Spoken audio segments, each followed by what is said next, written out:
Hello, everyone. It's me, 1414, and we're here to do dining for. I'm here. Not sure why you're here. Here to watch me. uh, I just finished my breakfast. I'm feeling good.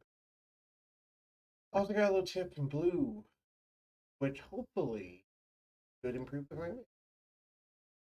Hopefully the framework. I think it will be.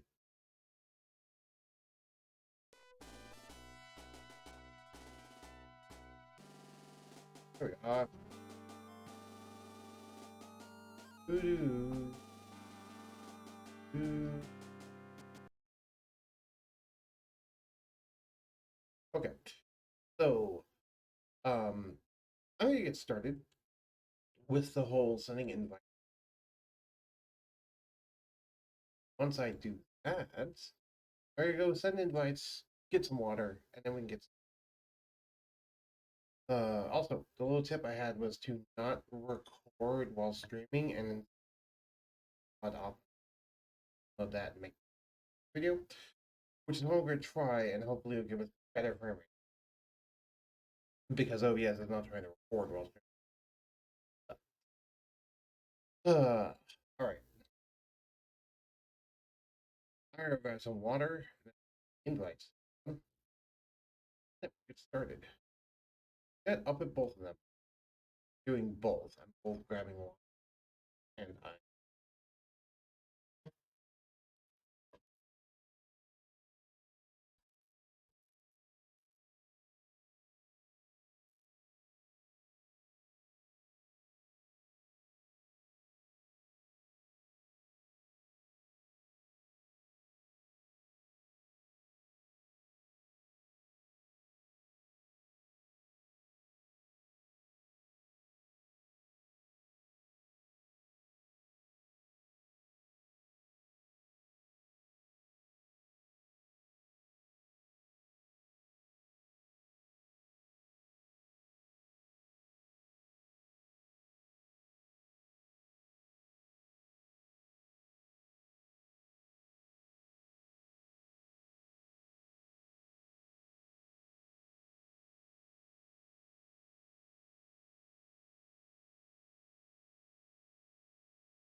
Back to water. I'm gonna remove that part off the screen. Back down my chair. Cool. That part. Now let me send the invites. Some streamers do this off camera before they start. Because that's how I've always done it. Oh, I was about to do. I was about to make a reference. I'm not going to make that reference right now because I potentially offensive reference. We'll see. We'll see.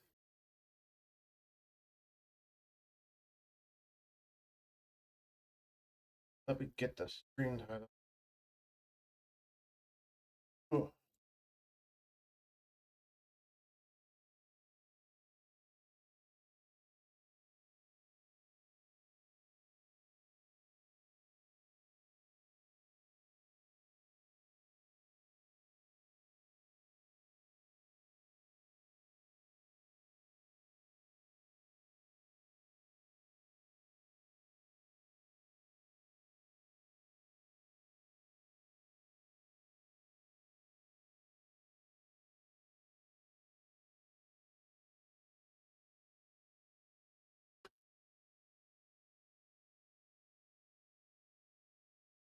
It's weird not seeing the recording thing on.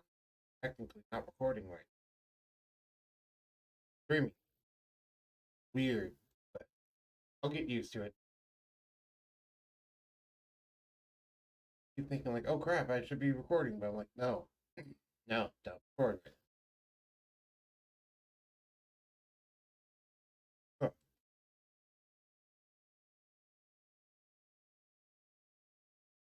Huh. We're gonna try it out. Yeah. Works. Also keep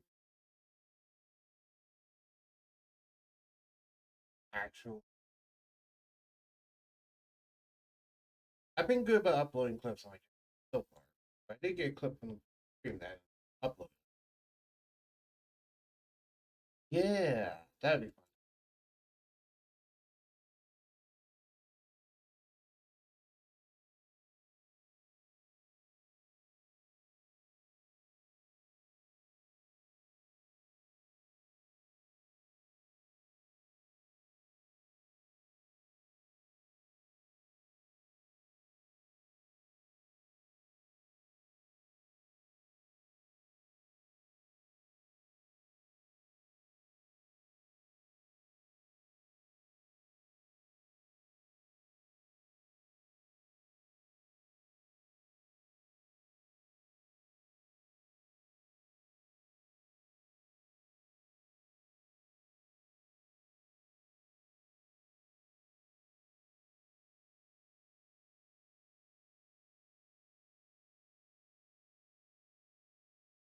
Kyle server.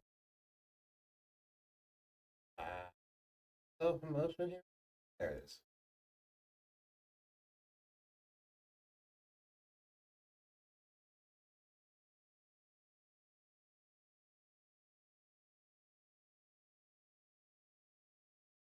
Do, do, do.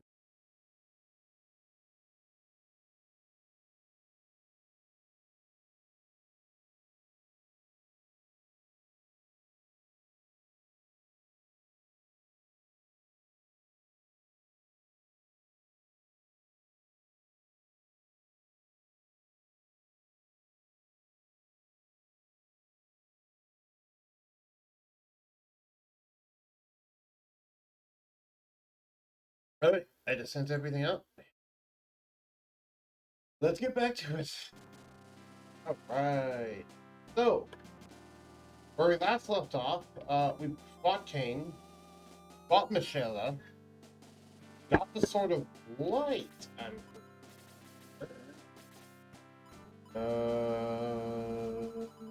Yes, we got the Sword of Light. Cool, so now we have a Super God Sword. Awesome. We went to go talk with the king about it, and we got thrown in jail.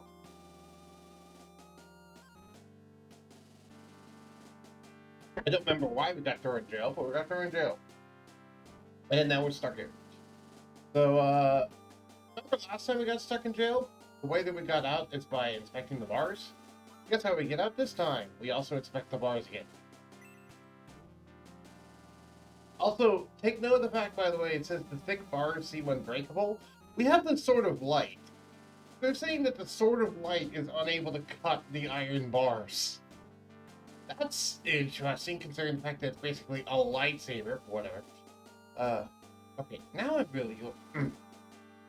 Okay, now I'm really lost. Max, what's up? Don't worry, I'll let you out. Max, I think I'm going to stop wandering and settle down. Maybe a world. See ya. Alright, These stairs lead to the prison. Nothing to see down there now. Oh yeah, not since I escaped.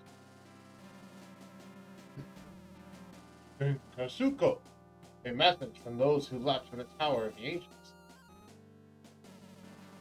Aleph and Torasu say Dark Soul seems unbeatable. They can't hold out for long.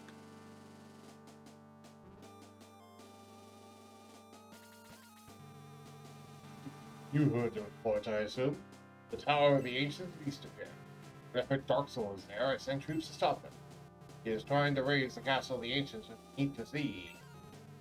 He must be stopped before he awakens Dark Dragon. Since my troops are fed, it's all up to you now, Max. You threw me in jail! What the hell are you conscripting me for? Whatever. Before we do that, we need to go back in time for a certain thing.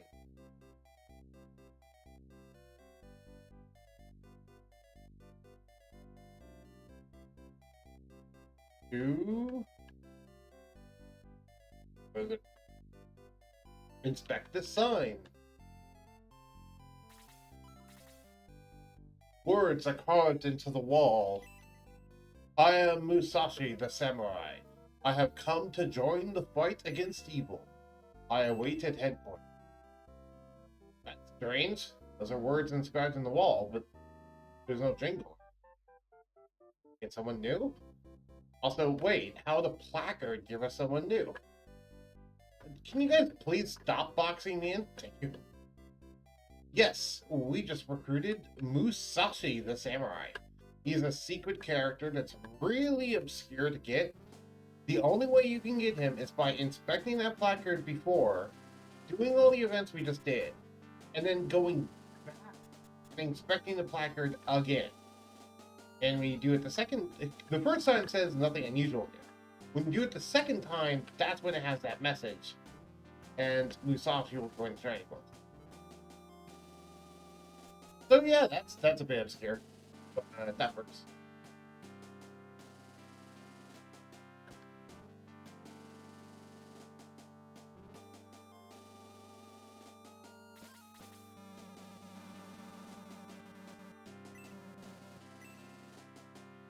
Still can't go through it. Where are we going again? East? I said.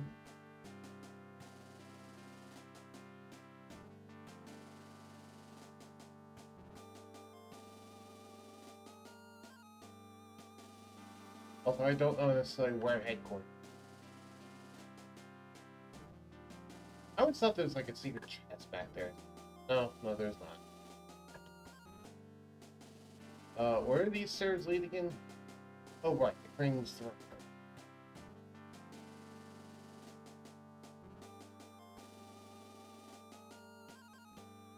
Oh, hello, is that Kane?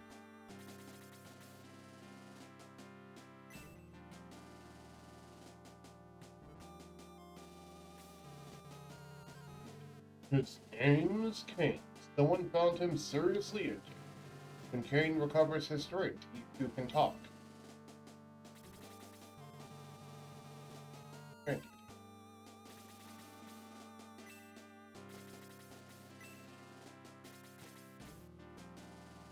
Fun fact, the first frame of his animation, you can actually see his eyes are open before they click.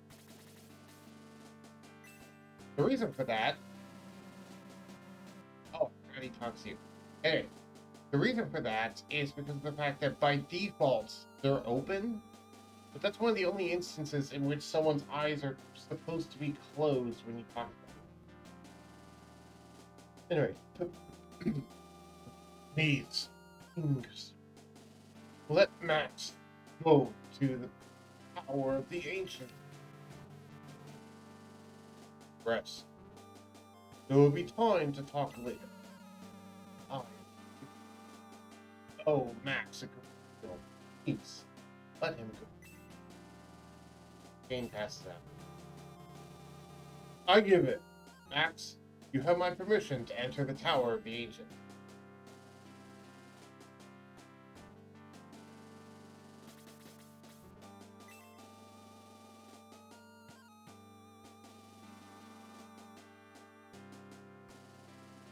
Man, I wish he was recruitable.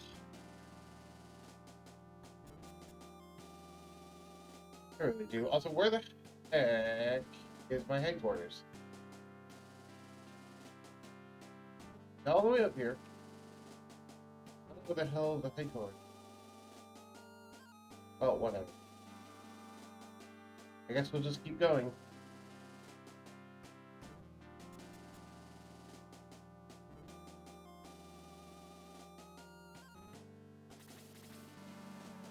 The shining path begins here and leaves so much time.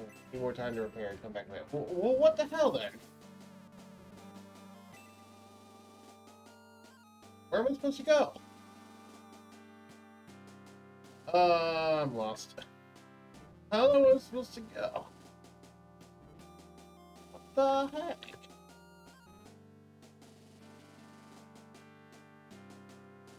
I have no idea. I have no idea where there's a chicken down there either.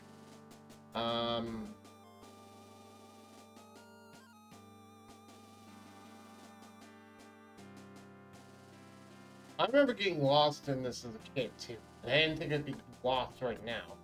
Well, I guess it gives me more time to go find where headquarters is. I'd like to actually, put Musashi in, of course. I actually forget what level Musashi is. Ah, here we go. That's where I have to go. Okay, but I'm going to take a little bit to look for him.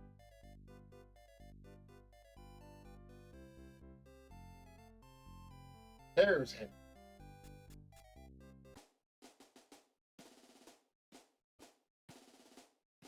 Alright.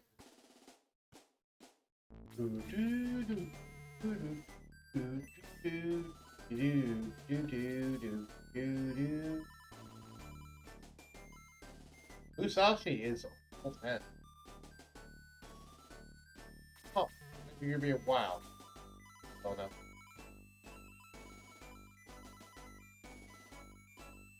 I'm a higher level than him. Yeah, Gort is actually. I'll go ahead and just swap out Gort for Musashi. Just because I want to see him on the battlefield. Musashi, really cool.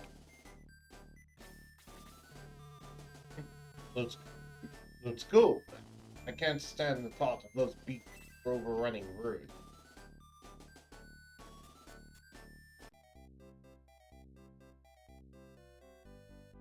So if you noticed, he has a very particular weapon. It's a very popular weapon in pop culture. It's the katana. Now, the fun fact about the katana, it has two very interesting things about it. First off, it has one of the biggest stat boosts in the entire game outside of Legendary. It has, actually, sorry, the biggest attack stat boost in the game outside of Legendary items. So, ignoring the Sword of Light, Sword of Darkness, and Chaos Breaker, this thing boosts your attack by the most. But it doesn't just do that, it also boosts your crit rate. It's actually the only item in the game that actually boosts crit rate.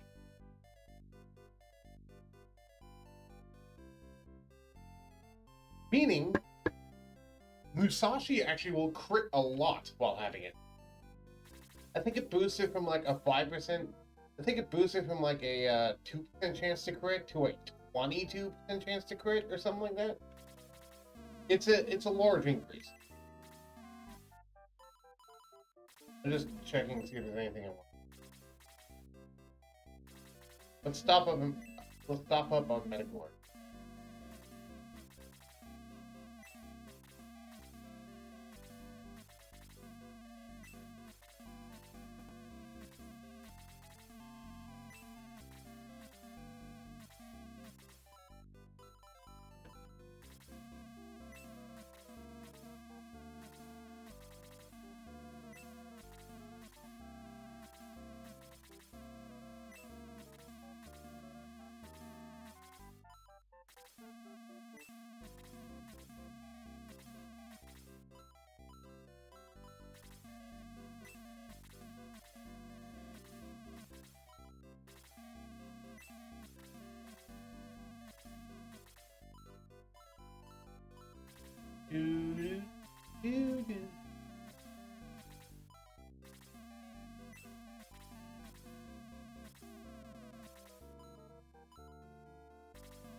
do.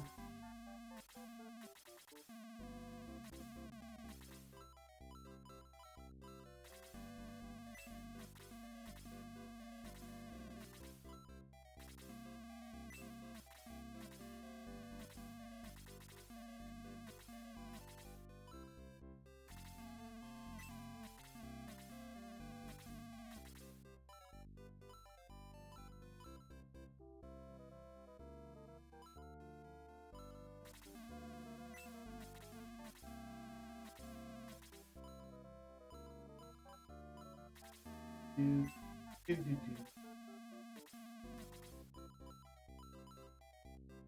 Okay, cool. Everything. All right.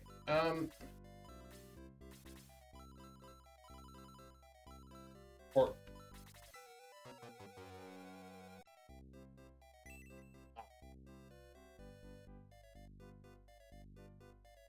hey, where's the priest? Wanna uncurse?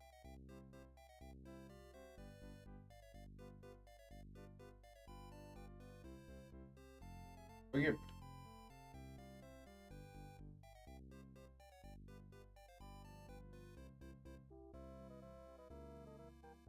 Whatever.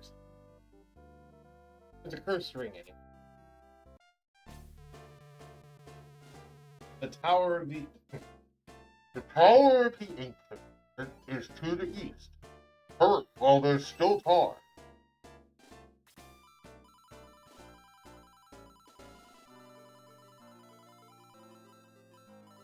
So this is the Tower of the Ancients. Yeah, we have to fight through all of this. That's gonna be fun.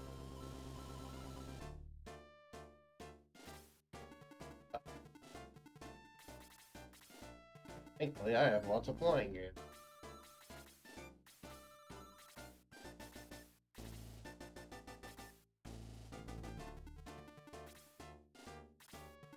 Unfortunately, if I remember correctly, enemies hit like a truck in this particular map. So that's gonna be it.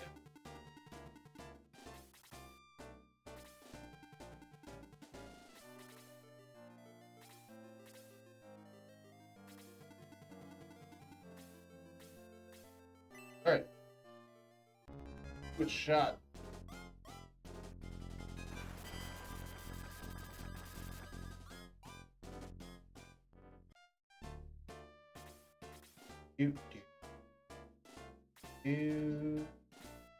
The only, also by the way, if you look at Musashi's stats, first let's compare them to someone like Max. Okay. Oh, Max is first. Oh, right. Finally. There. Max has pretty good stats. He has some of the best stats in our entire force.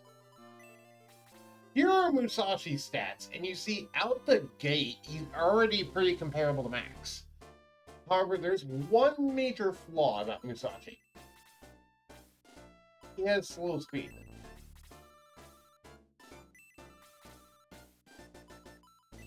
Now, his speed is not abysmal, but it is low. And depending on how you've leveled your units, it's particularly. But look at that chunky health bar. He has 51 HP. So while he's slow, he will eventually get to the battlefield and he won't really die anytime soon. But other units might quickly outpace him.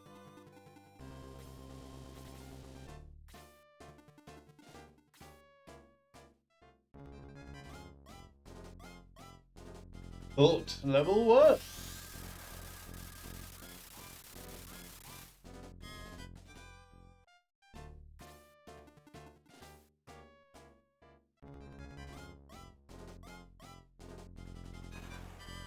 Yeah. When they just do their regular attack, that's no threat at all, basically.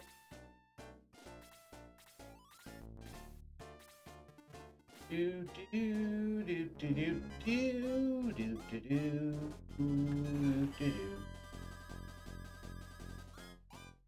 do do do do do do do do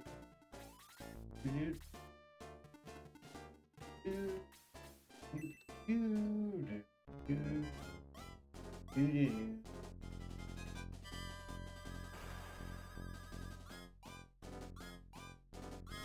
Your hands surprisingly are tanky.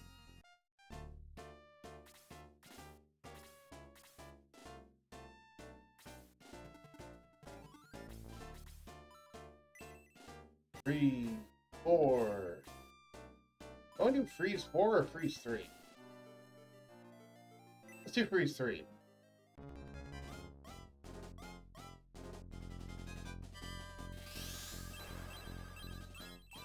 $15 points of damage. 15 points of damage. I figure it'd be like 15 points over 2 people compared to probably 20 to 21-ish one person. That was the difference. That though, attacks. It's 21 damage.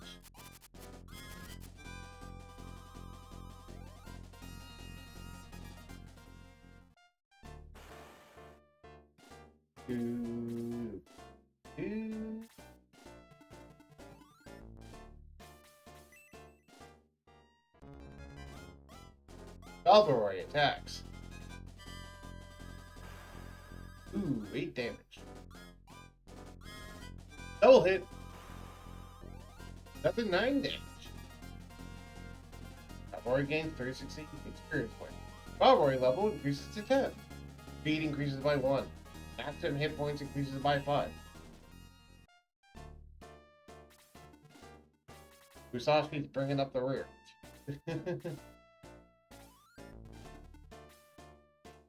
Another title for that would be Musashi's making his way downtown.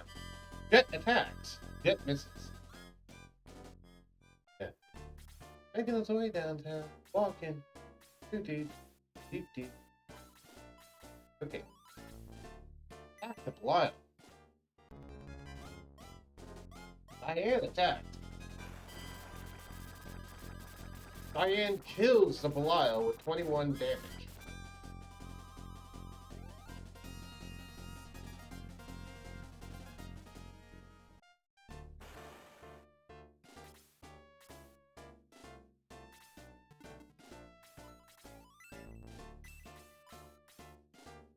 Heal Diane. Risk cast heal level 3. Diane fully recovers their HP.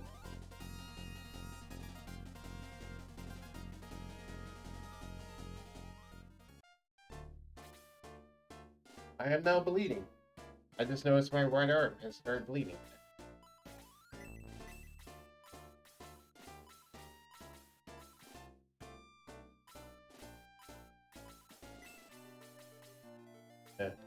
I have become wounded during the filming of this session.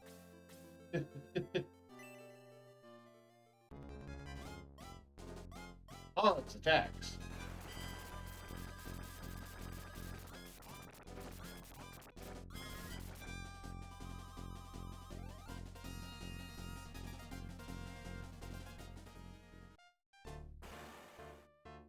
I keep looking at it just to make sure it's fine, but so far it's fine.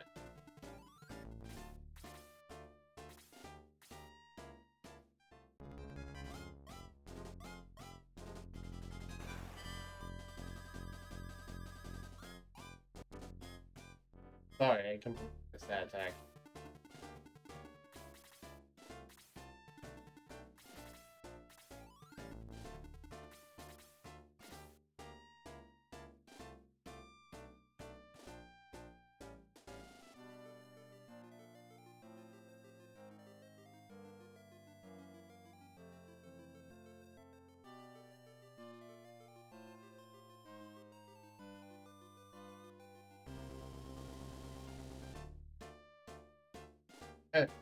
Sorry, I gotta take.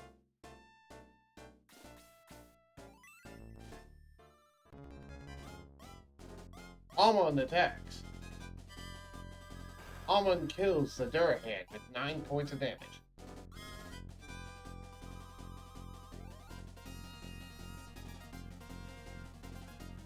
Almond's level increases to 13. Defense level increases by 3.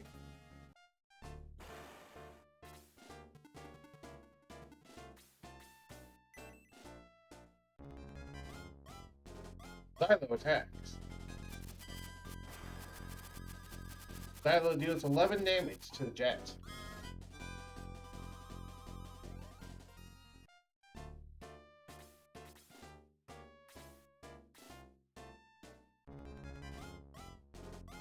Jet attacks. Jet deals 14 damage to Xylo.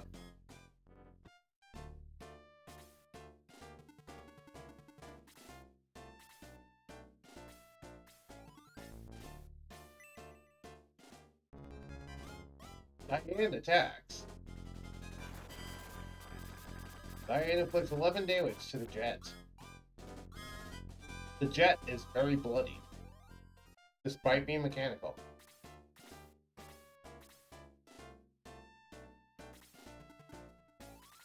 Musashi bringing up the rear. Valor attacks. Valor finishes off the Jet with 9 points of damage.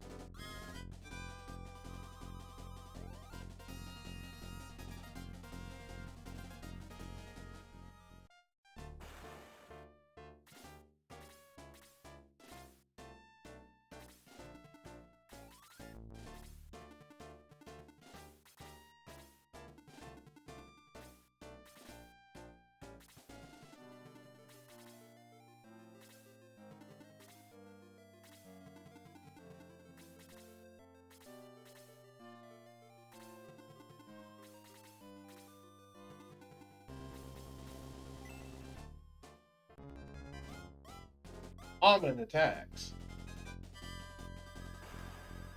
Almond deals 8 damage to the Durahan.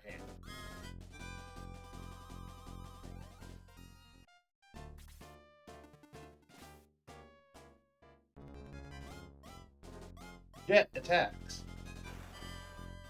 Jet deals 11 damage to the almond. Deals 11 damage to almond.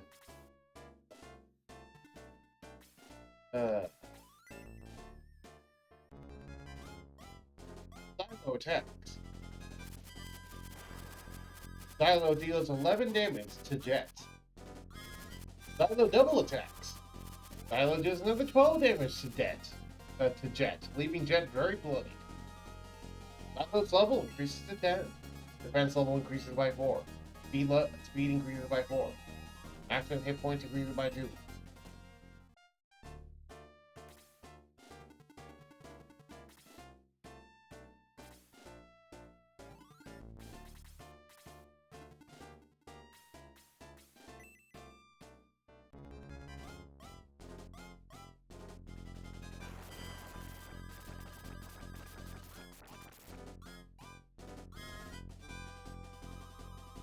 Diane attacks. Diane deals 14 damage to Durahan. Durahan is very bloody. Diane's level increases to 11. Attack level increases by 2. Speed increases by 4. Maximum hit points increases by 2. Sorry, I blanked out on the view. That's why I just quickly sped up. Valor attacks. Valor kills the Durahan, inflicting 9 damage. I am receiving a direct message.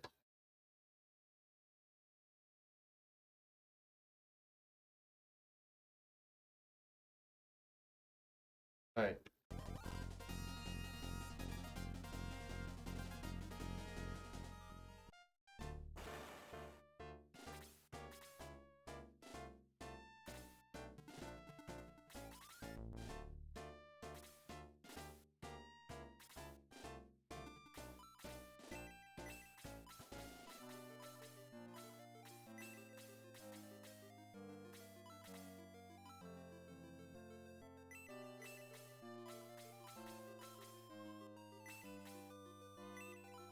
So, fun fact, Aura is the only ability that can heal multiple people at once.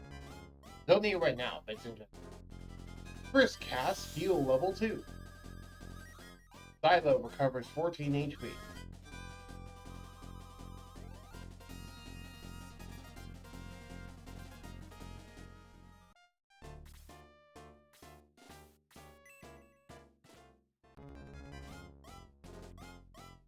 Hans attacks. Hans inflicts 6 damage to the Jet, killing it. Jet is defeated.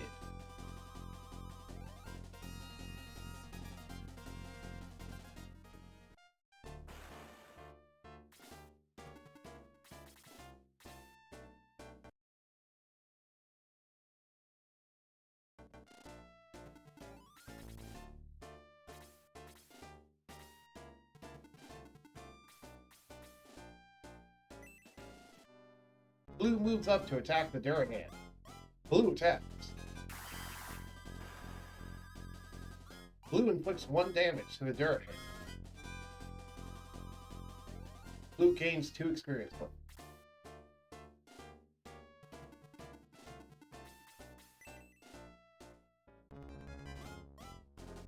Almond attacks. Almond inflicts 9 points of damage on the Durahan. Almond gains 13 experience. Max casts Egress level 1. We have come back to the priest. Hello, priest. Help you? Well, I'd like you to raise everyone who's dead. No one's dead. Can you cure some curse? Yeah. I'd like to shift around my rings.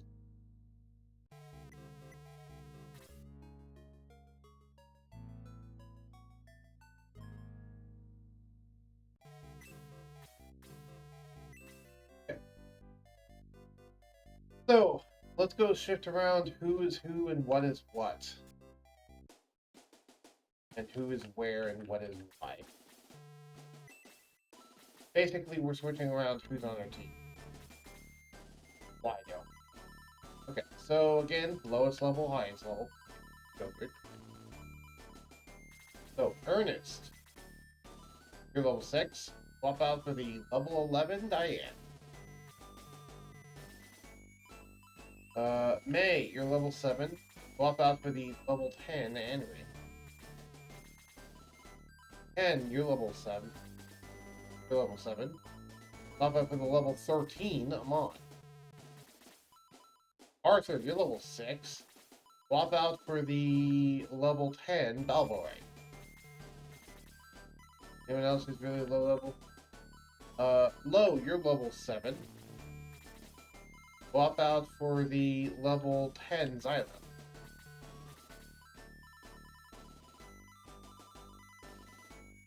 And Pele, you're level 8. Swap out for the level 10, Musashi. Oh, there's no one else I'd like to replace. Sadly, Musashi,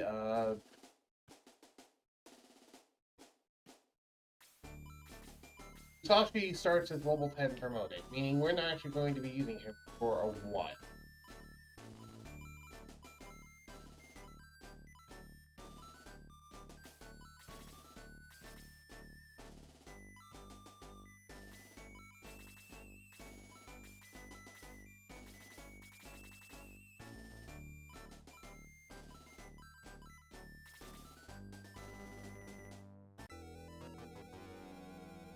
Arthur equips the Evil Ring first.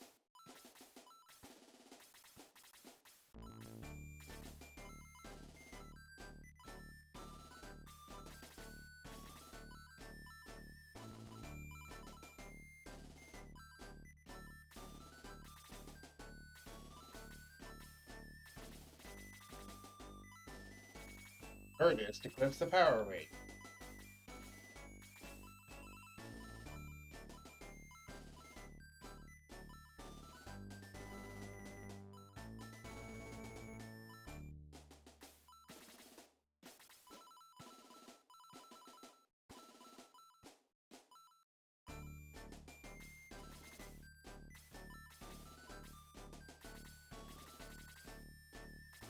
Low equips the Mobility Ring. I would give it to Musashi.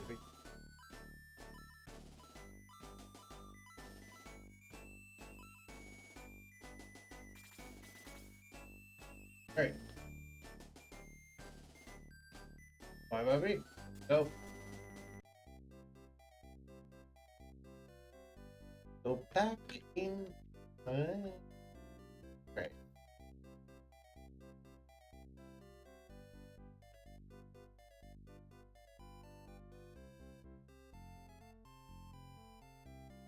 So, is it bad that I get my east and west mixed up? I read yours. Alright, so we now have a force of blue, Max, Lyle, Hans, Chris, Dong, Lo, Arthur, Ken, Ernest, May, and Pele.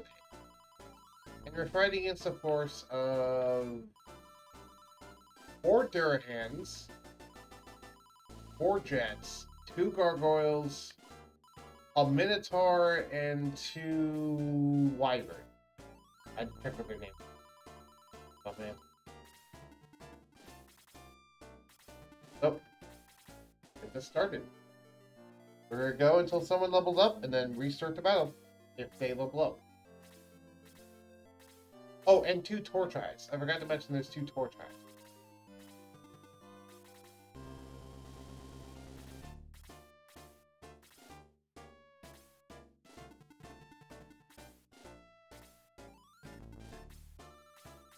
Wait, did I say there was...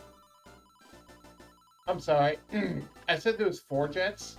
There's 2 jets and 2 torch eyes. My bad. I thought there was 4 jets, but no, there's 2 jets and 2...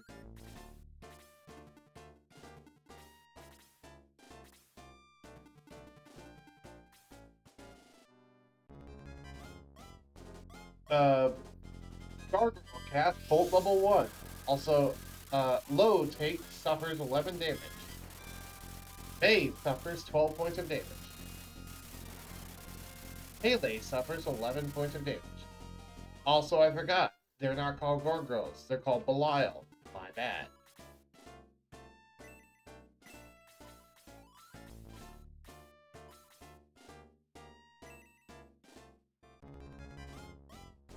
Chris casts Heal level 3.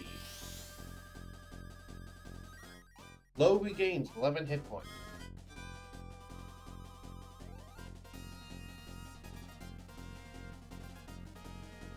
Chris gains 10 experience points.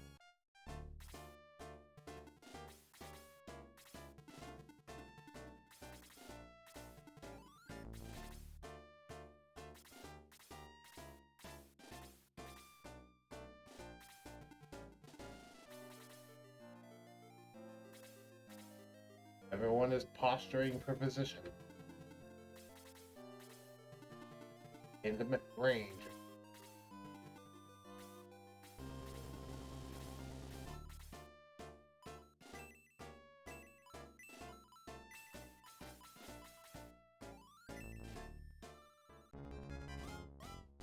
Low cast Heal level 1. May regains 12 hit points.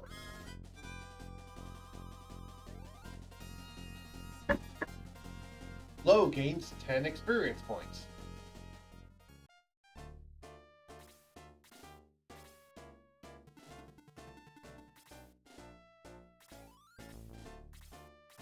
The reason why I'm reading all this out, by the way, is because I don't normally do that as a kid, but the reason why I'm doing it here is because of the fact that I have no one else here to hang out with me anyway.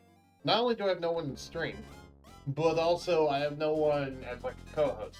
So, also, May attacks. May inflicts 18 points of damage on the Belial, making it 41 experience points. May level increases to 8. Okay, I'm gonna stop there. But yeah, I have no one to hang out with me on the stream, not only in chat, but also in the voice box. So that's why I'm just reading this out. It's just Gives me something to read. Gives me something to do, and so it's not just dead air on the street. Alright. Base level increases to 8. Defense level increases by 6. Speed increases by 3. So, thing is, I'm going to have to restart the fight, but I'm going to get through most of the enemies, and then after that, then I'll restart the fight. Cool, cool.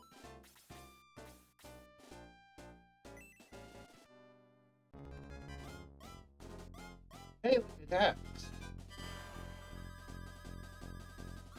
Inflicts 22 points of damage on the Belial. Belial is defeated. Pele gains 48 experience points. Pele gains 680 coins.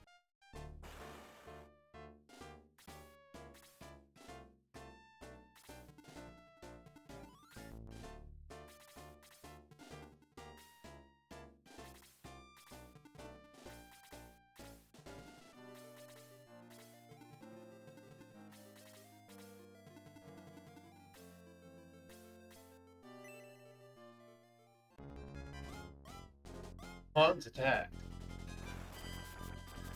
Belial quickly evades. Hans gains 1 experience point.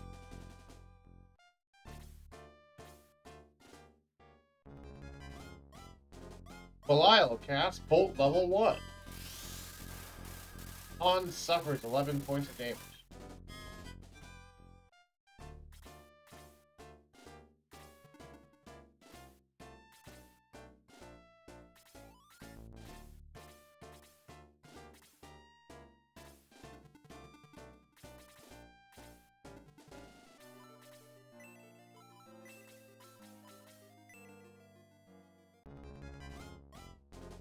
Low cast heal level 1. Hans regains 11 hit points, so he's back up to full.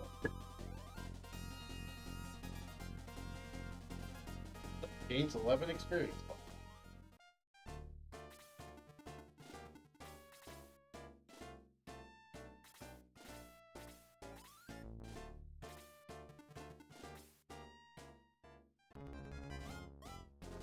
I'm gonna stop reading things out now, if that's okay.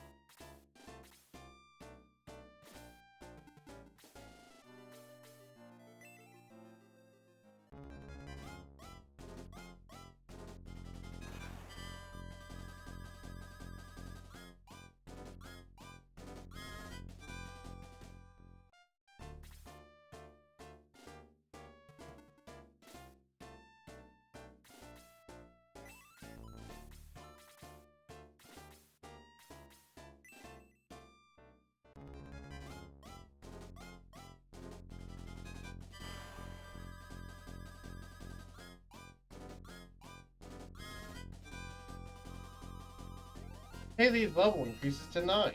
Speed increases by 2.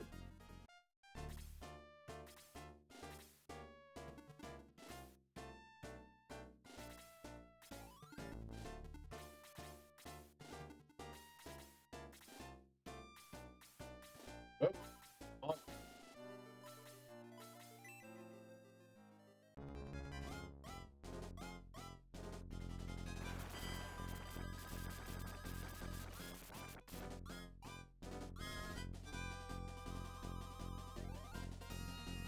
Its level increases to 7. Defense level increases by 1. Speed increases by 1.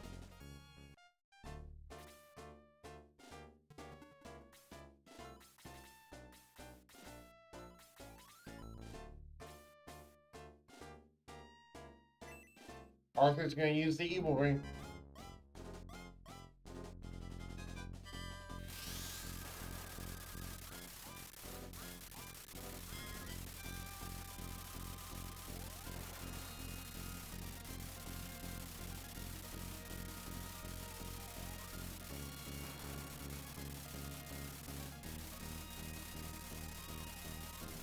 Alright.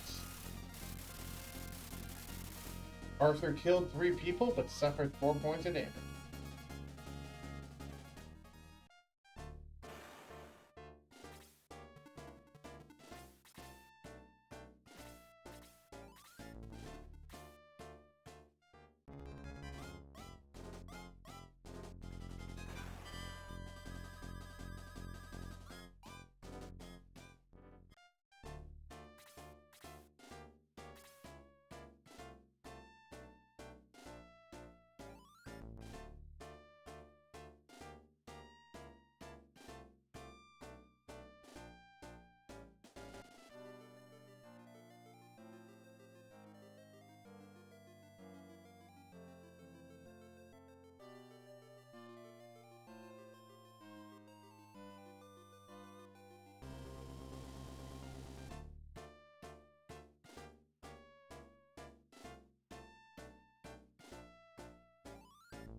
Oh, right, you have magic.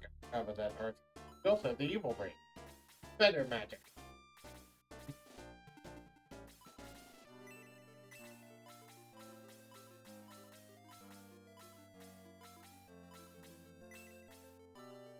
Let's go ahead and have you cast Aura. Chris, cast some Aura. There's two different people you can heal with it. Arthur, because he's thirsty. And Hans, because he wasn't quite topped off by low yet.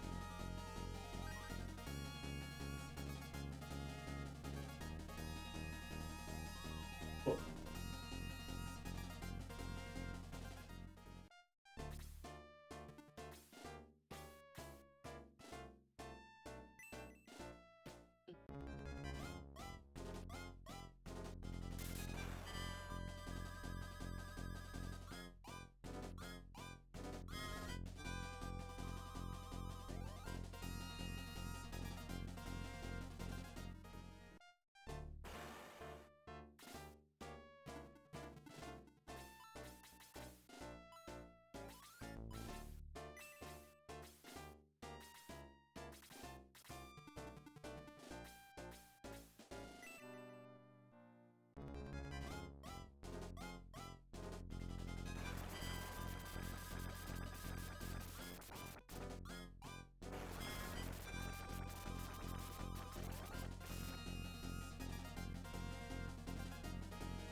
Come on, Blue, stop being pathetic.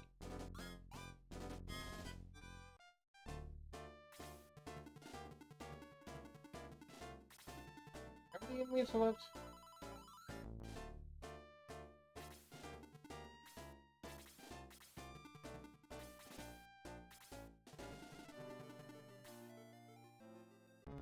I'm going to warp out when either most of the enemies are dead or one of my units die. Someone's leveled up, so that's the reason. But I know I said before I'm not going to do that rule anymore. New day, I decided.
May they be useful.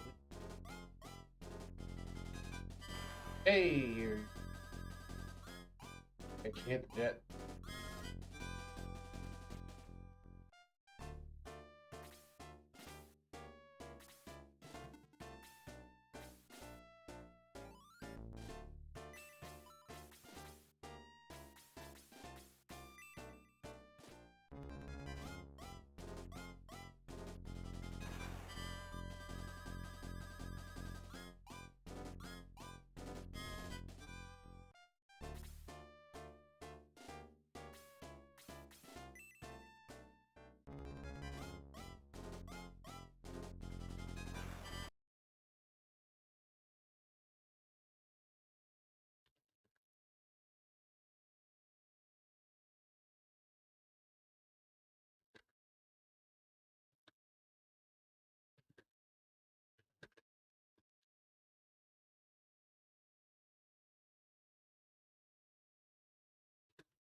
Alright, use Aura on Crits.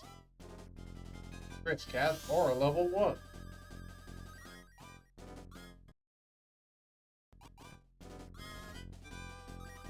Ernest regains 0 hit points. Pele gains 13 hit points. Ken regains 0 hit points.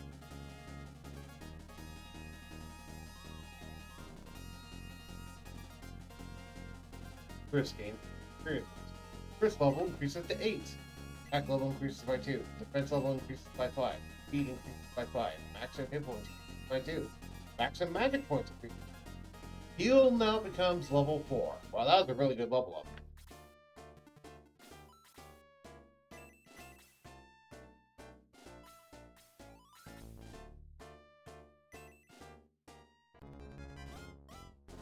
Gong casts Heal level 3.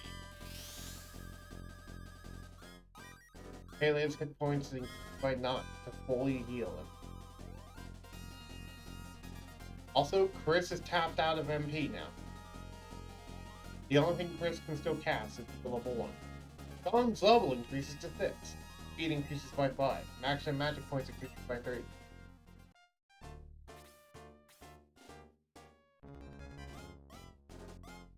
Durahan attacks Blue. Durahan inflicts 14 damage to Blue. The double attacks and kills Blue. Blue can no longer fight.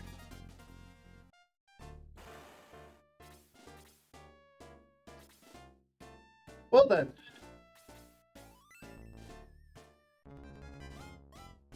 Lyle attacks.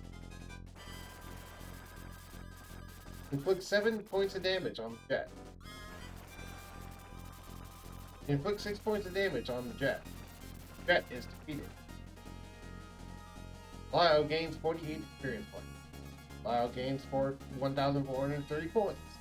Lyle level increases to 4. Attack level increases by 2. Defense level increases by 3. Speed increases by 5. Maximum hit points increases by 4.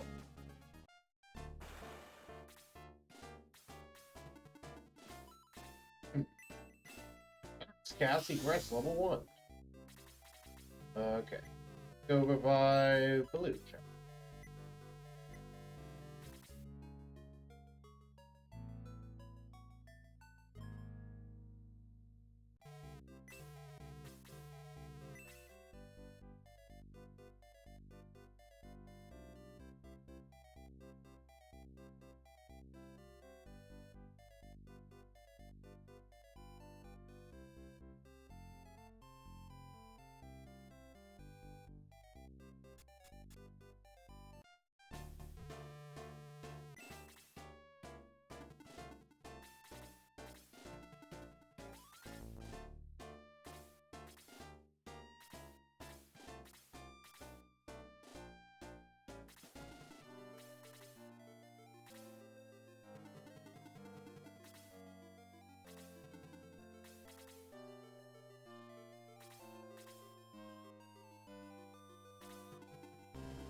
Okay, we're not going to worry about the level up thing, but we are going to worry about the dying. Have to get through without someone dying.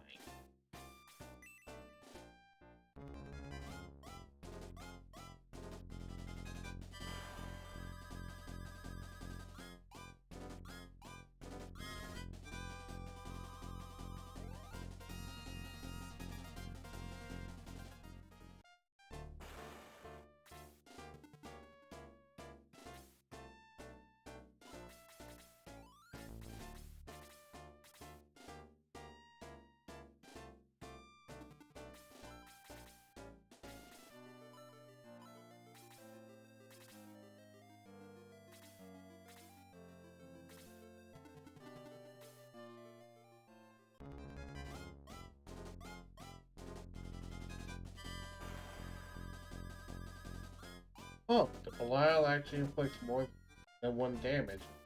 That got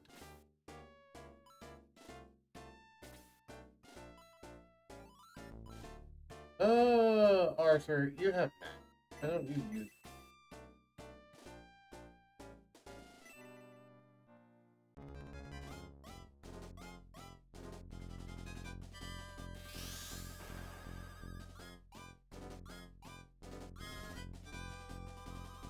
Alright, that says it sucks.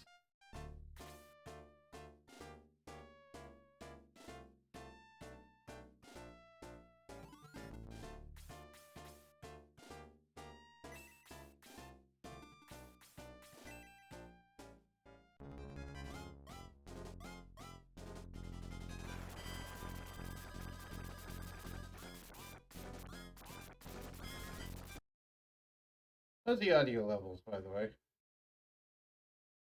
Dude. Okay, my microphone looks what the game.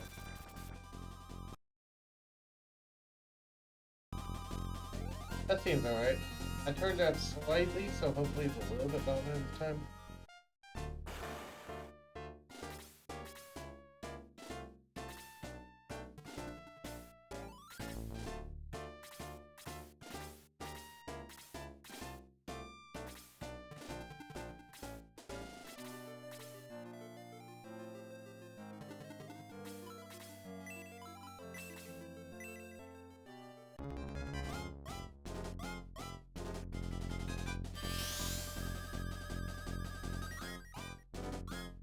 Off for my pancakes. Were you asking about your mic volume in relation to volume? Yeah, I was. I was indeed asking about that.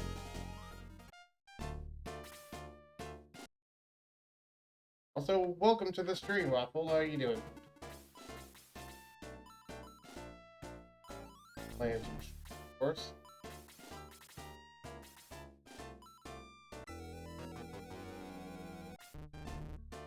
I joined in the middle. I think your mic is still a tad quiet. Okay. I'll turn it up. How about now? Is it better now?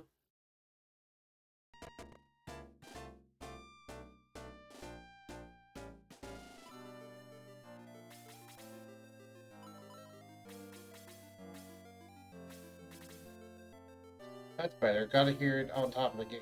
Yeah. Well, I thought I had that fine before. It looked like it was loud. Anyway, so the white ring has a mass heal, which is actually pretty nice.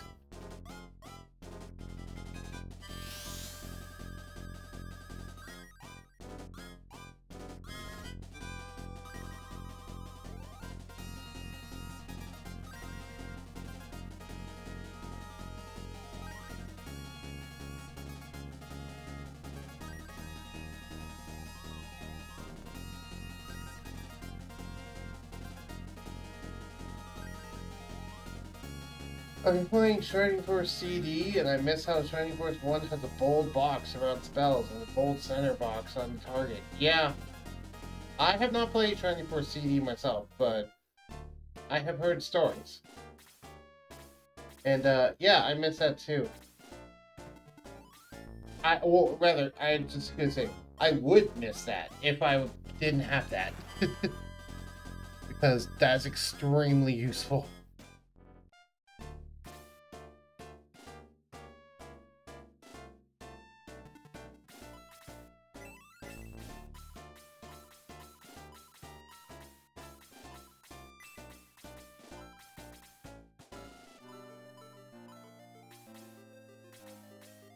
You really cannot do anything, Wayne. Can you? No, you can't. Do you have your stuff equipped? Yes, you do.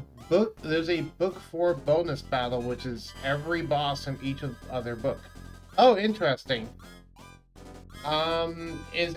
Is Shining Force CD any worth playing?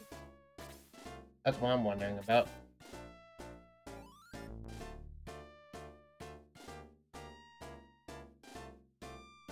Is it worth even trying to play it? Because I don't know if I have the capability currently to find a way to play it, but if I did, is it worth even trying? It's definitely worth playing. It has characters from Shining Force 1, a lot of them. Well, yeah. I remember you talking about the fact that it's like either a culmination between Shining Force 1 and 2 or the in-between section. I forget, because I know you talked about Final Conflict. I forget if CD and Final Conflict.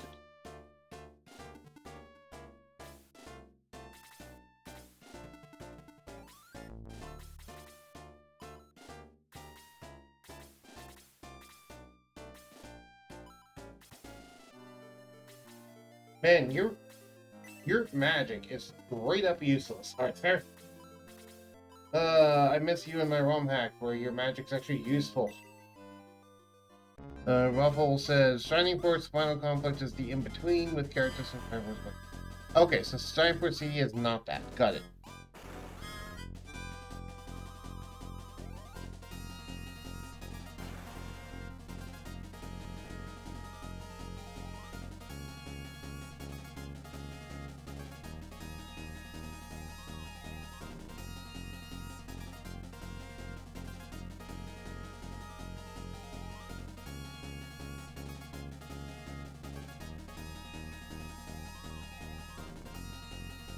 Arthur's level increases to 7. Defense level increases by 1. Action enable into 2. Awful says Shining Force CD is like a bonus story taking place after Shining Force 1, centering around Andri and Guardiana. They typo Guardiana. Gotta run though, meaning and starting in 2 minutes. Okay, take care. It was nice talking to you. You're the only one who showed up in the stream so far.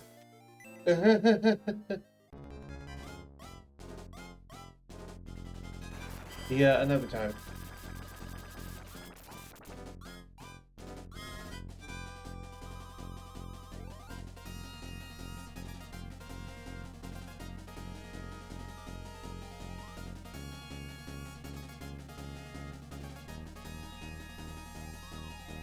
Pawn's level increases to 8. Defense level increases by 4. Speed 3. Might be back, but odd means. Yep, that's fine. Take care.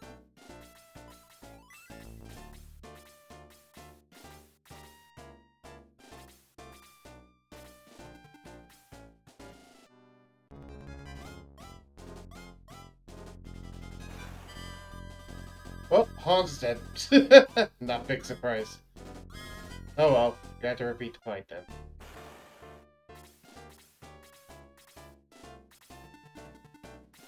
Speaking of dead, Blue, get out there.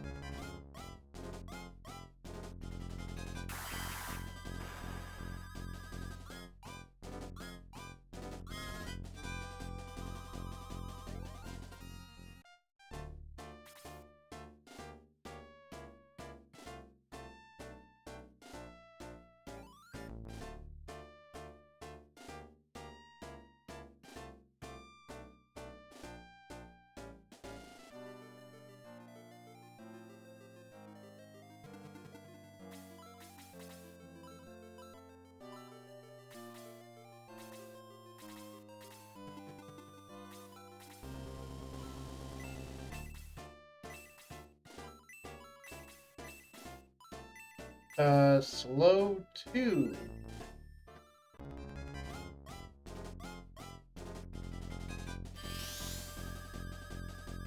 The spell doesn't work. But the spell doesn't work. Okay.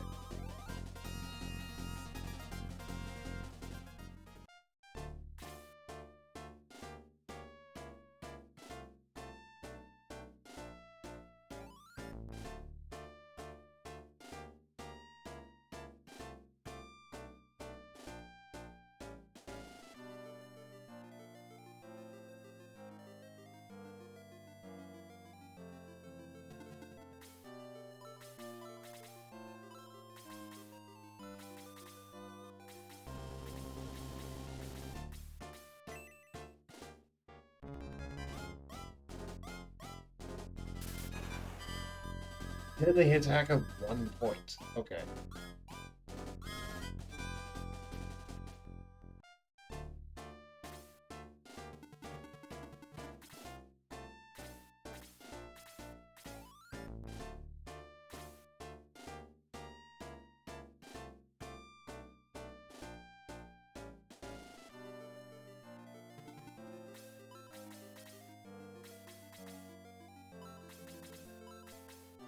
Use your medical herb on yourself, Ken.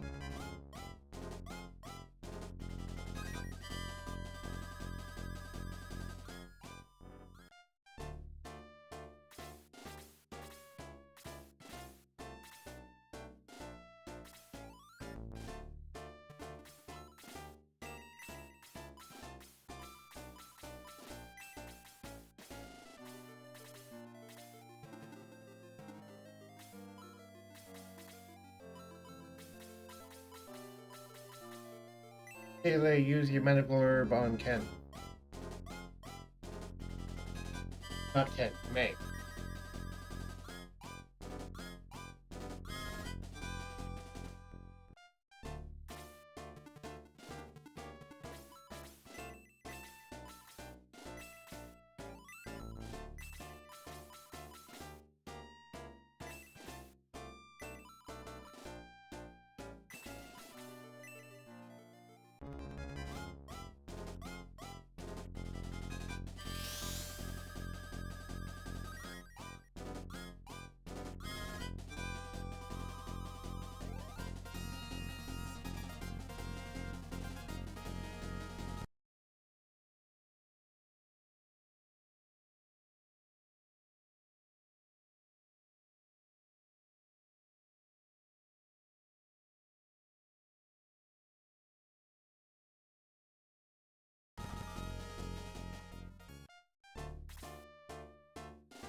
Oh, Arthur, use your evil ring.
No, cast heal level 1.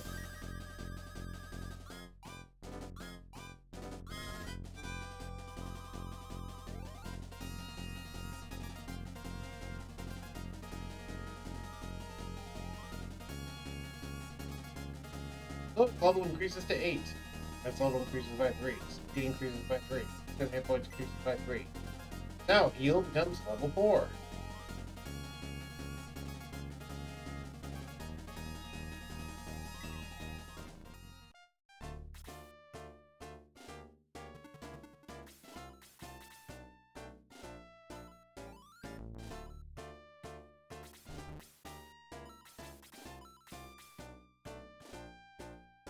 Max uses Sword of Light.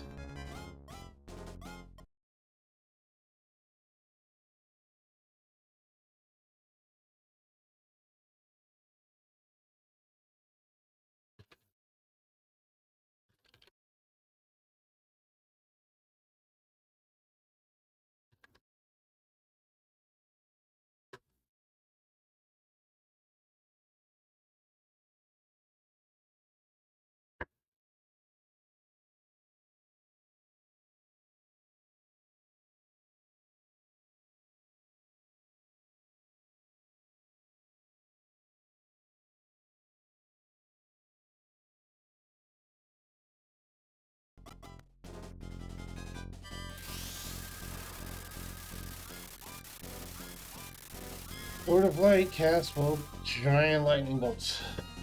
Like those.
The power rings consumed my flame. That's why I quick saved.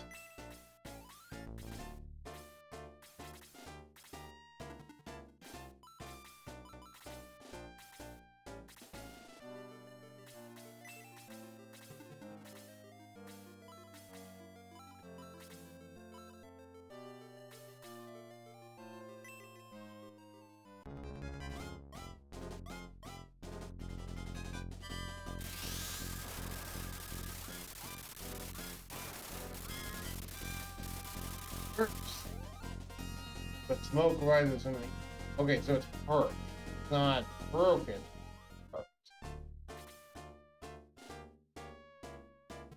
Got it.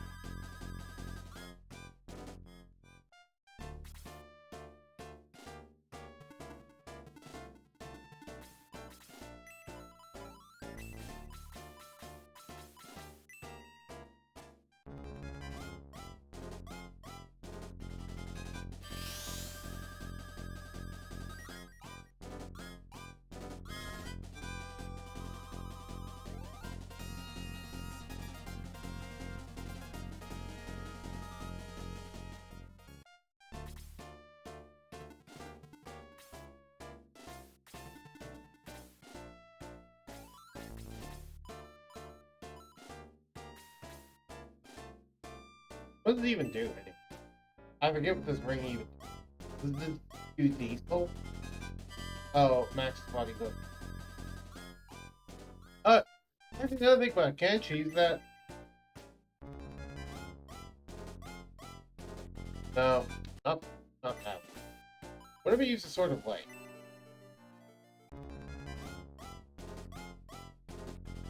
Okay. What if I walk up and attack?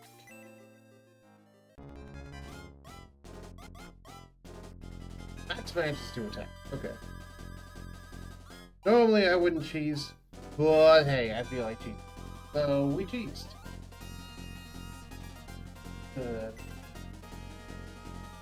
Max level increases to 14. Defense level increased by 2. Speed increased by 1. Active hit points increased by 5.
Hitting level increases to 10. Defense level increases by 5. Active hit points increased by 3.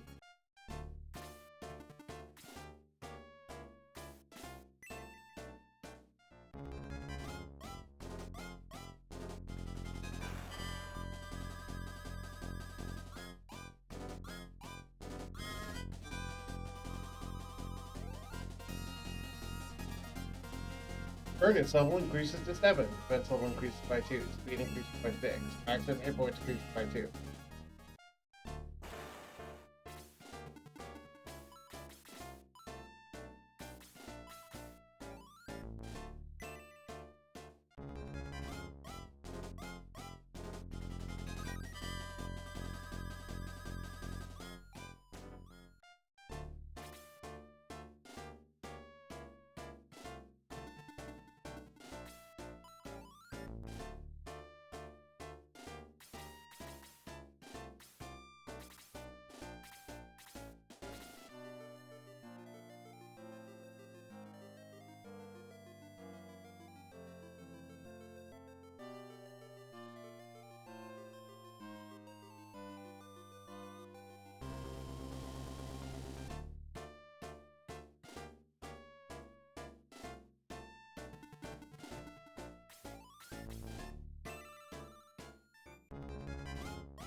We got quite a few.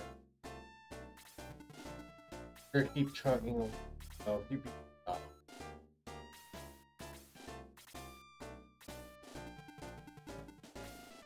Oh, there, we can see the wyvern stack now. Always have some funny animation.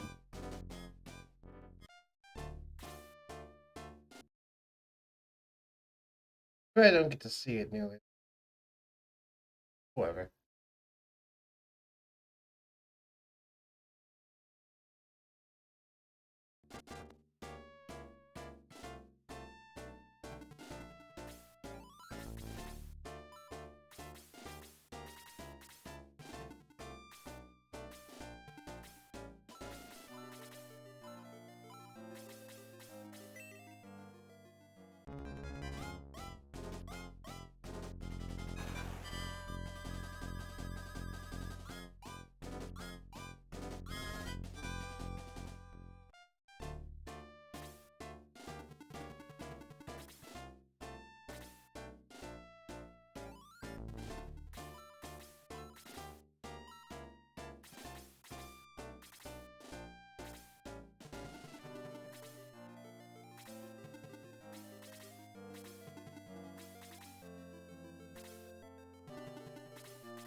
Oh, now the torch eyes are going to fit. Guaranteed 20 damage. Torch eyes always do around 20 damage, guaranteed. Oh, yeah, that one's dead.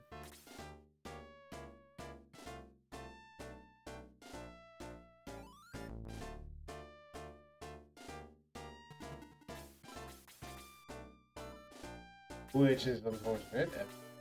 So, whatever.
Okay, who around here is hurt?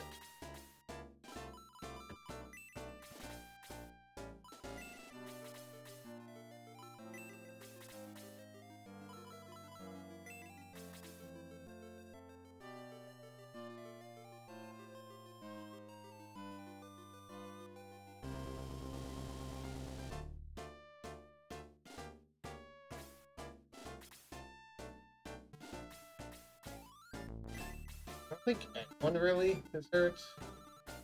Have you smack them?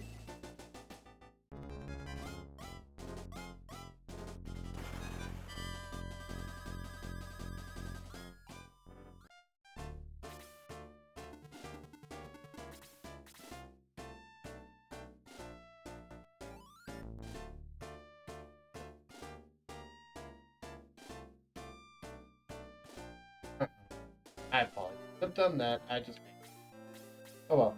Not in this game. They also do.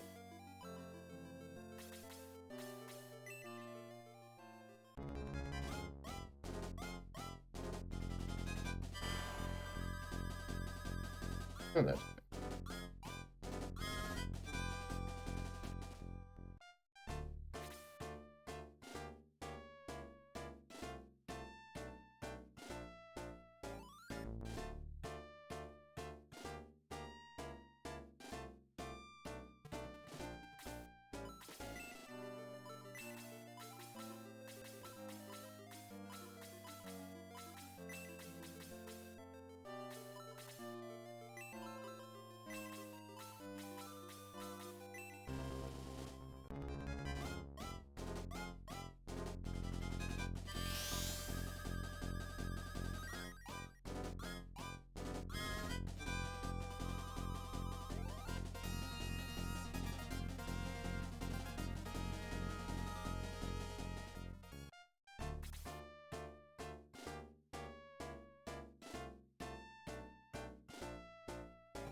Yep, there's 19 damage.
This is just gonna break it, right?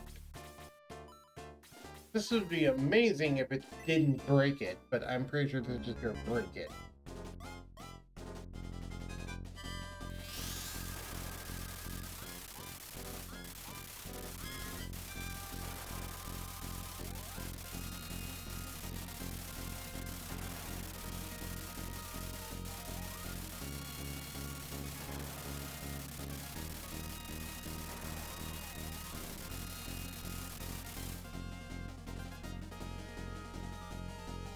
Yeah, that just broke it. I'm not. As cool as that was, I'm not gonna do that because that just broke it. So.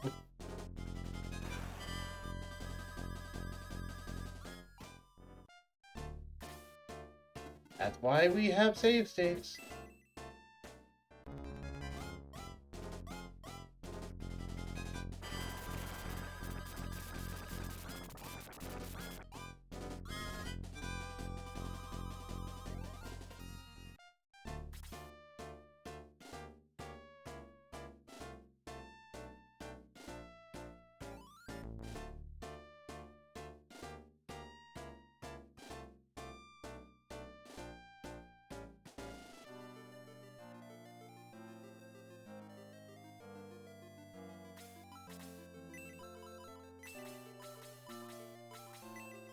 Low, heal yourself.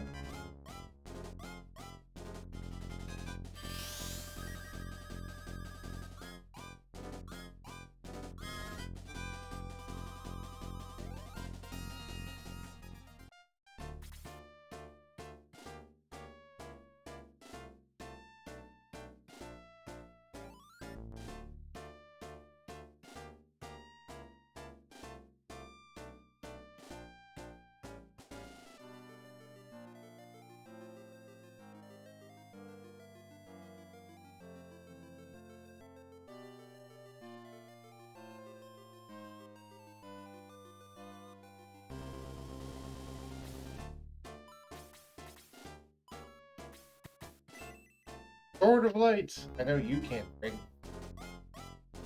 Max uses the Sword of Light.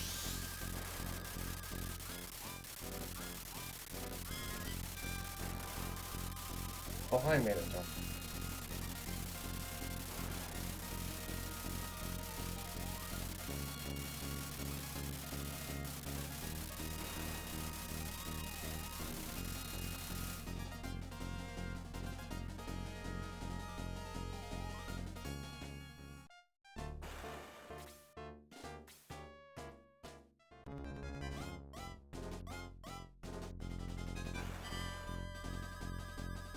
Wyvern hits surprisingly hard.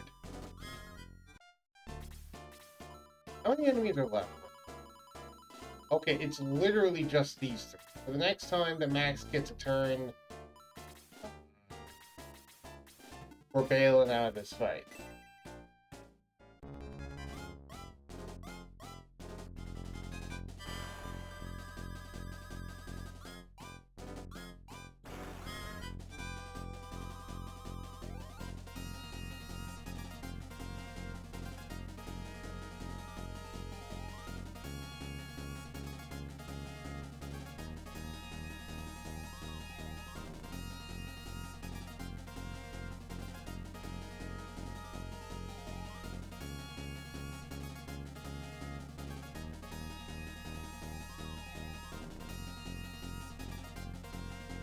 Maze level increases to 9. Attack level increases by 3. Defense level increases by 1. Active hit points increases by 1.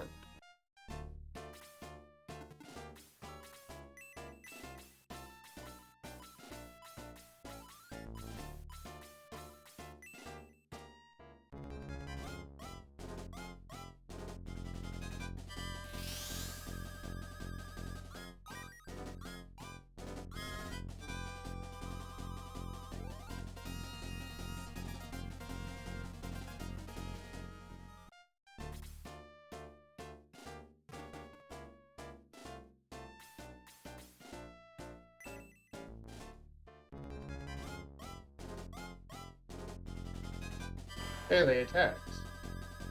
Puts 10 points of damage on the Torch Eye. Torch Eye is defeated. Melee gains 40 HP. Melee gains 1,300 points.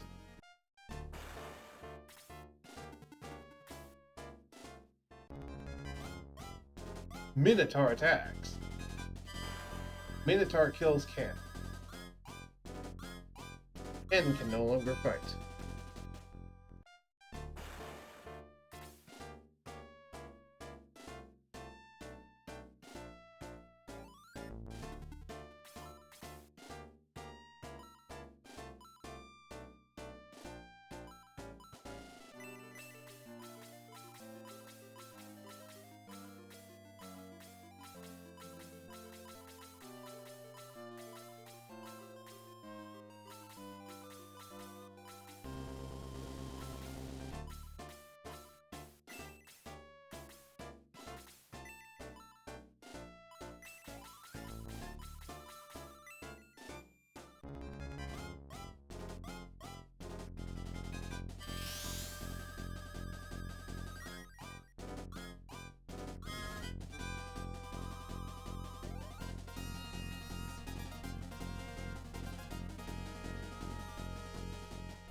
Arthur attacks. Wyvern quickly evades. Arthur gains 1 experience point.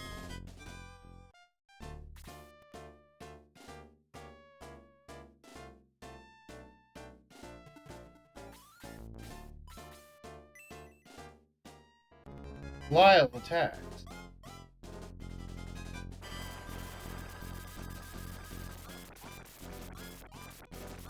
Lyle kills the wyvern.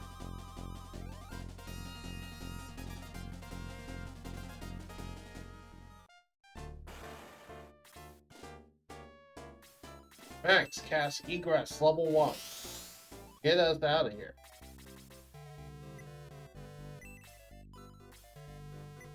Let's bring Ken back.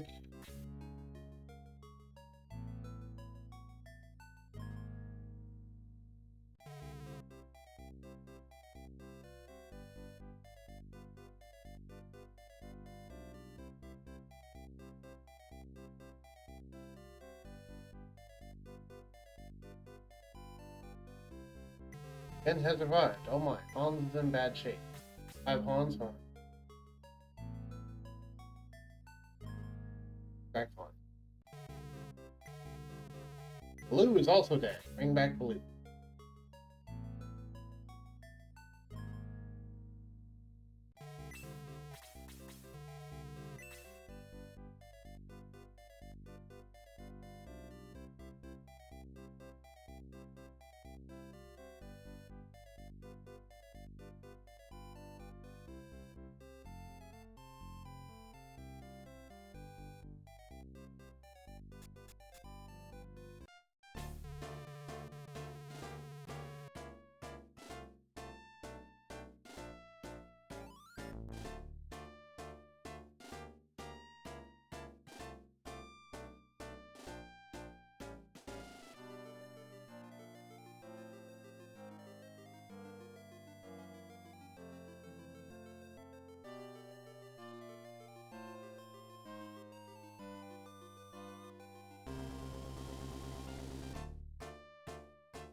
Oh wait, I forgot to go repair the ring.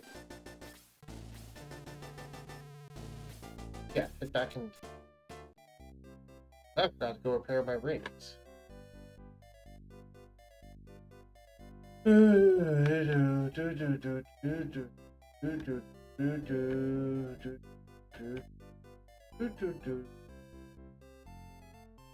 Also need to stock up a mech. First, let's go repair.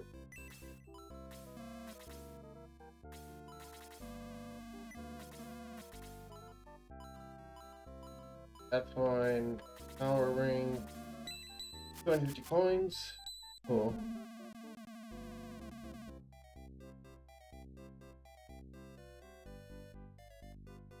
Ah, I guess I'm done.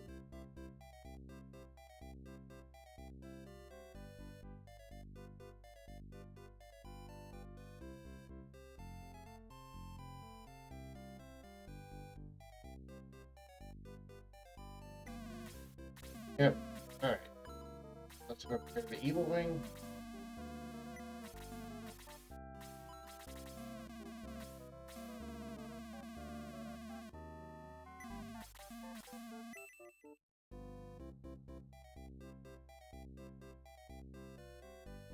Wait, do I have to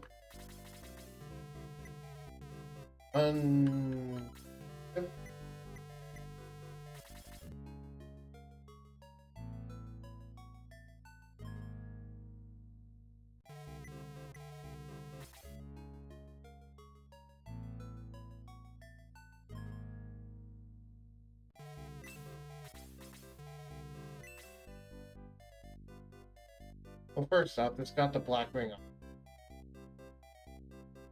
Second, are you going to repair the ring now that it's not on them? Okay, yeah. I was like, wait, am I not able to repair it? No, it's just the fact that I need to unequip it first. God, I need to go. Relax. White ring. Okay, it's not. Speed ring? I can't get.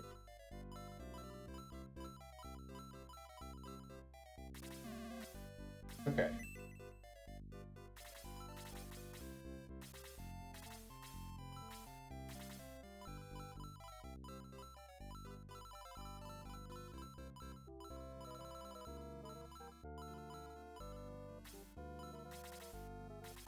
Let's give the evil ring to blue. They could use the power. Obviously.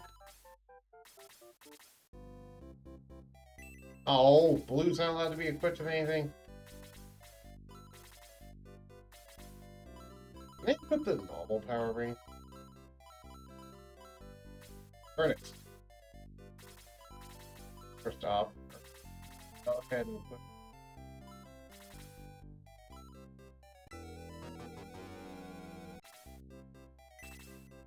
Furnace. Encouraged. 10 seconds. Blue. You equip the power ring. Yes, you can. You can equip the normal power ring. Just not that you died. Second. Let's give it a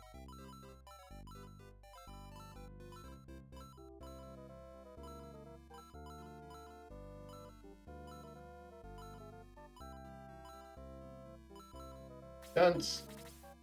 You. Yeah. Yes, I can.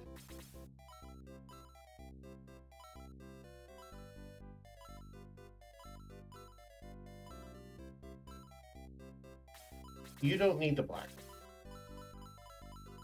Give it to. Who's deserving of them? Either was name.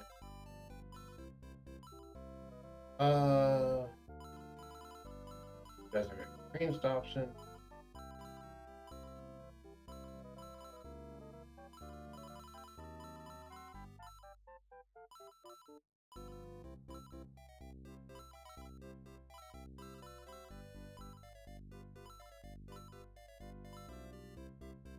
Haley.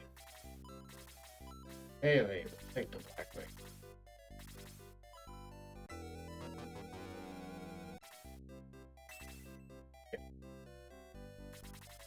Now let's just go buy a long board.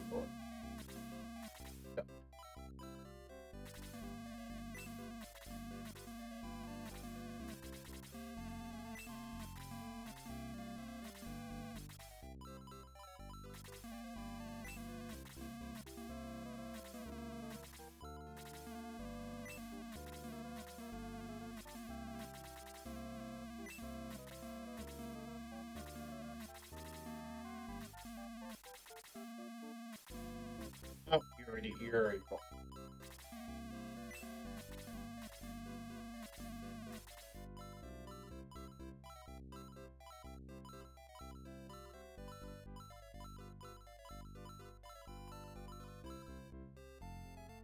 All right.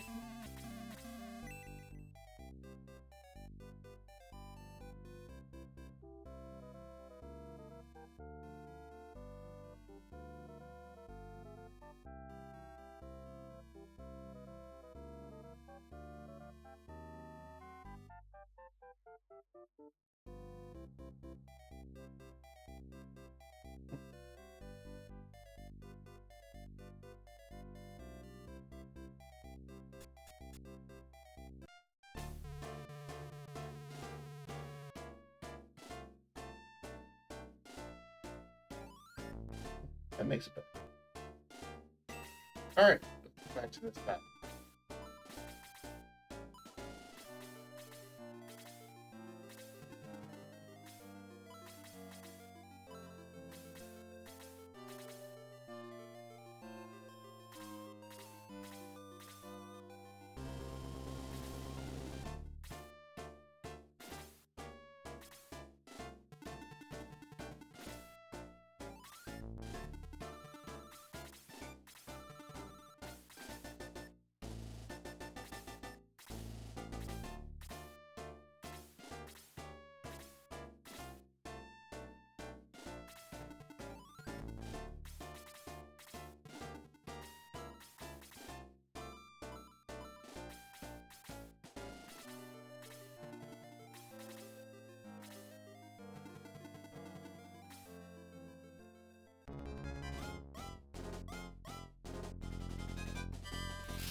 Did someone join the call? Hello. Hello, Fox. How are you doing? I'm good. Glad to hear. Much better. I'm glad you're feeling better today.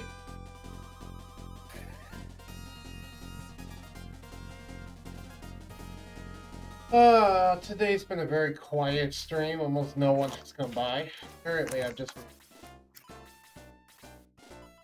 Sometimes you need quiet. You remember how we got the Sword of Light recently? Mm-hmm. It does a big old lightning ability when I use it. You want to see what that is? Because I'm about to use it.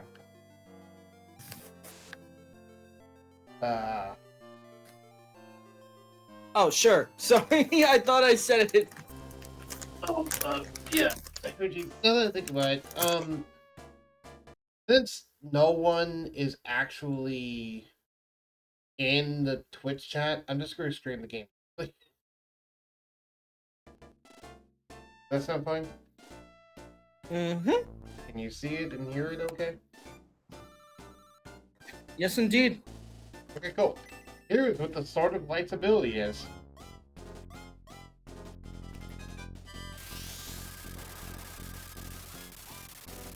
Oh, God, it's lightning. Yes, it's powerful lightning.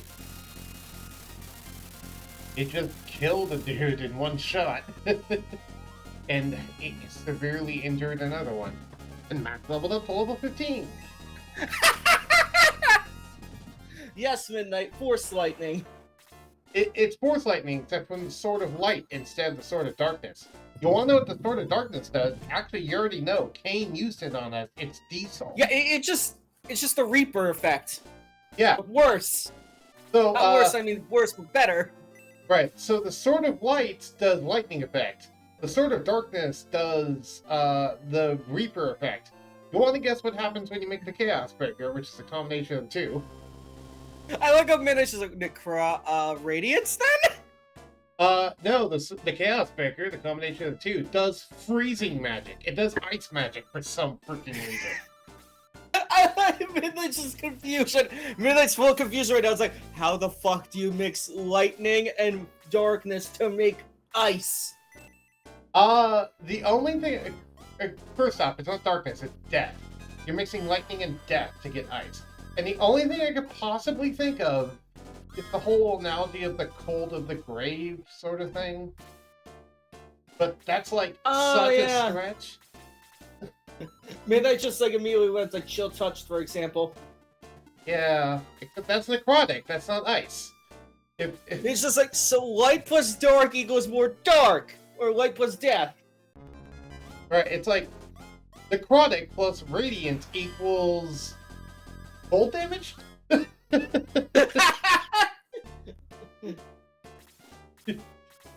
basically what's going on. We haven't gotten the huge argument last time. What was it? Also sorry for the huge argument last time. Oh, it's fine. It was my fault for making assumptions about something she did that she... I just was trying to fix everything. Well, you know who was trying to fix everything. Along with me, and, it got too much for me, and I, like, kind of, was trying to calm myself down. And then that thing with your friend happened. Yeah, which, just kind of...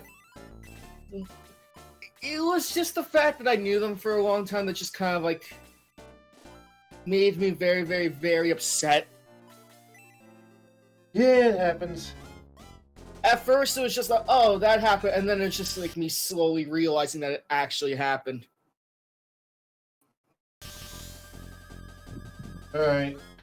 Because it didn't hit me at first, and I hated that it didn't hit me at first. Oh, it just takes a while for the brain to process what happens when it does happen. It's the fact that I saw Midnight's face when that first happened. Midnight just immediately is just like, I'm not gonna leave you right now. Yeah, there's a reason why they took over for a while. Yeah, like his face is like, he immediately went from like happy to just serious. Mm-hmm. Same with Ace. Like both just went from like extremely happy, extremely like bickering with each other kind of to just serious immediately and just comforting me just before I even fully noticed. Right, which, to be fair, was in a way nice because of the fact that I got to have a nice talk with Midnight that night. Midnight and Ace. Yeah, Midnight and Ace likes to use the spades to speak, and Midnight likes to use the full moon to speak. Yeah, I was aware. I could figure that out pretty fast. But yeah, since Pele level up to level 11, attack level increased by 3, speed increased by 3. Oh, by the way, I only repeat the fight if someone actually dies. So just point out. The leveling up doesn't matter in this case. It's if someone actually dies, which the enemies are having a good job killing our dudes. I died 4 times so far on this fight. But anyway, but yeah, I could figure that out. Also, while you weren't here, and while I was on the stream alone, I was doing Hearthstone on my tablet in the background. So I've been slowly grinding my way up the ladder. Scorcher's kind of the only one with his definite image. This.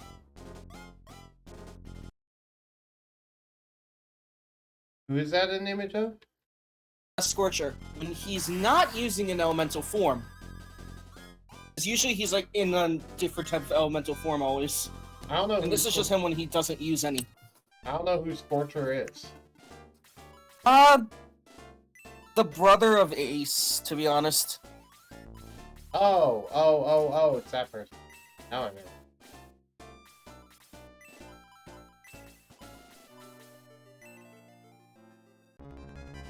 Wow, all 0 people watching this stream are actually getting lots of lore on Fuck.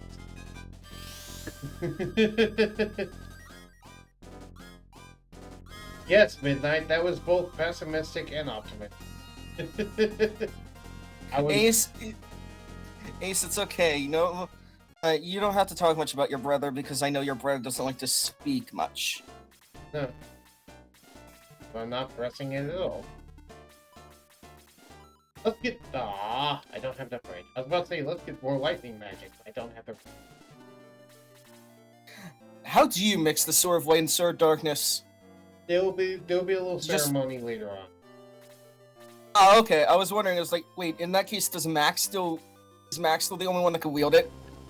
He's the only one that can wield the Chaos Breaker. Also, you lose the Sword of Light and Sword of Darkness.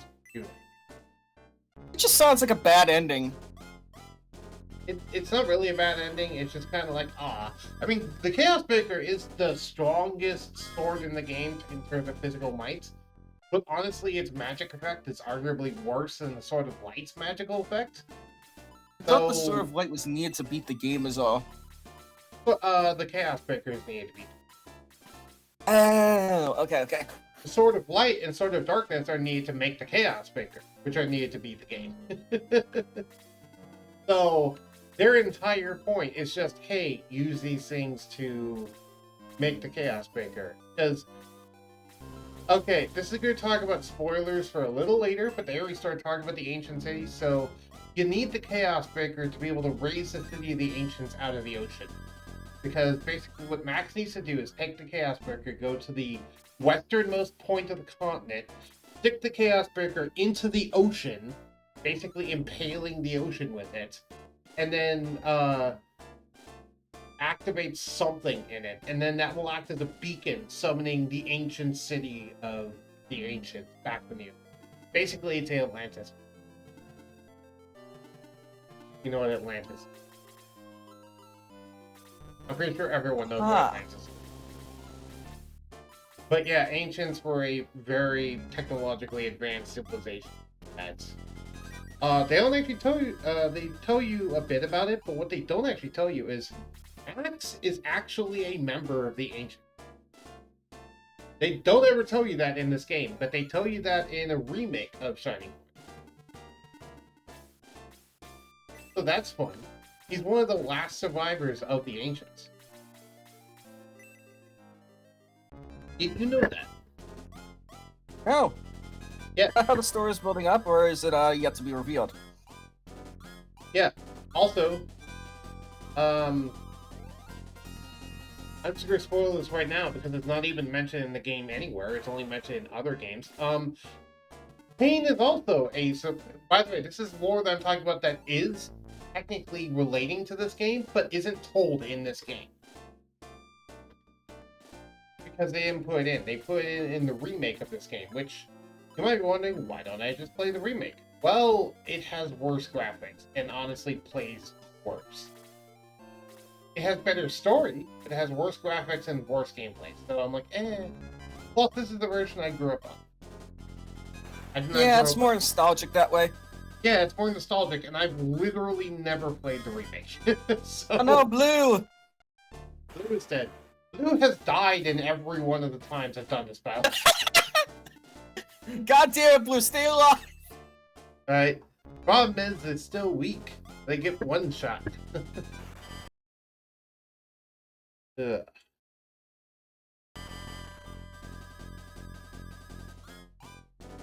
If you're wondering why I paused there, I had to check something on Discord.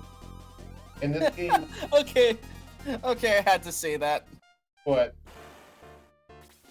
Streaming chat, DMs. At the end. The little messages in the chat and streaming chat. Right, I'm seeing. God damn it, Blue, stay alive. We fucking need you. Right? I gave you the power ring and had you use the power of the power ring on you, and you still died. What the hell?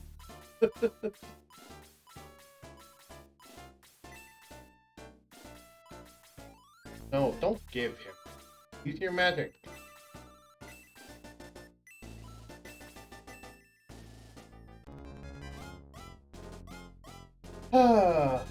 Yeah, I've gotten all the way up to Silver 6 in Hearthstone. That's not bad. By the way, there is actually a point in climbing the ranked ladder in Hearthstone, unlike in Yu-Gi-Oh! Master Duel. Do you know what that point is? Oh? Every time you get up a threshold, so like from apprentice to bronze, and bronze to silver, and silver to gold, etc. Every time you get up one of those thresholds, you get a few goodies added to your chest. Or rather, you get a chest added to your thing. And then when the season is over and your rank is reset back down to the lowest level, any goodies that you got in your chest, you get to then open at the start of the next season. Oh! What counts as a season? It's 4 months. Okay, so... yes, midnight, literally a season. Yeah, it's a 4-month rotation. Basically, that's when... Every 4 months is when not only will everything reset, but the oldest set will rotate out. And the newest... So, that's when the oldest set will rotate out, which is why everyone gets bumped back down to the base rank. It's because now there's a bunch of cards that just got removed from the card pool. Does that make sense? Mm-hmm. So yeah. So there is actually a point in climbing the ranked ladder other than just saying, oh, I'm Platinum 6. It actually just gets you cards and packs, which is nice. It's also one of the only ways to actually gain dust outside of decrafting cards. Oh, okay, got that part. Yep. The other way to do that, by the way, is by doing... Not Parandol, but by doing arena battles and duels battles on the heroic mode, quote-unquote, which is where you use a tavern ticket to do them. Use a tavern ticket on heroic mode, or you pay money, but usually you just do tavern ticket. And then, depending on how well you do, you'll get certain rewards, like packs. So, Hearthstone is actually quite generous with the amount of packs it gives people. It showers people with packs, which is actually quite nice. You just have to, it's like, hey, you're engaging with the content. Here's a bunch of packs. That's basically how Hearthstone works. What was that? It's rewarding. Yeah, it's very rewarding. Unlike your Master Duel, where they're like, hey, here's daily missions. Maybe you can get enough gems to buy some packs. Yeah! Yeah. Meanwhile, in Hearthstone, they're giving you a bunch of free packs. And then on top of that, they're also giving you gold, which you can use to go buy packs. So it's like, okay. That's neat. It is. And be useful. Stop doing 1 damage.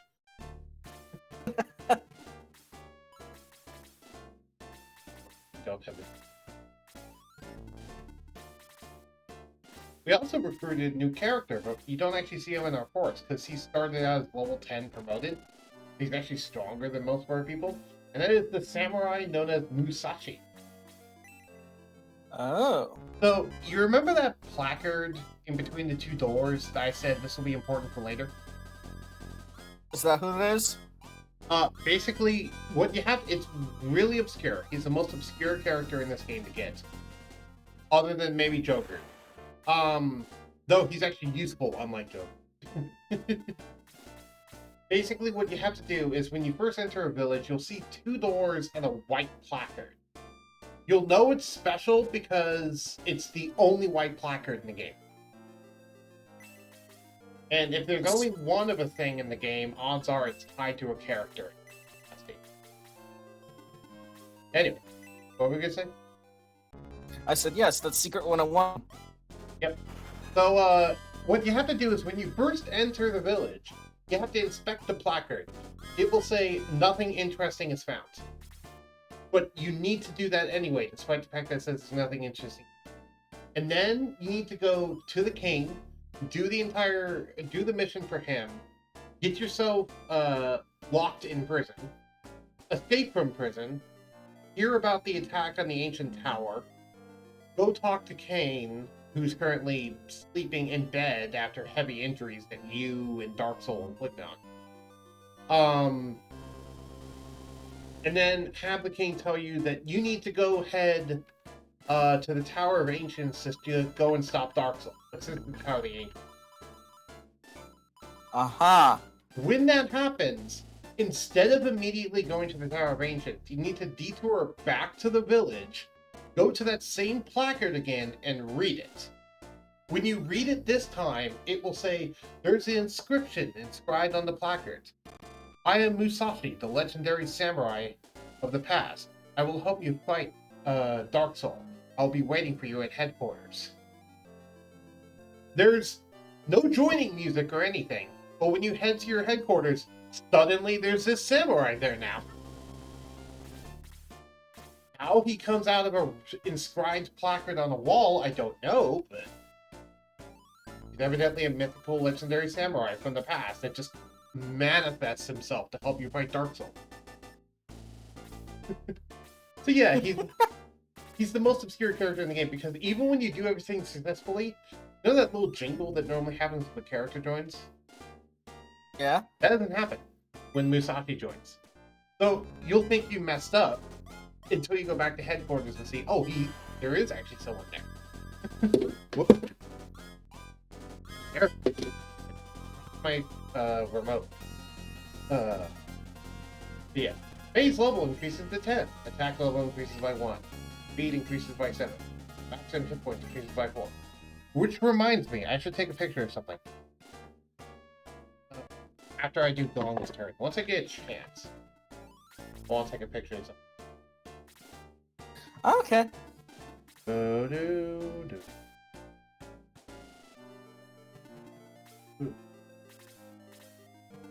Doesn't help that this train is mountain.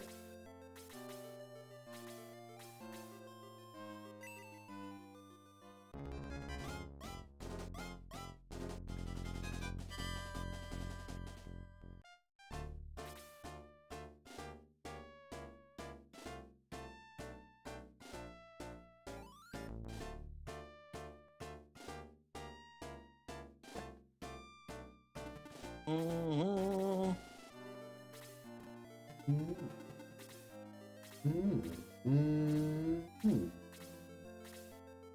Motorcycle.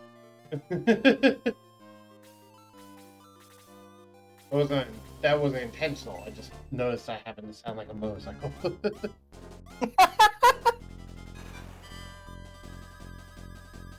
Now, can I post this in the stream chat from my tablet without it messing up? I'm not even going to try. So, I'm going to post this in voice channel text. Let me know when you see. And I want to see if you recognize what I'm posting. Why.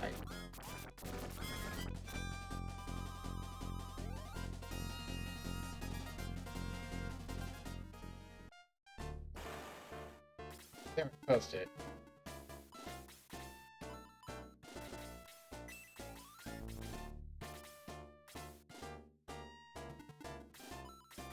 I posted in voice channel text, not in the stream chat. Oh! So, do you see the picture?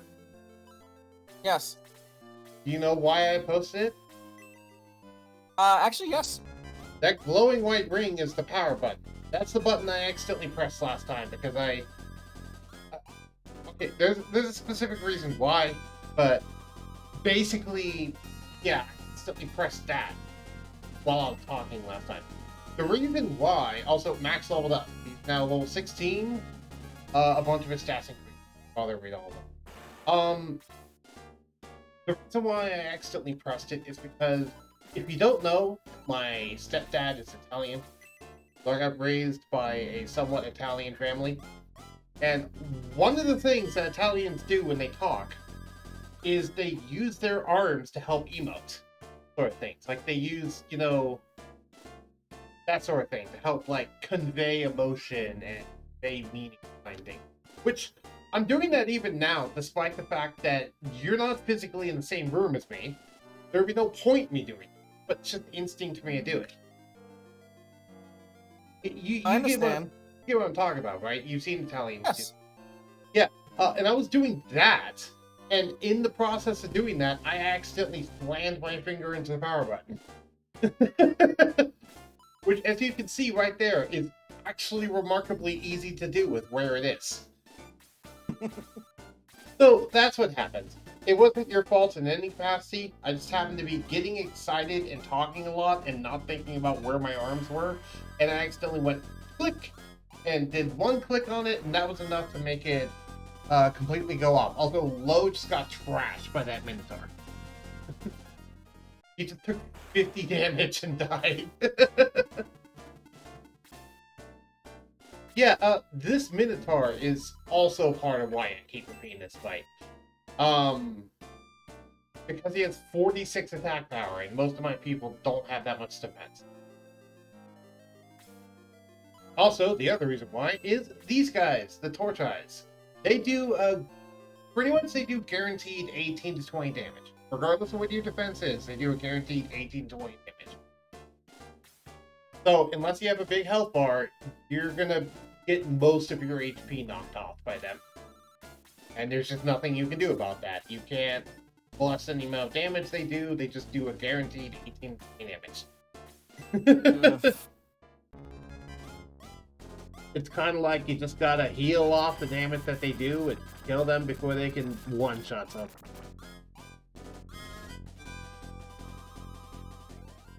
The Minotaur doesn't have that. The Minotaur just hits like a truck.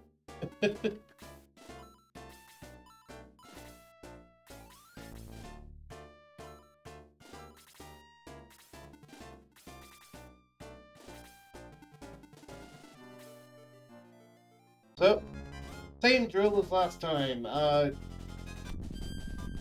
fire breath on the wyvern. That's the first time I've seen that in these fights. About to point out the wyvern has such a weird animation. Didn't do that animation. Yeah, I guess I get to see it next time I attack. Pele, use your black ring. His body suddenly went numb. He wasn't able to do anything. That's because it's cursed ring. That sometimes happens. Yep, I gotta just roll with the punches. And it just says, nope, you can't do anything. Also, lightning! Max uses the Sword of Light. Max uses unlimited power! I also referenced that because the Sword of Light has infinite uses on its lightning ability. So it technically is unlimited power, in a way. Because really unlike other is. items, it won't break. What was that? It really is. Yeah. So yeah, I'm gonna kill most of the enemies and then restart this because someone died.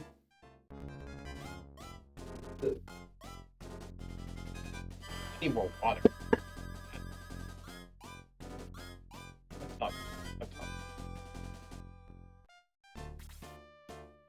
So is there anything you want to talk about D&D related? Nothing that hasn't already been kind of said. Okay. I did want to mention something that Zokurai brought up that is actually something I didn't consider. You know how Dwarven Metal, Adamantine, and Mithril all have the same price per pound? Yes. With Mithril costing 25 gold pieces per pound, Adamantine costs 25 gold pieces per Dwarven Metal. That, while that's true, that also is not necessarily an accurate reflection of how much it costs to make weapons out of them, because it's something that Zokurai pointed out to me, and that's the fact that Dwarven equipment is twice as heavy as normal steel equipment, Adamantine is just as heavy, and Mithril is half as heavy. So while they're the same price per pound, Dwarven Metal requires double the poundage, and Mithril requires half the poundage. So, Mithril plate is about half the cost compared to Dwarven plate. Actually, sorry. Mithril plate is 1/4 the cost in comparison to Dwarven, which is kind of interesting. That, in a way, does kind of put into perspective. Okay, quick save. That does kind of put into perspective some of the things here. So, really, it is a little more cost-effective to make things out of Mithril sometimes. Though, to be fair, Mithril's not as good at weapons as Dwarven is, but Dwarven's heavier.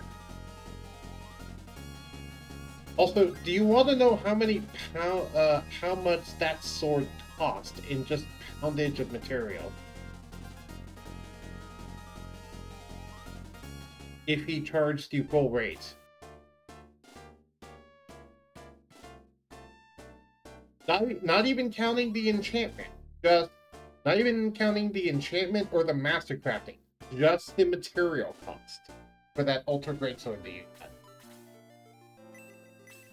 I'm curious. Well, it's 100 pounds, and it's 25 gold pieces per pound. So, from just the Dwarven Metal alone, it would have been 2,500 gold pieces. And then if you strap on the master crafting, and the fact that he gave it a uncommon level enchantment, that raised it from 2,500 to 3,000 for the uncommon level enchantment, and then multiply that by 10, and then it would have been a $30,000 sword. Sorry, 30,000. Oh God! It would have been a 30,000 gold piece sword. So yeah, and he just kind of gave that to you for 250 gold pieces. So he gave you a stupid discount. He was basically giving it away. But since you said you pay him, he's like, yeah, okay, just give me all the money that you have. And there you go.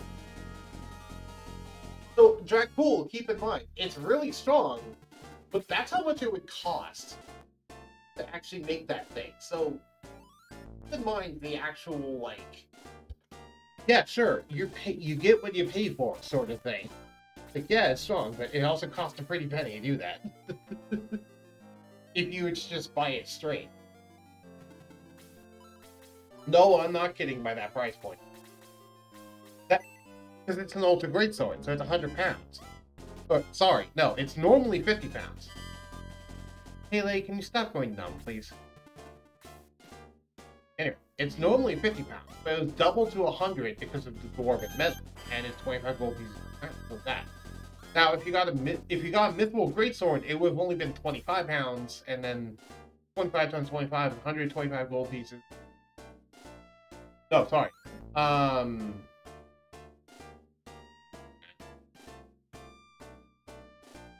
625 gold pieces. Sorry.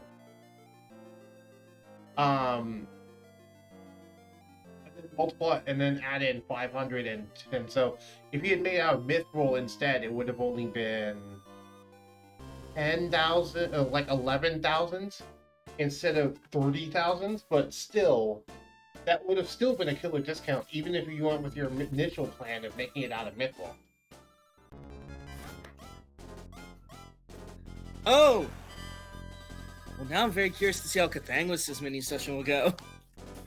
I will say, don't have any expectations of getting something as cool as that. Kathanga's. I mean, regardless, I still am gonna enjoy it. I know. Oh yeah. Arthur's level increases to 8. Defense level increases by 1. Speed increases by 1. Max hit points increases by 4. To be fair, with items, I think I'm good on items, just like specific kinds. There's nothing really I need. I just am excited to see how the story will go in that mini session. Yeah. I already have a specific plan for that.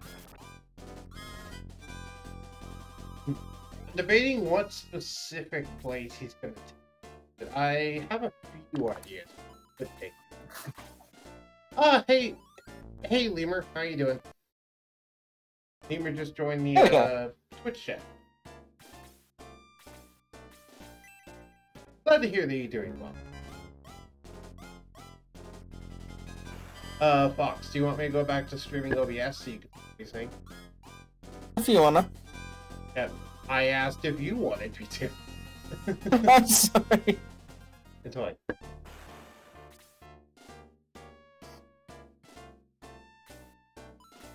I'm just playing some Shining Force and hanging out with my friend Fox. Hello. How you doing, Lemur? You gonna stream today? Or are you not gonna stream? Or have you already streamed? I don't know. I don't think you have. Nah, it's a Wednesday night. Alright. You just go relax. That's fine. Just have me in the background. Or rather, a Thursday morning. So it's like 2, 3 a.m. for you. Got it. Well, you should probably get some sleep soon then. Oh god. They're really close to killing Max. Max is on 2 HP. Keep in mind, by the way, Max has a health bar of 60, and he just got knocked down to 2 by 1 round of enemies attacking him. Oh. Yeah. Hey, Gong, we're gonna need a mighty, like, max level heal. Thanks. Lemur says, I should definitely think about sleep, considering how the Wii one will wake me up early, maybe. Yeah, most likely. You really should sleep. you deserve it. Maybe get some nice tea or something. Not caffeine, but like regular warm tea. Or, I don't know, warm milk if you like that. Warm milk for... Because, like, you're at a moment where it's like, you have 1 or 2 options. You can either go to sleep soon, or you can pull the all-nighter and just not sleep for the next 12 hours, which is not a good thing. But I've done it before. Oh wait, you have the evil ring. I forgot about that. He finally gets to use the evil ring. Can you guess what the evil ring does? Is it evil? It's not diesel. It's... more lightning! But more intense lightning this time.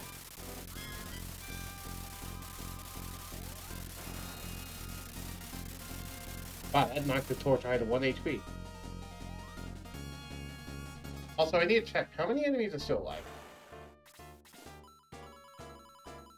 literally the last enemy. I almost accidentally ended the fight without realizing it. Whoops. Well, I'm glad he didn't kill the torch item. Because that would have ended the fight. Oh well. I need to egress out of this fight though, because I need to repeat it because someone's died. Yeah. Heal him back. Oh, by the way, my arm is bleeding. Okay. Yeah. And so that happened earlier on. Why that started. Well, actually, I do know why. There's Okay. and evidently it wasn't fully healed, so it just kind of started bleeding. And oh, great. You're gonna wait until you're done, maybe.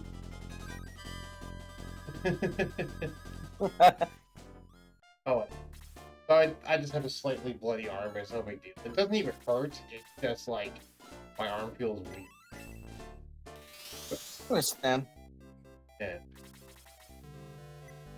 Let's heal the people who are dead, aka Blue. Oh, and Low. I also forgot that Low died. Right, he got two-shot by the Mantar.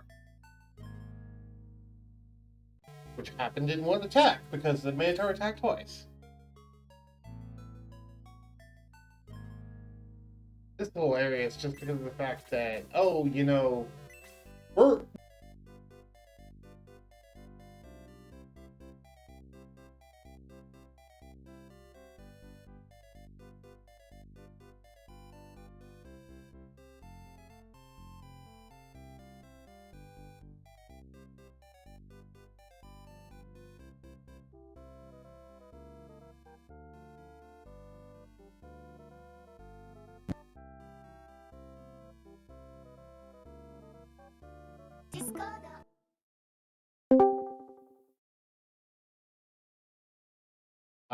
I think my mic's working now.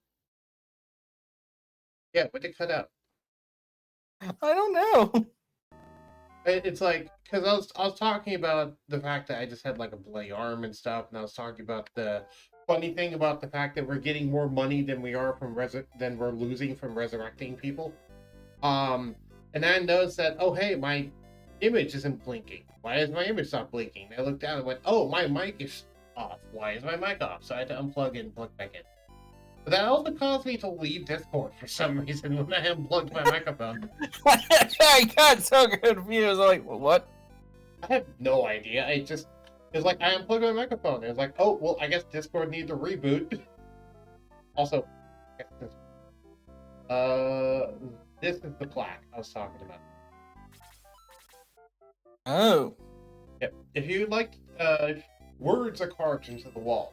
I am Musashi the Samurai. I have come to join the fight against evil. I await at headquarters. You can read that multiple times, so he will not join multiple. I've already unlocked it.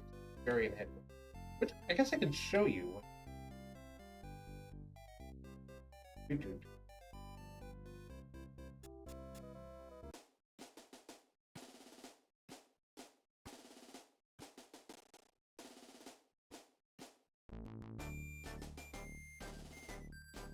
Where is he? There he is. Yep. Oh, I must have dozed off. Did I miss anything important? This is Musashi, the legendary samurai. Anyway, let's add him to my force. I feel like doing it. Also, a bunch of people leveled up, so I might as well swap out. Let's swap in Vankar, swap out Pele, swap in Luke, May, swap in Musashi. Everyone is technically lower level than him, so I really shouldn't do this, but eh. Who am I gonna swap? I guess Hans, he's been here for a while. I'll swap out Hans.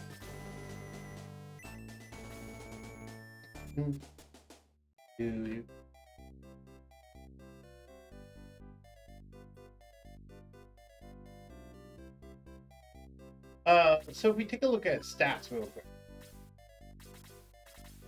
Oh, Actually, I can't do that here. Where I can do that in battle. I don't need to go back to the battle.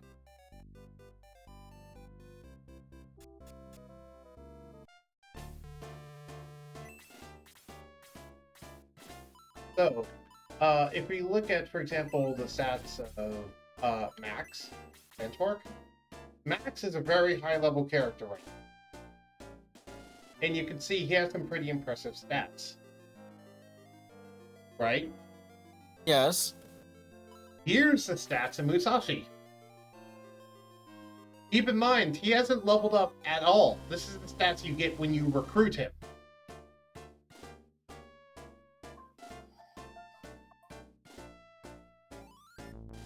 As you can see, he's almost as good as Max is right now, and I've power leveled Max quite a bit throughout this thing. Him, I just got, and I haven't given him a single experience point yet, and still he's dead strong. Also, he's the only person in the game that can get the weapon known as the Katana, which the Katana is a very interesting weapon in this game. So, every single weapon in this game, except the Katana and the Doom Blade, we'll talk about the Doom Blade, but every single weapon in this game only increases your power. There is only two exceptions, those being the Katana and the Doom Blade. The Doom Blade we won't get until we get a character in Chapter 8. But the Katana also increases another stat, but it's not a stat you can see normally. It increases his crit rate. Oh? So it's not only the strongest non-legendary sword in the game, it increases his attack by the most outside of the Sword of Light, Darkness, or Chaos Breaker. So it's the strongest non-legendary sword. But on top of that, it increases its crit rate by, I believe, 20%. Most people in the game only have a 2% crit rate. He has a 22% crit rate while having his weapon equipped. Yes, man. I know Kathangos would want a katana. That's later. Katana or sickle is later. Right, but yeah, I just wanted to point that out because, yeah, that's actually pretty interesting. Also, his only weakness is that his agility is low and his movement speed is slow. So he's not going to be that quick into the battlefield, but he's nearly unkillable in the battlefield. Oh? Lemur is posting a bunch of things. I won't read them. I could definitely think about... Oh, I read that. Fun fact, this Musashi's helmet insignia is that of the date Masamune. Masamune. Cool. I'm sure that's some... I've heard that before. I don't remember from where. I know it's a Japanese... I think Masamune is a legendary smith, if I remember correctly. Is also the leader of a dynasty, but that's the only thing I can remember about that. I don't know, Fox, do you know more about Masamune? It's a legendary blade made by a legendary smith. Okay. Date Masamune is just a daimyo. Okay. Fair enough. The crest on his helmet is evidently the crest of Date Masamune. It's from the Civil War period of Japan. Also, hello, Surtur. Date equals date. So it's the date Masamune is evidently how you pronounce it. Okay. By the way, cool. We have a Civil War era samurai in our force.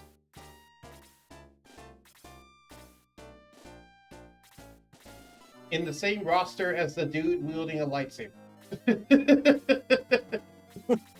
To be fair, though, that's ancient, so ancient technology. I'm pretty sure even the ancient Japanese gods had equivalents to advanced technology, so that makes sense. Legendary blade. It's not quite no grass cutter sword, but it's a legendary blade.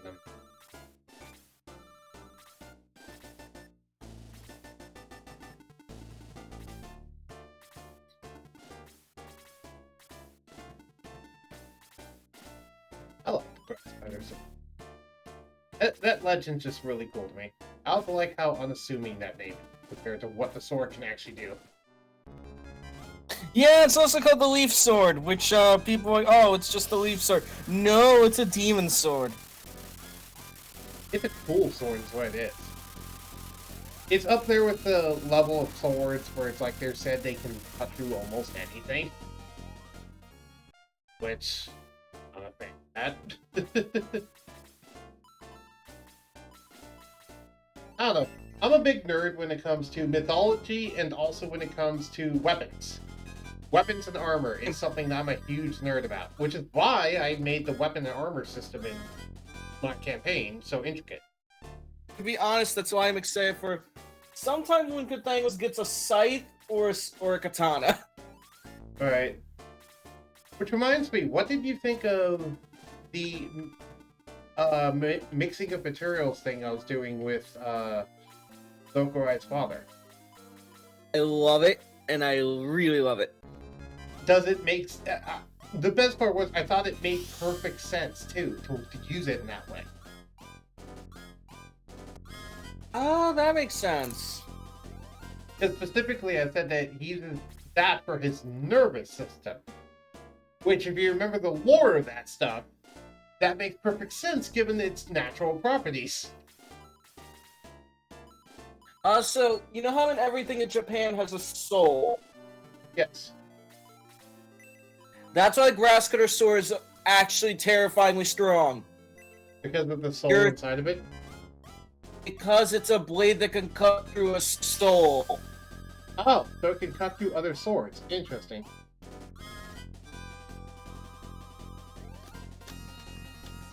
Oh, so that's similar to Bleach then, in that regard. Not thinking about it.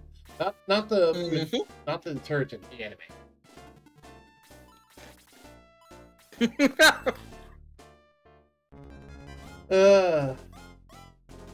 I know with Bleach, the what are they called?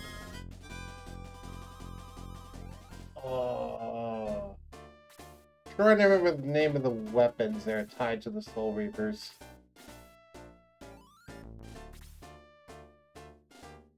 Shikai. I think it's the Shikai. No, wait, that's the first basic ability of them. Because I know there's Shikai, Bankai, and then different levels, but that's the transformations and abilities. That's not the name of the actual weapons themselves. I'm trying to remember what the name of the actual weapons themselves are. Because I know each one has their own specific name. There's also like a label that all of them follow. Anyway, those blades, which aren't always a blade, but they're usually a blade. Those blades are stated to directly be extensions of the Soul Reaper's soul. In a way, where they become so unified with the blade that they become one and the same. Not Bankai, no, because Bankai is the name of the transformation, not the name of the sword.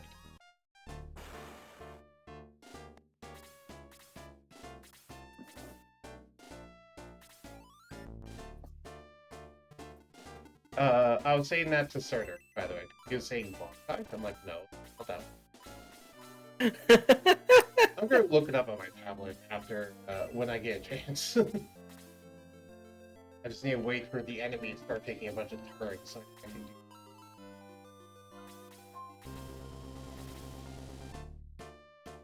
There we go. Gives me the opportunity. Or maybe not.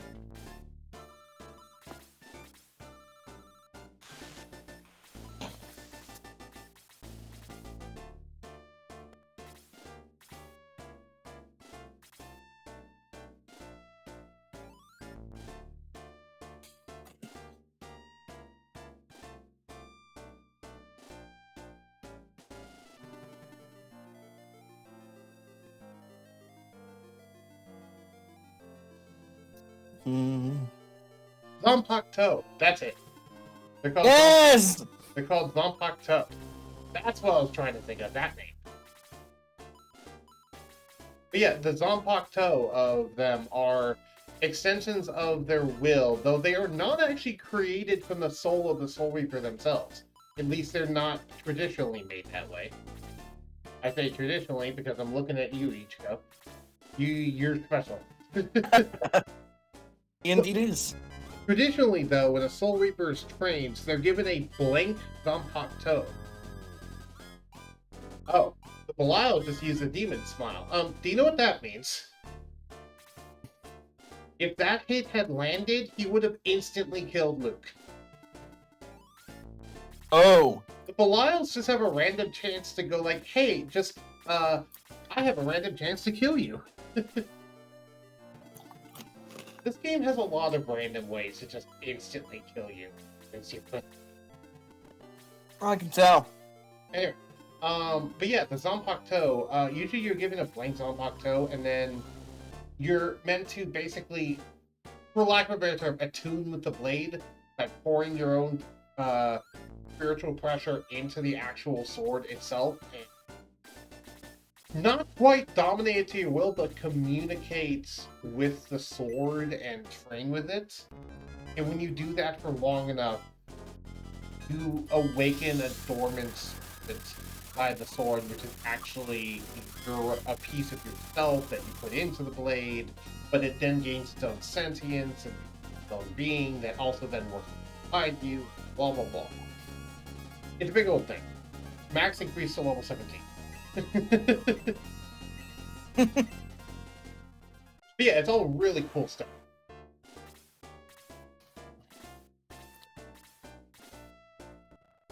Ichigo is just weird and special because he's a prodigy child, and also he has a very complicated parentage. No, not like the Bengals Midnight. No, more complicated than Katana's. Yes, I meant that, Midnight. Have you even bothered to look into Ichigo's history in terms of his parents?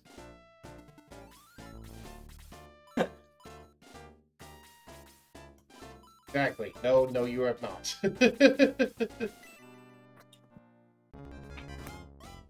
But yeah, the Zanpakuto, there's two transformations. One is, it has its initial base state, and then there's its Shikai state, and then there's its Bonkai state. And then there's, because there's actually 5 states for a Zanpakuto, believe it or not.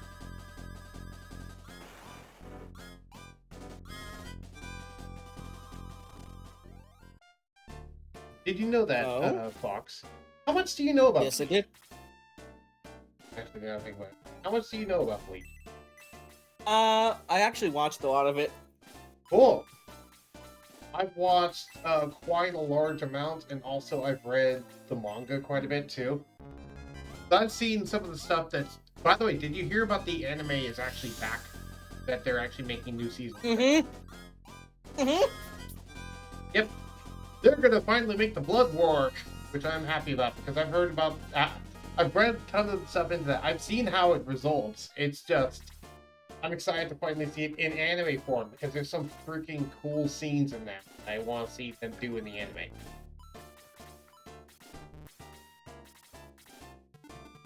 I can tell you just want to gush for a while about Bleach. If you want to, you can.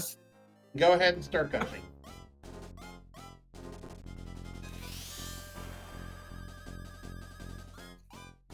I say that. And then... I'm trying to think of where to start. Let's start with who's your favorite character. Rukia. Cool. Why that? Why not? I don't know, I always liked her. Okay.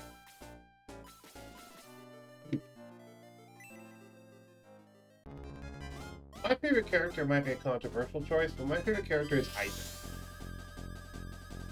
He is my second favorite. No! And I don't just mean as a villain, either. He was also a cool... I just like his personality, boy. Though it's sad that he tried to... that he spent most of his time just fucking with me, but... Yeah, sadly.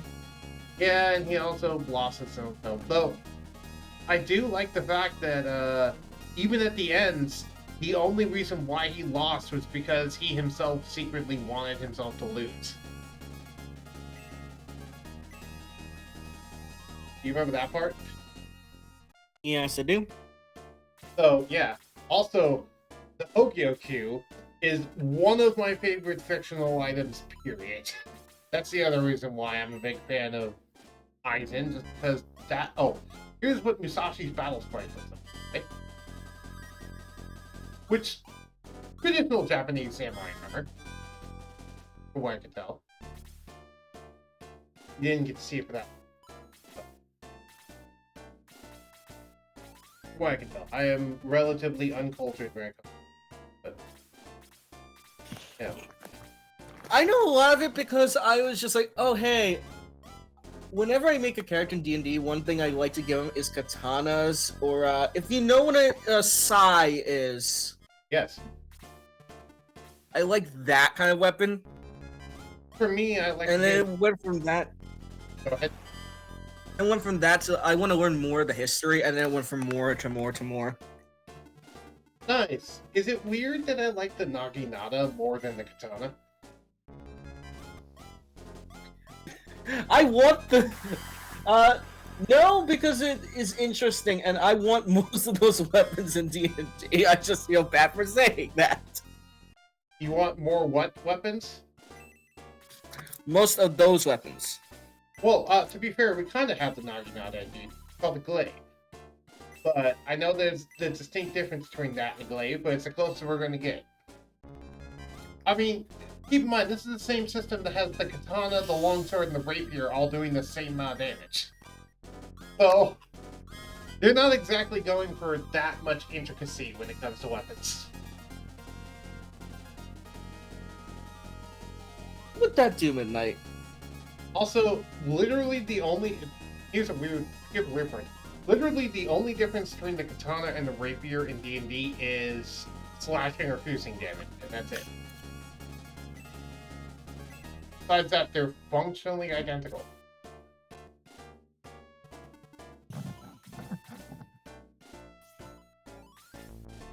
No, Midnight, you cannot make an ultra greatsword out of a katana. That's not how that works. I don't think you actually heard what he said before that, which is, what if you make an ultra great sword out of morning steel? You can do that. Like the one that cuts in like one hit, and he's like, yeah, that'll be an effective demon sword. Yep. That'd be like... Yeah, that would be close to having a leaf blade in D&D. What's the capabilities of the leaf blade again? I forget. It can cut anything in half. Well, and it includes anything. Anything that it's encountered before. And that includes just like powerful generals that is in their way. Just one slice. Yeah, though it's important to remember for things like that, let's not talk about the no limits fallacy. Because while it says I know. Because if we go by the mythology, even the wind struck up by the sword would actually effectively slice through a person. Right. Yeah. That's where the leaf blade is actually terrifying. Because it could just cut up armies with the wind. Right. But you want to know why I bring up the whole no limits fallacy thing? Because if we take that to its logical extreme, okay, it can cut through anything. So, if we brought the Abrahamic God down and had to try to cut him, would it be able to cut him? He's literally omnipotent. I forgot what Japanese god it was faced against, but yes. I doubt that one was omnipotent.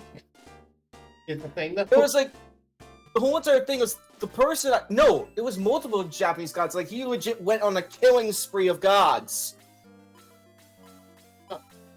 Why did he do that? So I think what was it, Susanoo? Like, literally just took the blade from him that said, "You are not worthy, you killed too many of my brethren." Right, which is why the blade is coated in blood, it's a cursed sword. It is legit. If you impact in D&D, the way it would work is, yeah, it would work, it just, you would go insane. Not quite. It would be more similar to the cursed blades that Zoro wields, and where your own willpower would have to be stronger than the actual curse. It's like, yeah, it's a good blade. You have to kind of like actively fight it to not hurt your friends. I know. I don't know why you're getting so tripped up over this. I'm sorry, I geek about this. I know, and I'm like, I'm a power scaler here, so I'm like, okay, the no limit. As Sir just brought up, also, why is it not doing the thing now? Weird. It's not letting us bounce around in the string. We fixed We need to.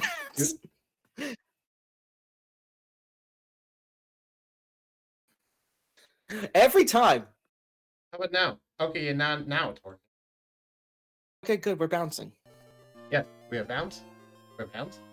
Sorry, anyway. But yeah, as Surtur said, Bug Boy with the no limits fallacy. Good old power scaling. I know you could probably do power scaling for the rest of the stream. Yeah, I definitely could, because I'm a big power scaling geek. To be fair, you power scale with the Ultra Great Sword. Well, making something powerful is not what power scaling means. Do you know what power scaling means? Not fully. I'm curious. Power scaling is when you compare a object from, let's say, myth or an anime or something. Like you compare a person, let's say you take Aizen from anime. Bleach. Say you take Aizen from Bleach. Anime! I'm trying to explain this thing, but I keep mumbling. I know, I'm sorry, I'm not trying to make fun of you. You aren't making fun of me, but it's just I'm butchering this explanation because I am bumbling over my own words. So, a good example of power scaling would be like, okay, let's take Aizen from Bleach, and let's take Sun Wukong from Japanese myth. Who would win in a fight against each other? And so you compare their feats and their abilities that they both have to see who would actually accurately win in a fight. It's not just who do you want to win in a fight, or who do you think will win in the fight. It's like, no, actually crunch the numbers, look at what they've done before, what's been recorded as doing, and go, okay, well, based off all the knowledge that we know, this person would win. For reference, by the way, Sun Wukong would win that fight, but... like pitting Goku against One Punch, Saitama. Yeah, that's power scaling. Power scaling is when you are scaling the power between two opponents that could never actually fight each other. A good real-life example of power scaling, it doesn't just have to apply to opponents that could literally never fight each other, by the way. Because a good example of power scaling is what in real life, is what Seth the Programmer did, where he talked about the grizzly bear versus the ape, the giant ape. Not the giant ape, but like a normal ape from the forest. Who would win a fight, a grizzly bear or an ape? Of course you'd say that, Midnight. Who does he think will win? No, Midnight just said it works in D&D, just have two druids attack each other. Well, yeah, but there'd be a little bit of weird caveats with that, but yeah. By the way, but yeah, oh, by the way, the grizzly bear does win that, because from all recorded strength measurements and stuff, not doing that, from recorded strength measurements and stuff, yeah, it would actually.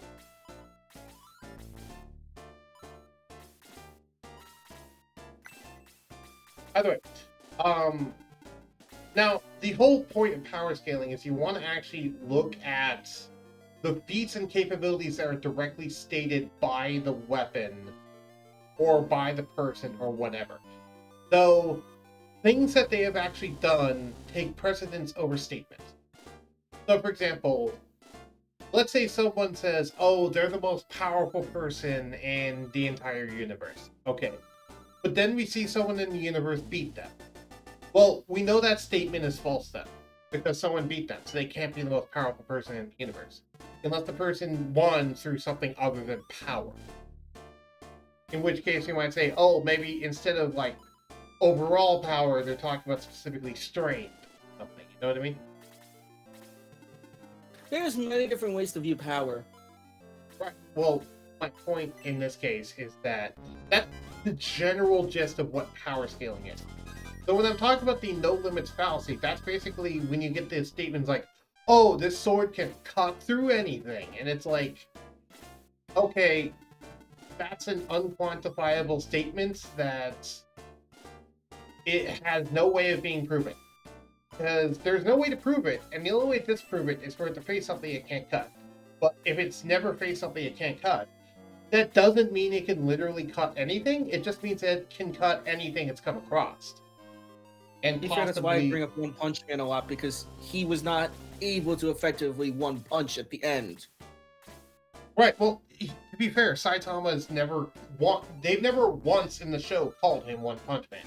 That's only the name of the show.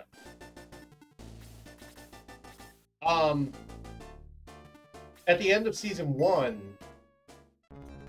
he was able to mess up Boros, and he still beat Boros without even trying. So you might say, oh, but you can't say, for example, that, oh, Saitama can beat anyone, because we don't know. You know, just because he's beat everyone in his own verse so far, doesn't mean he can beat, like, for example, Goku. We don't know that.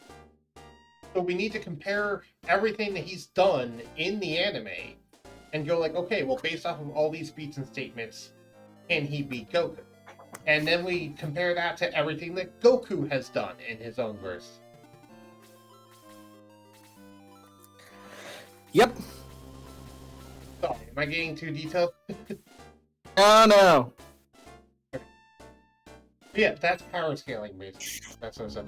By the way, Goku would pretty much beat Saitama because the highest amount of scaling we have for Saitama right now is, at most, star level. And that's if you take the star collapsing roaring cannon statement for Boros' attack, literally. And you say it's actually star level, then that means that, yeah, Saitama would be star level. But that's if you take that literally. But even then, we have direct feats in the Battle of Gods arc for Goku that states that he could destroy a universe accidentally by punching someone. So that's a bit higher than star level.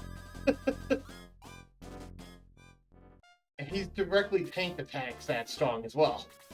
So yeah, we can look at that and it's like, well, Saitama's never been beaten, but based off that statement, Goku's directly been shown to scale a lot higher than Saitama.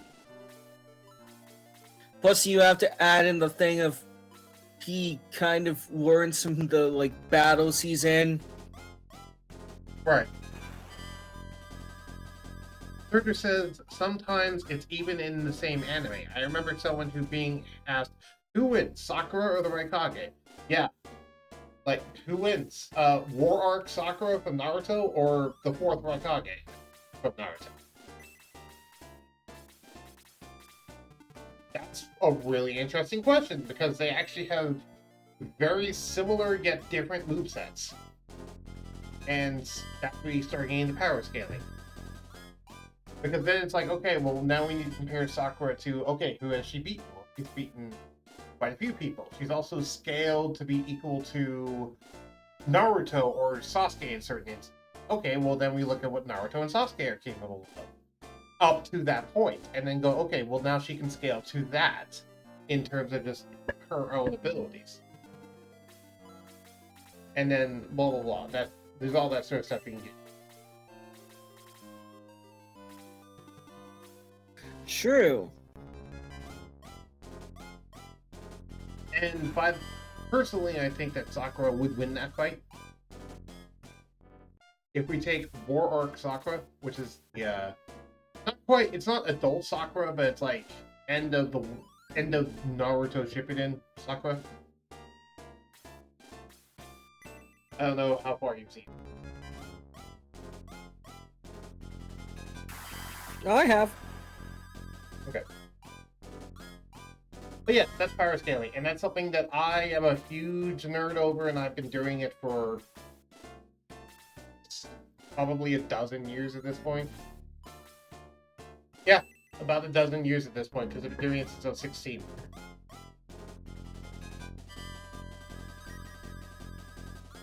I initially got into power scaling from the show Deadliest Warrior, which was a Spike TV show that wasn't very good, but it warriors from history who could never meet on the battlefield. And who knows how this, like, how did they advertise it? Like, all those schoolyard debates between kids about, oh, who would win a fight? Is this guy and this guy? Well, we're going to answer them definitively today. Blah, blah, blah. It was not a very good show. It was not very well researched. But it's what got me into the concept.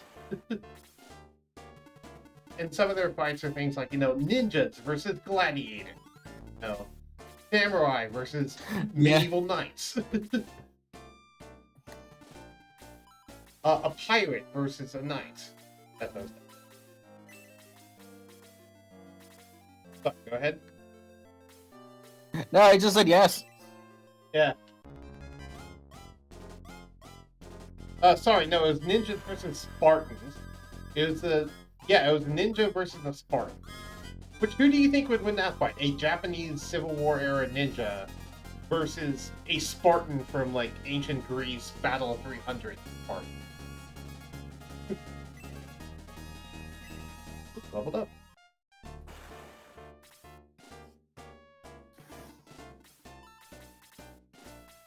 I know who they said would win, but I don't honestly know who would win because it depends on so many variables. But in the show, they said, oh, the Spartan win. Just because there's almost nothing the ninja can do can get around the shield. The giant bronze shield that they...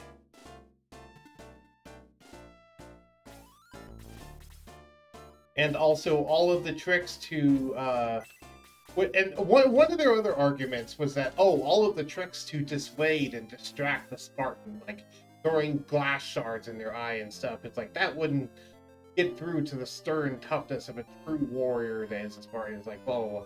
I'm like, a lot of the stuff worked on samurai, and samurai are just as heavily trained as Spartans are, so I don't know what the fuck they're talking about. But whatever. Also, yeah, did you know that was a tactics of ninjas? Oh, I did! Yeah, the black eggs, as they call them. Which, by the way, you can make those in D&D. No one has, but you can make those in D&D. To be fair, if anyone's gonna make a potion or anything, it's gonna be Katana's. Right, though those aren't exactly a potion. Those are more just like glass shards inside of eggshells. But you could do that. Give him a moment, he can do it. That reminds me, there's actually items in D&D sort of like that. They're uncommon magic items that they're various kinds of dust. If you go look in Roll20, not just Roll20, but if you look in Wikidots, I can't do it right now because I'm streaming, but if you go look in Wikidot, you'll see a bunch of dust under uncommon, and if you could, I'd like you to go read them and just think about the possibilities. The one physically make it using alchemy. Biology. What? Gonna physically make it using alchemy and herbology. Depends on the actual dust. Each individual dust is made in a different way. You're gonna have to go see what I'm talking about before I answer that question. Because they will probably answer the question for you. Hey Arthur, you get to... Actually, no, you don't. I was about to say, you get to finally use your magic. No, you're not. Or use your... Actually, no. Go ahead and use your magic. Oh, I can't use Dust of Corrosion. That takes an actual monster to do that. Yeah.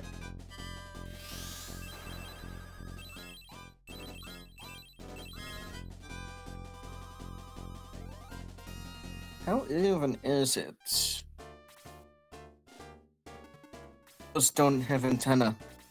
How the fuck do you make those into dust? Mortar and pestle? No, but it specifically says, oh, it's made of the antenna of the dust method. And I'm like, but that doesn't have an antenna. The dust method doesn't have an antenna? Oh. Oh, rust monster, not dust monster. Yes, rust monster. Antenna of a rust monster. Which, by the way, rust monsters are nasty. You know that shiny new dwarven metal sword that Dracul has? A rust monster could completely disintegrate that in 2 rounds of combat. No, I'm not kidding either. Hey, there's nothing that can say I can't make dust of disappearance or dust of dryness. Right. Also, dust of coughing and sneezing is also something I want to freaking specifically.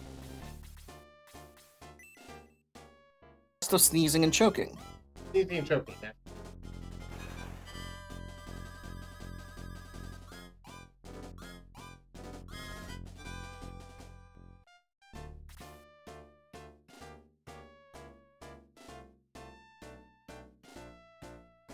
There's nothing saying I can't make dust of disappearance, dust of dryness, or dust of sneezing and choking.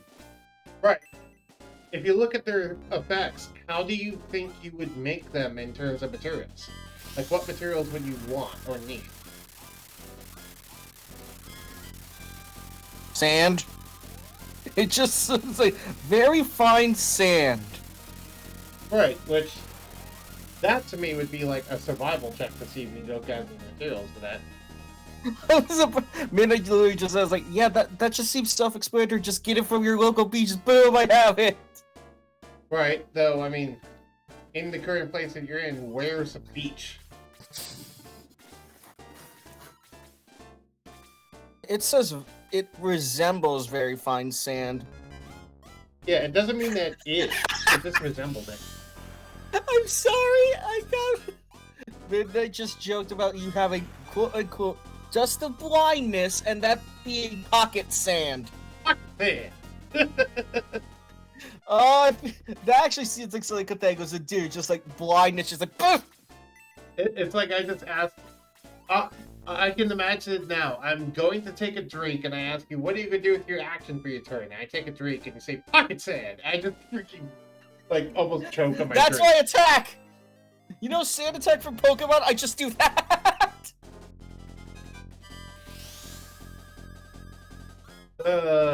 Can someone clip that, please? Whole pocket sand thing. Can I... Are you kidding me? What? I could kind of make pixie dust because it's nothing that says where it comes from. It comes So from it's Pixie. No, it doesn't even say that! Literally comes from Pixie. I look up a minute, it's like, but what is the chances that Cathangus won't be able to kind of convince Pixies to kind of help him out with this? You want to know what pixie dust is? Or at least, I don't know what the lore on it is, but do you know what the lore I'm saying it is? What? You know how a person sheds dead skin cells? Yeah. That to me is what pixie dust is. It's just dead pixie skin cells. The hell is this rust monster? Go look up the rust monster if you don't know what it is. It's terrifying. It looks like a weird flea mixed with a moth. Its design it dates back to first edition D&D, and its design is based off of a bootleg dinosaur toy. No, I'm not kidding. Its design is literally based off of a bootleg dinosaur toy. I'm seeing flea. Here, I'll link you a video on the rust monster. Or at least a video that goes over its origin. Yes, Midnight, there is a chance for Cathangus to just befriend a pixie and have it help him out.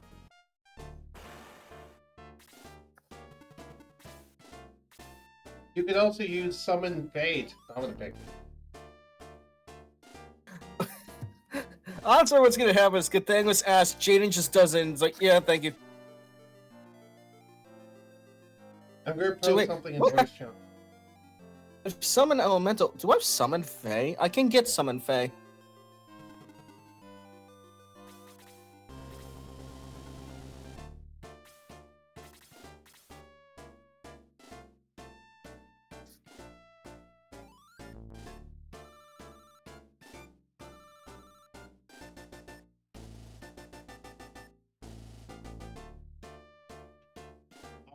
I'm posting in the movie night chat. Go ahead and watch this really short video. Oh, it's from Magic. No, it's not. It's actually from D&D. That's from the Magic the Gathering Adventures in the Forgotten Realms set, which was the D&D crossover set into Magic the Gathering. Does that make sense? Because Magic the Gathering had a crossover with D&D, and then D&D had a crossover with Magic the Gathering, and that's where the cards came from D&D to Magic the Gathering. Anyway, go ahead and watch that small video. It'll explain a lot of the origin.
Huh. Mm-hmm.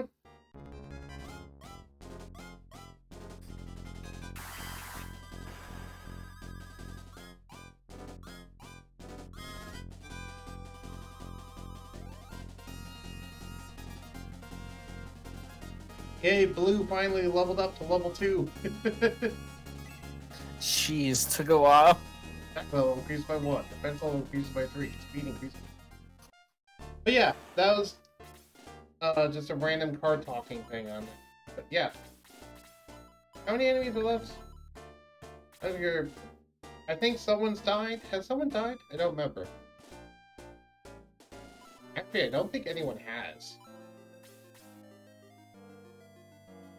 Yeah. Oh, so I didn't know it was Rust Bear, Buick, and then Owl Bear that came from this. Yeah. Oh, they're all monsters that date back to the first. Well, you gotta get your artistic inspiration from somewhere. Why not bootleg dinosaur toys? Also, max level up to level 18.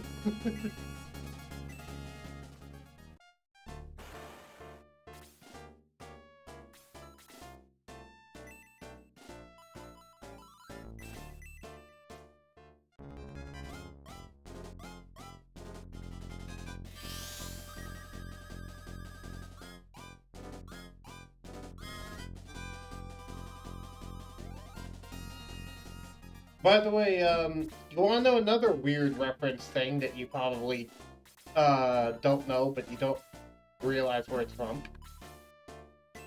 Sure. So, you know the Kako demons from Doom?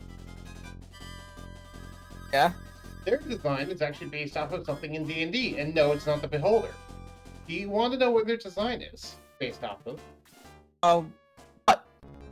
So, their design is based off the head of the Astral Dreadnought from D&D. Except What? they just took the head and made that the entire body. Go look up the Astral Dreadnought in D&D, and you'll see the inspiration. It's like, oh hey, that's a Kako demon on its head. I'm looking up now, and oh my god! You see the resemblance?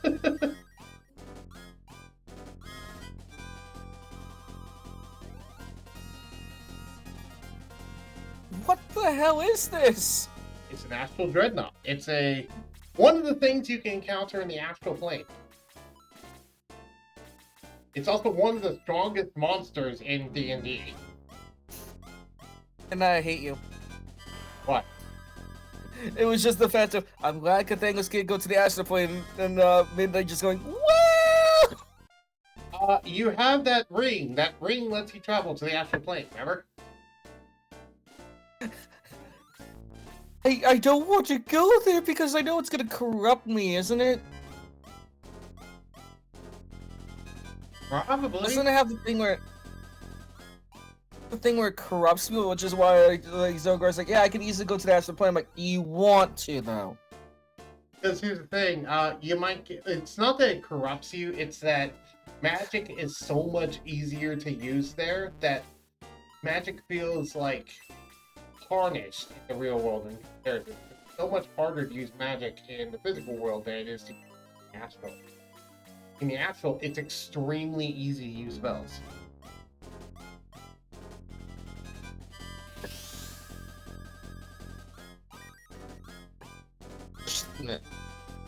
You want an example of how much easier it is to use magic in the astral?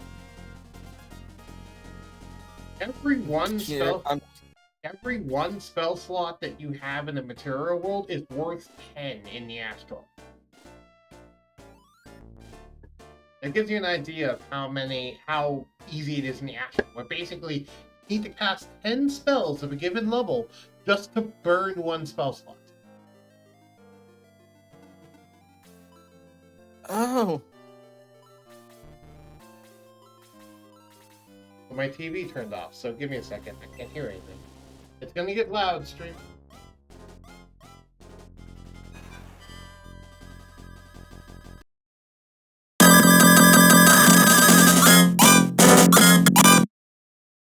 Ah! As I said, it was gonna get loud, stream. The game always gets super loud when because it switches from my TV to my, and then back to my TV. Anyway.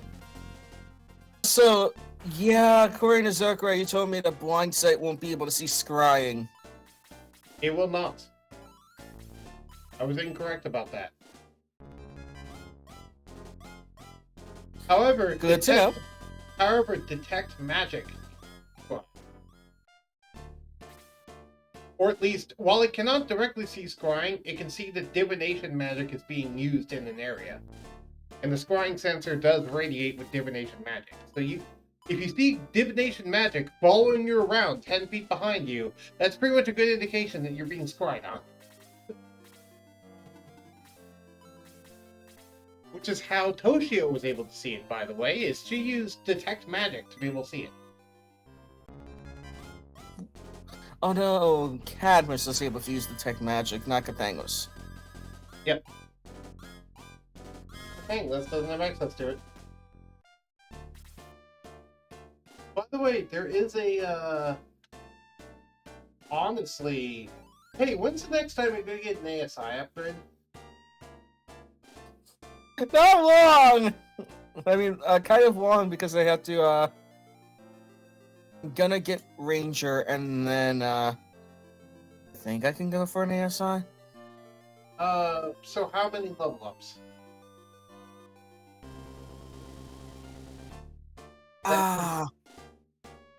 Do I want to power level Ranger first, or do I want one level 1 Ranger, then maybe go to Paladin?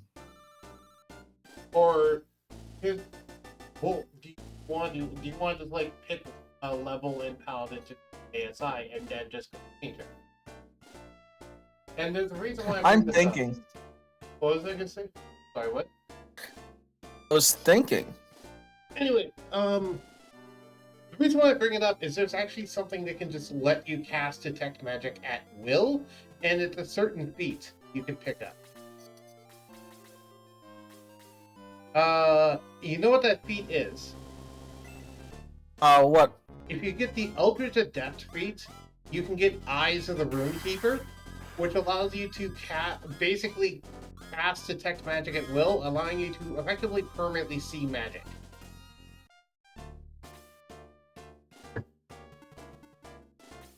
I forget if it's Eyes of the Runekeeper or something else, but there's a certain Eldritch invocation you can get that allows you to detect magic at will. So you could try and get that Eldritch Invocation either through one level of either through getting it through a second level of Warlock, or by getting a feat. Huh. You already have first level Oh. Warlock, right? Yes, I do. Then I believe second level is when you get the invocation, or is that third level? Second level is when you get invocation. Third level is when you get the pact boon. Right. So you could do second level, get invocation, get that, and that way you would always be able to tell if you or anyone else in the party is being scryed on. Because you could cast detect magic at will.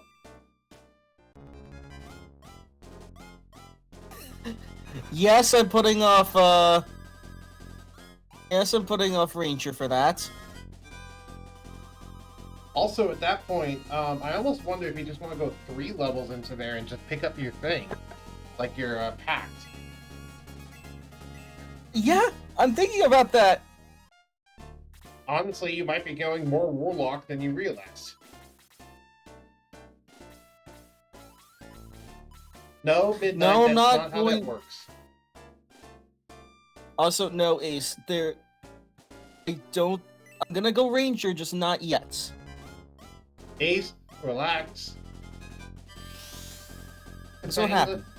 Cathanglus needs to do this for himself.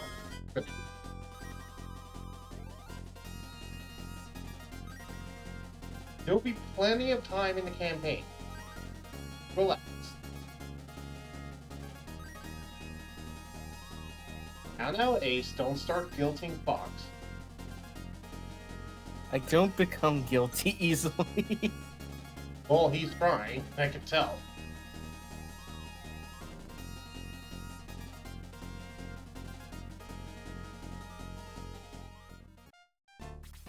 Surtur says to stream from capturing Midnight, but... Hmm?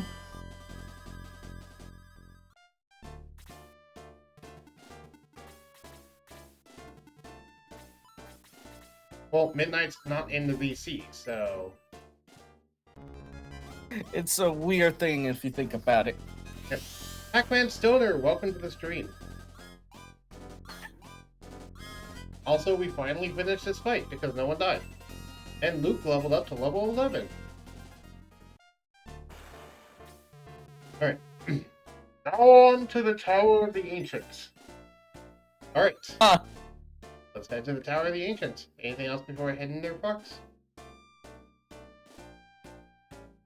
No, it's just Midnight had a good point. What? If I get all the way to third level Warlock, and then I take the feat of Eldritch Invocation, then I can kind of get Eldritch Invocations for the whole entire pack boon stuff. Yeah. Anyway. Shall I do this now? I think, yeah. So I think upon level up Midnight, I can just switch them out to that. Every time you level up in Warlock, you can switch one of your invocations. Through the ability called Eldritch Versatility. Anyway, on to the Tower of the Ancients. That. Yeah, it's a text shell thing. Not quite, but yeah.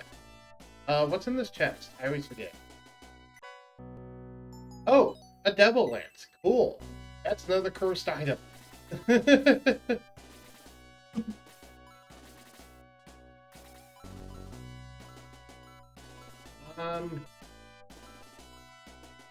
Hey, Ernest, go ahead and take the devil.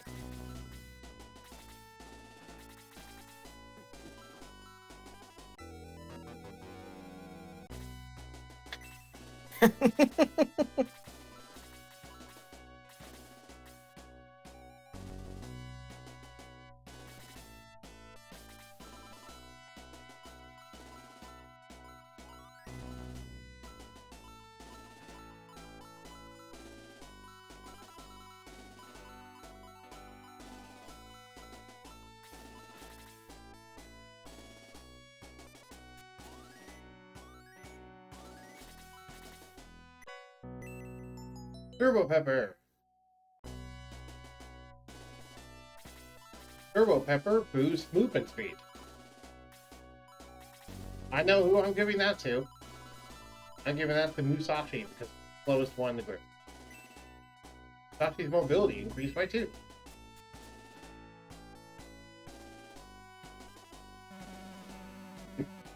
Stop them! Lord Dark Soul must not be disturbed! We must get inside the tower. Through these monsters quickly, Max.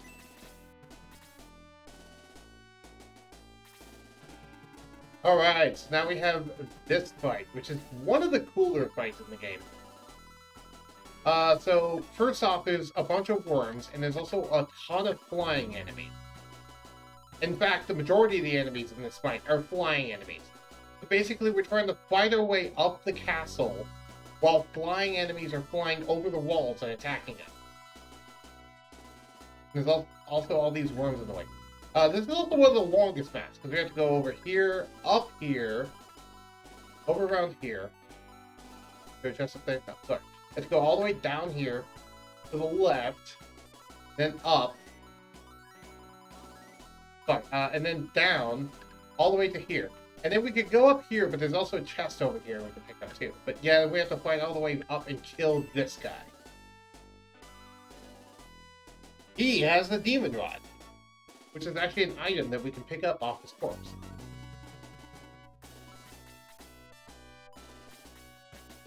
Oh, let's go do the fight.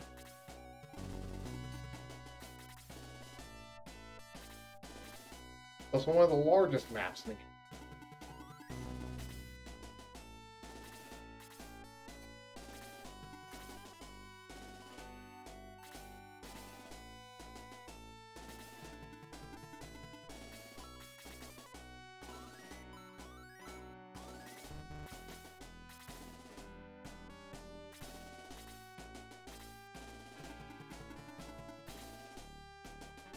You got quiet, Fox. Are you okay? Yeah, I was just thinking if I should actually take the Warlock route, or if Midnight's right and I should take a couple Rifles and Ranger, because Midnight's just like, point is, would you want to do that already, or would you... He's just like, what do you want to do? Yeah.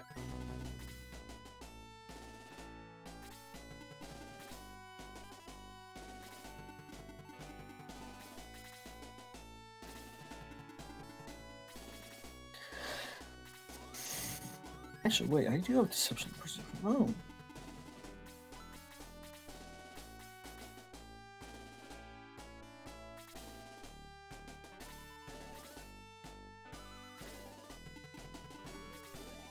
Have the book on it. What book? He's just like, I can use detect magic for you. I'm like, but you don't have the book. Also, you're not always going to be physically with him. As evidence. Raiju, you don't have a chance of getting the book either! No.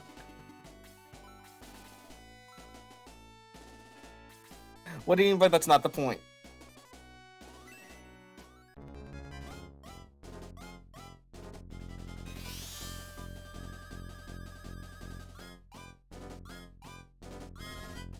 Don't do that. I said don't do that.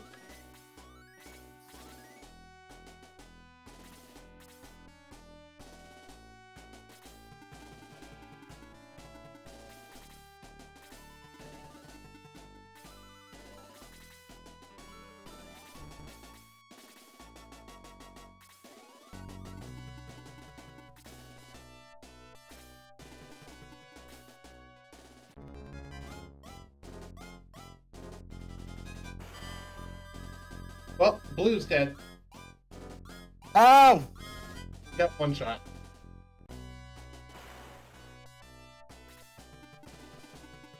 Blue is dead, not Vixen.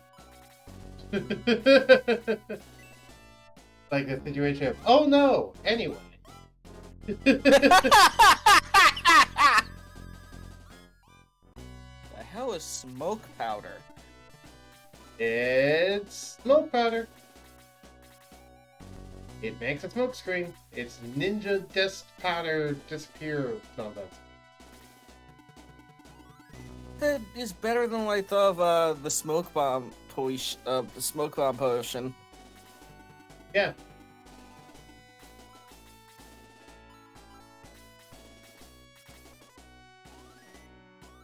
By the way, did you know that there's D&D rules for a smoke grenade? Wait, what? There's D&D rules for a smoke grenade, like a modern smoke grenade. Because remember, there's like some rules for modern settings in D&D, and one of them is for how a smoke grenade works. There's also one for a flashbang grenade. You took the two ideas I had too. So to be fair, that would not be up Katana's wheelhouse, that would more be up Zokurai's wheelhouse, because he's the artificer. Yeah. Oh, right.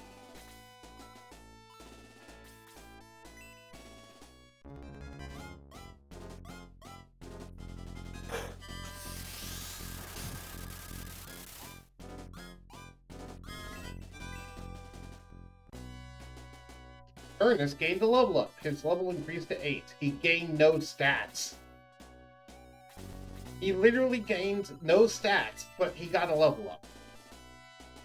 Okay. That's pointless, but okay. Yay for you, I guess.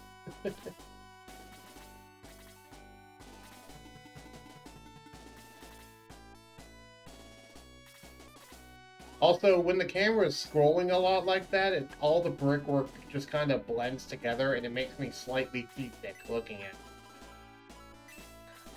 Oh, I know. Have, How is the wood gonna... Oh. Does it do that for you? Yes. Sorry for anyone on the stream who that happened to. Also, when did I suddenly get 4 viewers? Hello.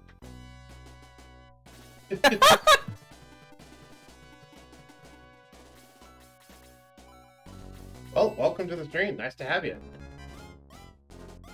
Sword of Light. Electrocute that jet. Also, we're fighting a lot of mechanical enemies now.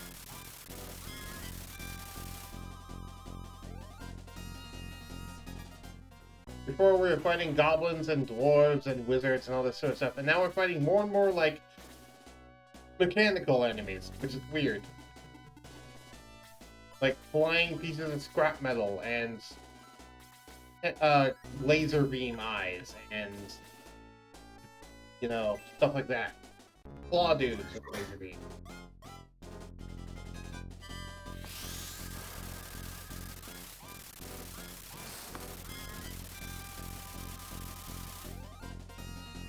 Yes, I know the next level up's my choice.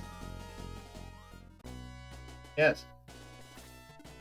That is how levels up. That's how level ups work.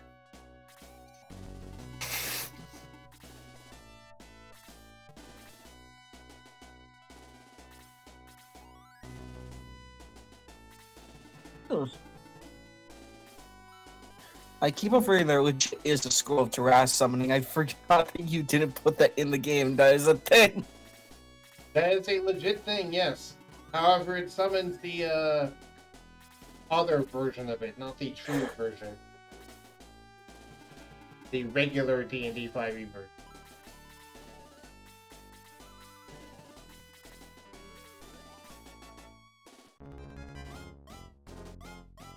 Iceborne attacks. Oh, Iceman.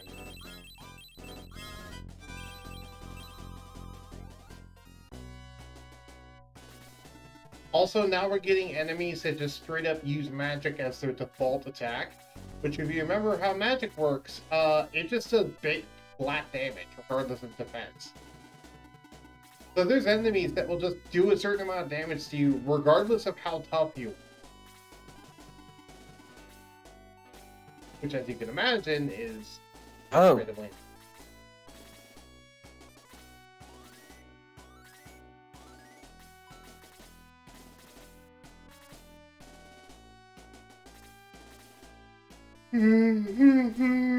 Oh, that. Go ahead. Oh, yawning. Sorry, I was just looking at the thing from Wild Beyond, which I'm like, what is Iki Viv? That's what Yugioh is.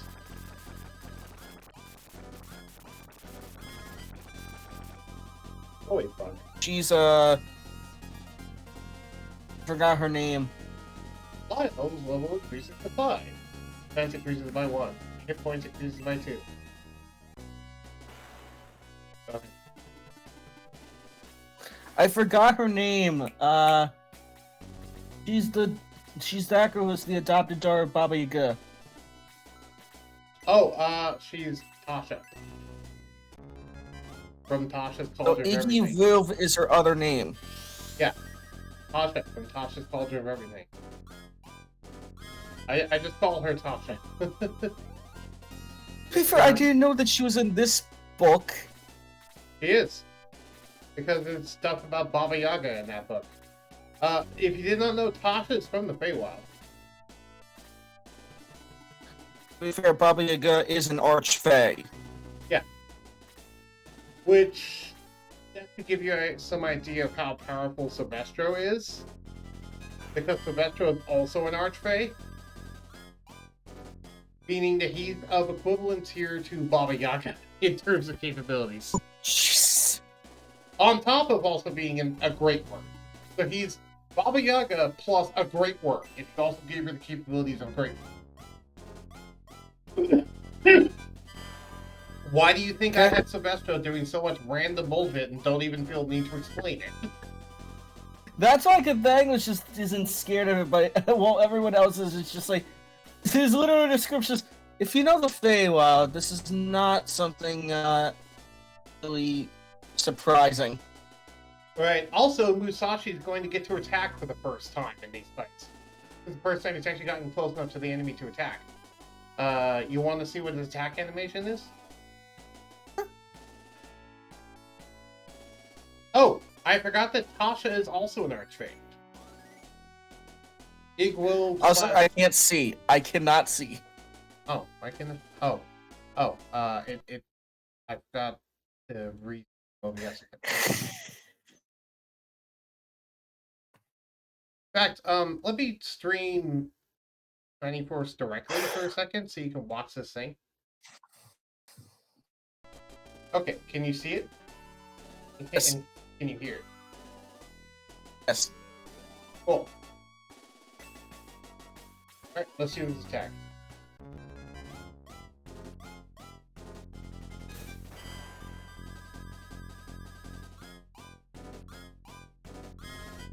Huh. That was cool. That's kind of like that wind cutter stuff that you were talking about.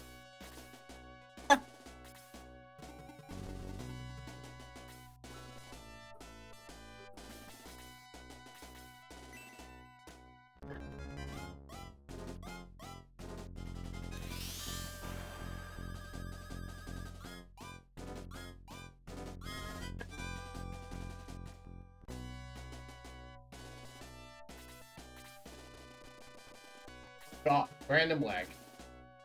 Also, so far, the frame rate seems to be pretty good. The frame rate's a lot better today now that I'm not actually recording while doing it. Yeah, that's good. Have you noticed that, Fox? Mm-hmm. Surtur, how's the frame rate compared to how it normally is for Shining Force?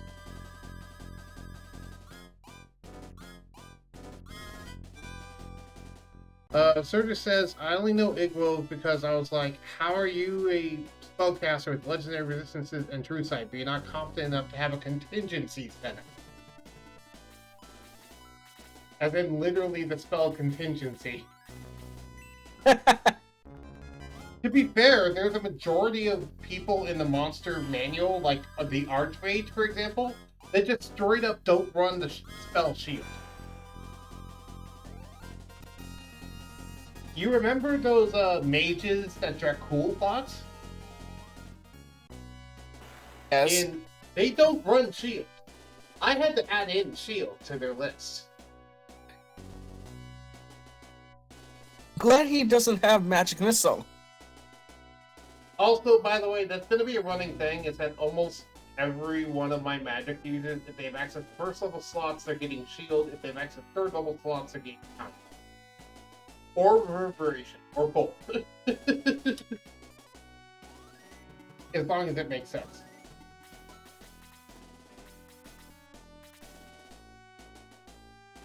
And then, yeah, if they have access to high enough level slots, then they're getting contingent, as started to point out. Even Silvestro has contingents. Good. And I've already told you what his contingency is. It's contingency revivify. Because that's like the best one to have, to be fair. Oh.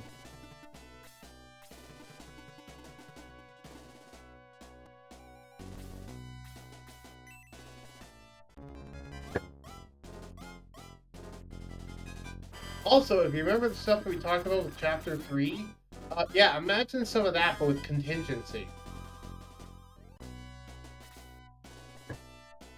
By Chapter 3, by the way, I mean Chapter 3 of the Nether Scrolls. Oh. Imagine that with contingency.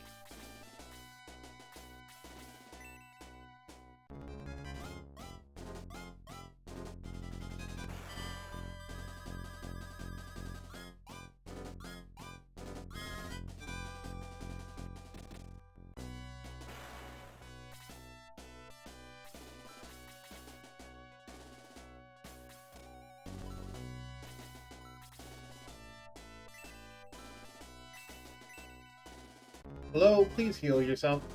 Thank you.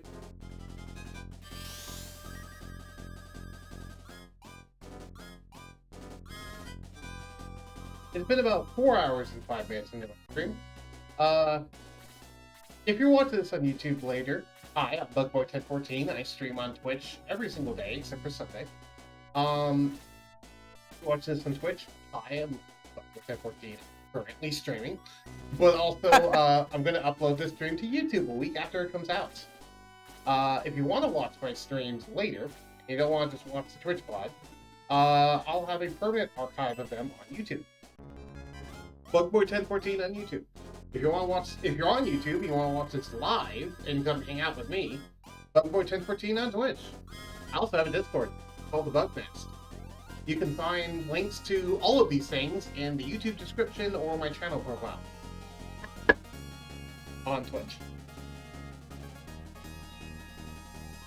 Yeah.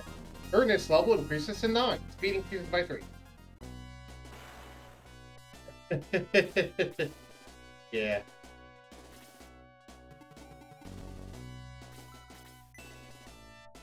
You want to know part of why I like the Tarrasque things? Why?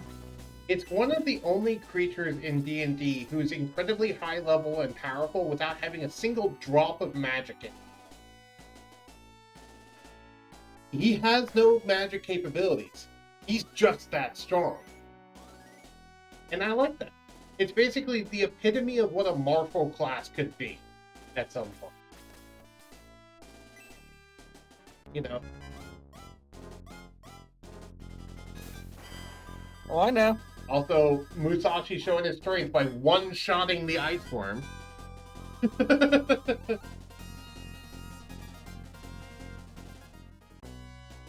a monster in terms of power. Also, Surtur is a good point.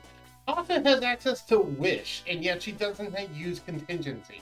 She could literally cast Wish to cast Contingency. And there would be no chance of losing Wish by doing that. So there's literally no reason for her not to do that. If Contingency lasts until Dispel.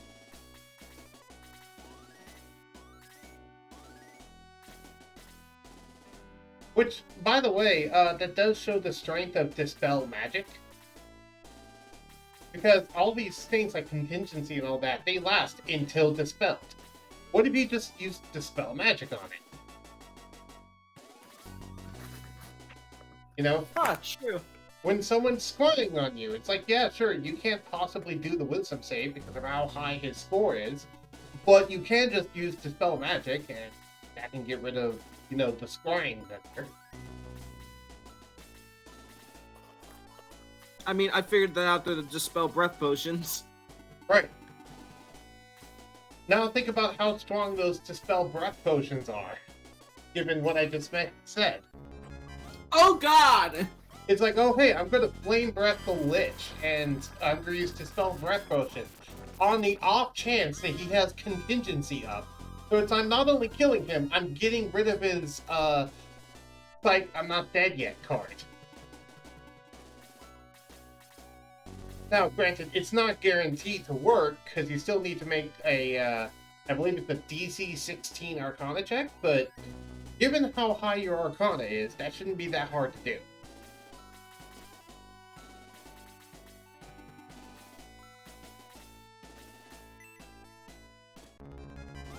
Turner says, I think contingency lasts 10 days, but still, what are your chances that you need to burn Wish every day? Fair. Also, Thirder, what's to stop you from burning Wish every time you go to bed? When you go to bed, you come back with all your spell slots after a long rest.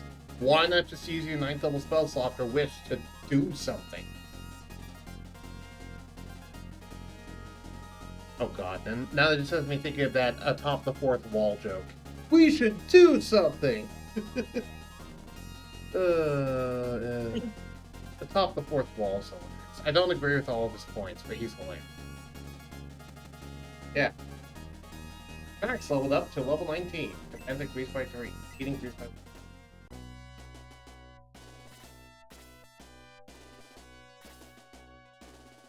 I'm looking up how long contingency lasts. 10 days.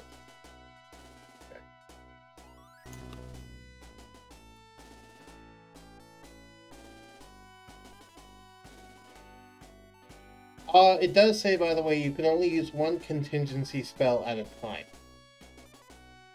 If you cast this spell again, the effect of another contingency spell on you ends.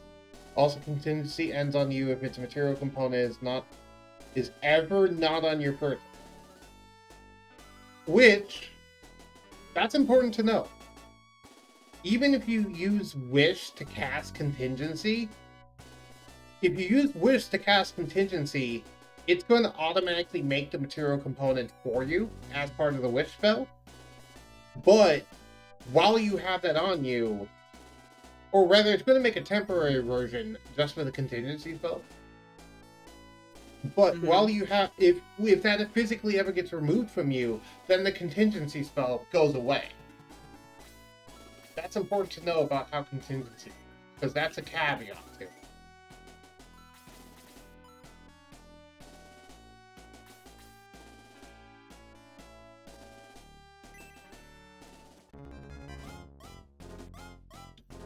Use the evil ring.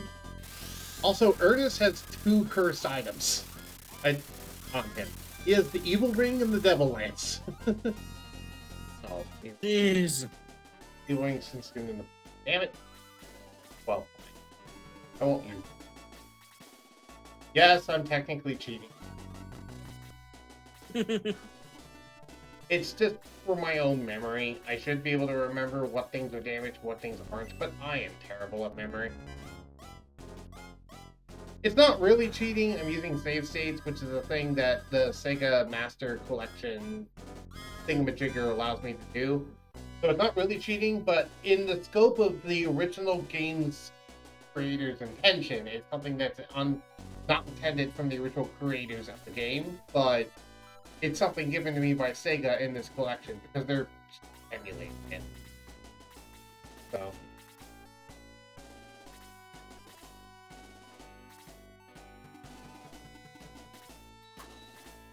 I have no idea what the dragons are. They just keep flying around up there. No. They aren't flying around up there? They shouldn't.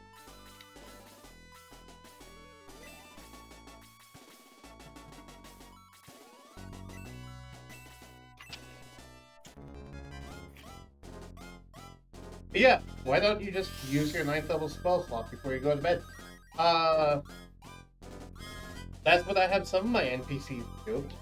where if they have access to Wish, they just use their spell slot. Or not even if they don't have access to Wish. If you just have access to spells that last multiple days, or that last 24 hours, they just use it before they go to bed. And then when they wake up, oh hey, they still have it active, but they have their spell slots back. Contingency is a good spell. I think one of the classes Catanguses gets that at like level 9. What, contingency?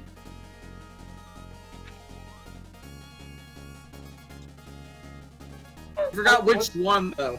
What spell are you talking about? Contingency. It's a wizard-only spell. That's what I mean. I think it gets it as one of the free spells. Oh, I don't know which one.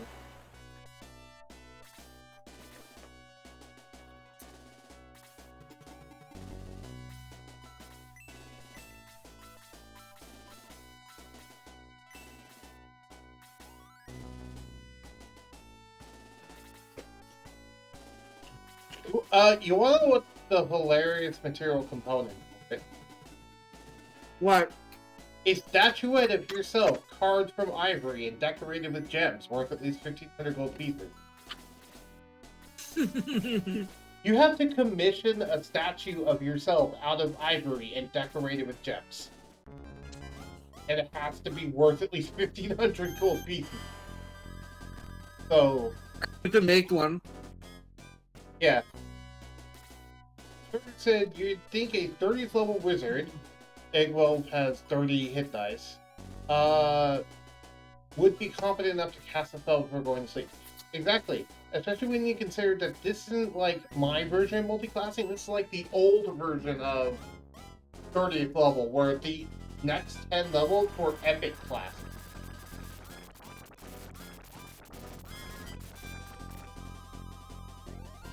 Is that what the boons came in? Is that what a what is? The boons came in? Boons started to come in then, yes, but they were, for example, they were like beyond normal classes. They had like 20 levels of fighter, but then like you could then go into a variety. If you want to go like 21st level, then you could like okay, what's your 20 level of fighter? Then you go like first level in Paragon, which is a class beyond fighter. And then you go up to 10 levels in Paragon. And once you're basically 30th level, once you're 10th level Paragon, you achieve an epic destiny, which is basically where you just basically either complete whatever your mission is, go amongst the gods, or just otherwise get something epic happen. That was how it used to work. Back in... That actually sounds awesome. That was how it worked in 2nd edition, 3rd edition, and 4th edition. There is no epic classes in 5th edition. And yes, it is awesome.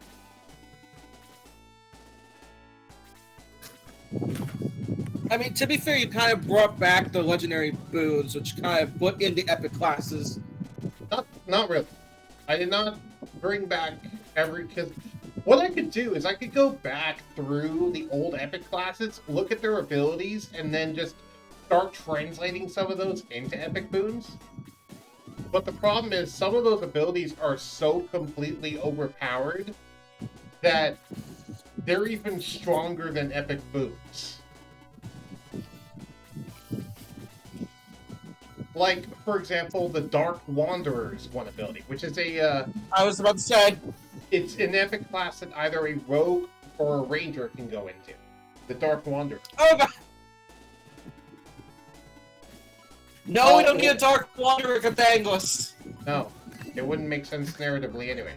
But one of its abilities literally allows you to, after you die... well, first off, it has a certain ability that says you can travel from anywhere to anywhere in a 24-hour time period by walking.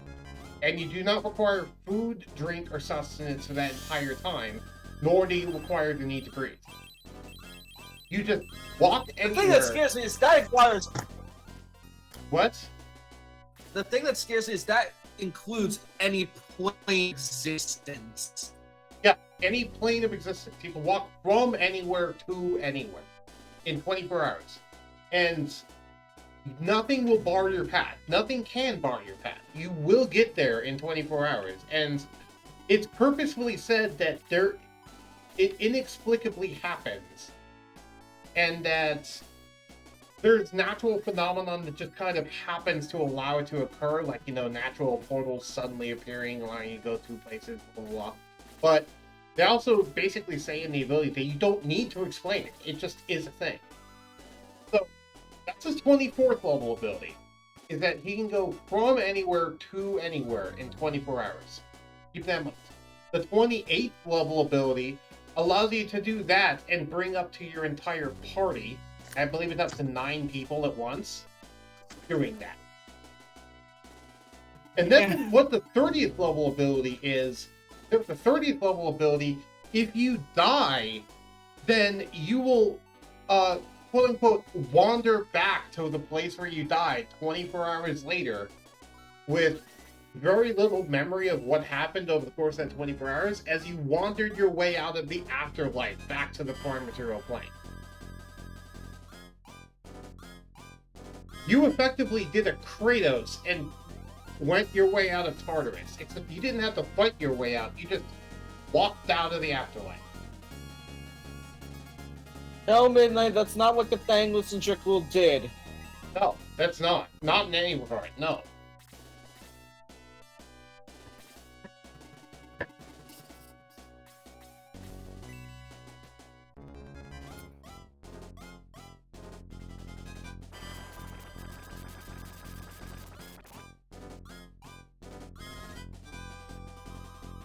The hell is the two?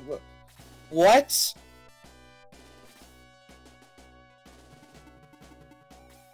That is the weirdest warlock invocation I've ever seen.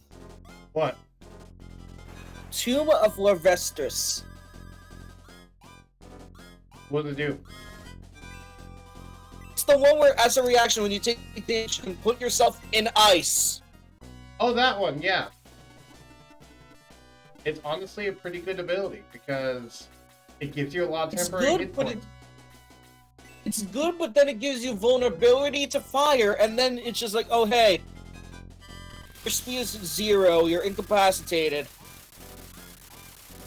Yeah, but it can help you not die. And you can use it as a reaction. It's like, oh hey, someone's about to kill you. Okay, do this, and now you're not dead. It's like, it's better to have this than to be dead, right? You are literally putting yourself in ice, though. Can you cancel that earlier? But no, if you cancel that earlier, you lose. Got it. What? 10 hit points is the ice. Yeah. That's how it works. That's why I say it's actually a good ability.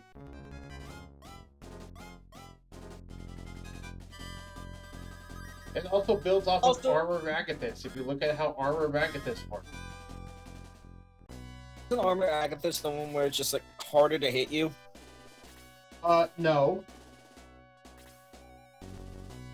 Armor of Agathis has you pour water over yourself, which freezes into ice, becomes temporary hit points, and also makes enemies take guaranteed cold damage if they hit you in melee.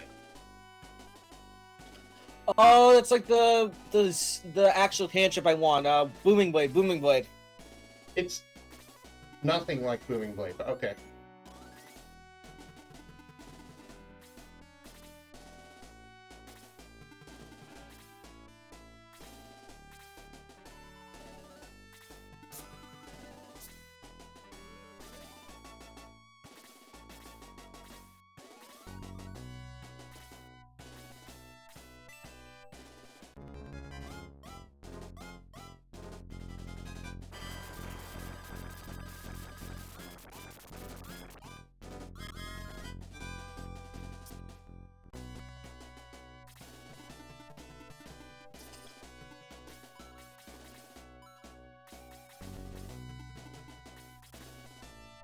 You have beast speech at will once per day.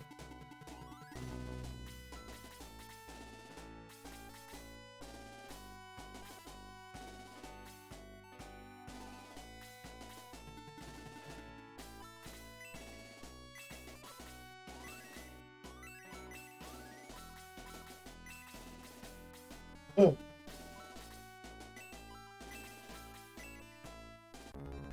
Uh.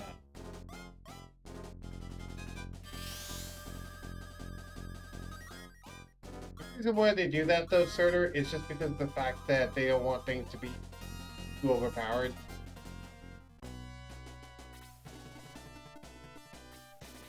And also, there's so many things in D&D that would be very different if people took things realistically. You know what I mean? Isn't there a lot of weapons that says it's this? What? For a lot of powder. There's a lot of powders that just say, oh, it can do this. Okay, what does that have to do with what I just said? I mean, like, thinking realistically, there's a lot of things that can be overpowered in D&D. Yeah, there is. Well, for example, why is there an agriculture district when there could just be people casting good berry, handing out good berries to the entire population for free? Why do we need to worry about farming food? If you can just magically make food out of good berries, he just needs to teach people how to cast that spell. Why isn't there entire druid districts just handing out food? You know, they can also have the spell create food and drink. They can just make food that way. They don't need good berry. They can do it that way too.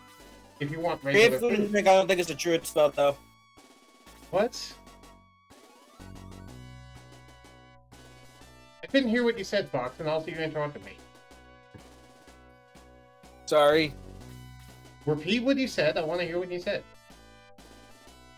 Create food and drink is a druid spell, though. That's what I'm talking about, druids. If you listen to what I was saying, I was talking about druids. I had mentioned Goodberry, and I mentioned that's a druid spell. Why isn't there just entire druid districts that just hand out food to people? You know, why would we need to farm for food if you can just make food out of spells every day? Enough to feed the entire town. Okay, well then they never need to import food to drink again. They don't need to worry about water or food, you know. Suddenly there goes a lot of the stuff that people normally rely on in towns. That sort of thing. And then, you know, there's many different spells that can just cause mass destruction, like Fireball, for example, and torch entire towns. And also, if there's the capabilities of teaching magic, then why aren't common citizenry taught from early ages how to use magic? So you can make more and more of the population actually capable of using magic. Or is it the case of the reason why that hasn't happened is because the government's trying to control and regiment the magic and keep people down? You know, taking away the power from the people. Again, there's all these realistic ramifications you need to think about if you actually take things to the realistic things in D&D. And this is why people don't talk about this stuff.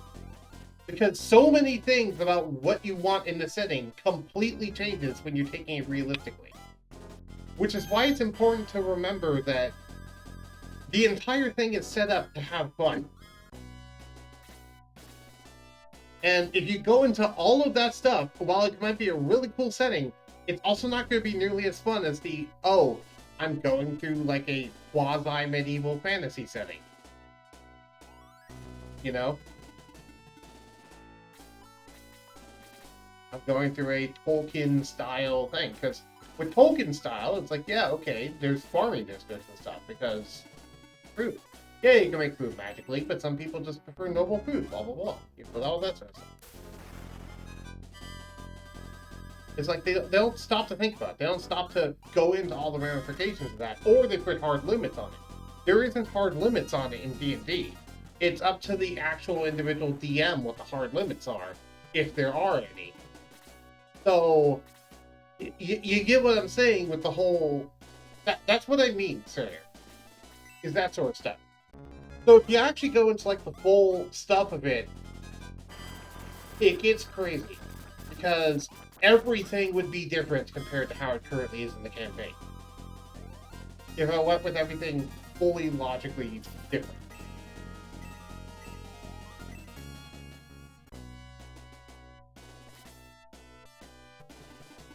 Sorry if it sounds like I'm ranting. I'm not ranting. It just... Yeah. Now, granted, there is a little bit of that, but there isn't that much in my actual campaign. Because, for example, almost every town has a farming district, for example.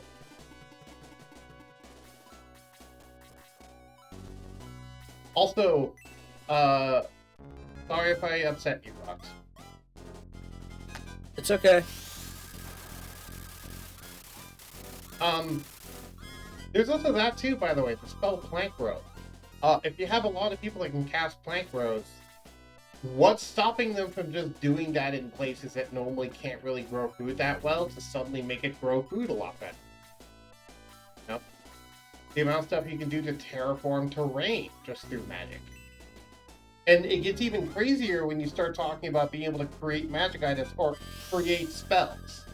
If you can create spells with custom effects, then a lot of this stuff goes completely out the window in terms of what is the hard limits of what you can and can't do. You know, for example, what's stopping you from making a spell that can give you more spell slots?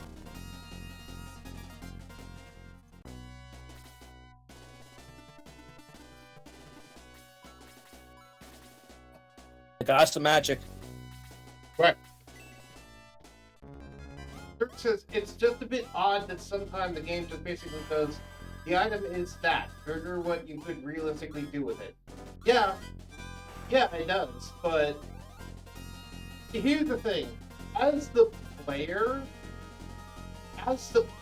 you're expected to figure out what realistically you can do with it.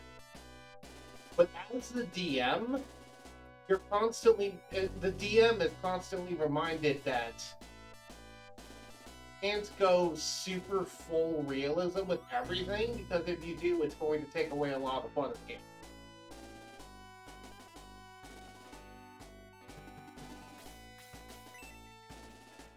For example, here's a great example from our sessions. How many random citizens have I pointed out in you guys have explored? Not much. Actually, yeah. Right.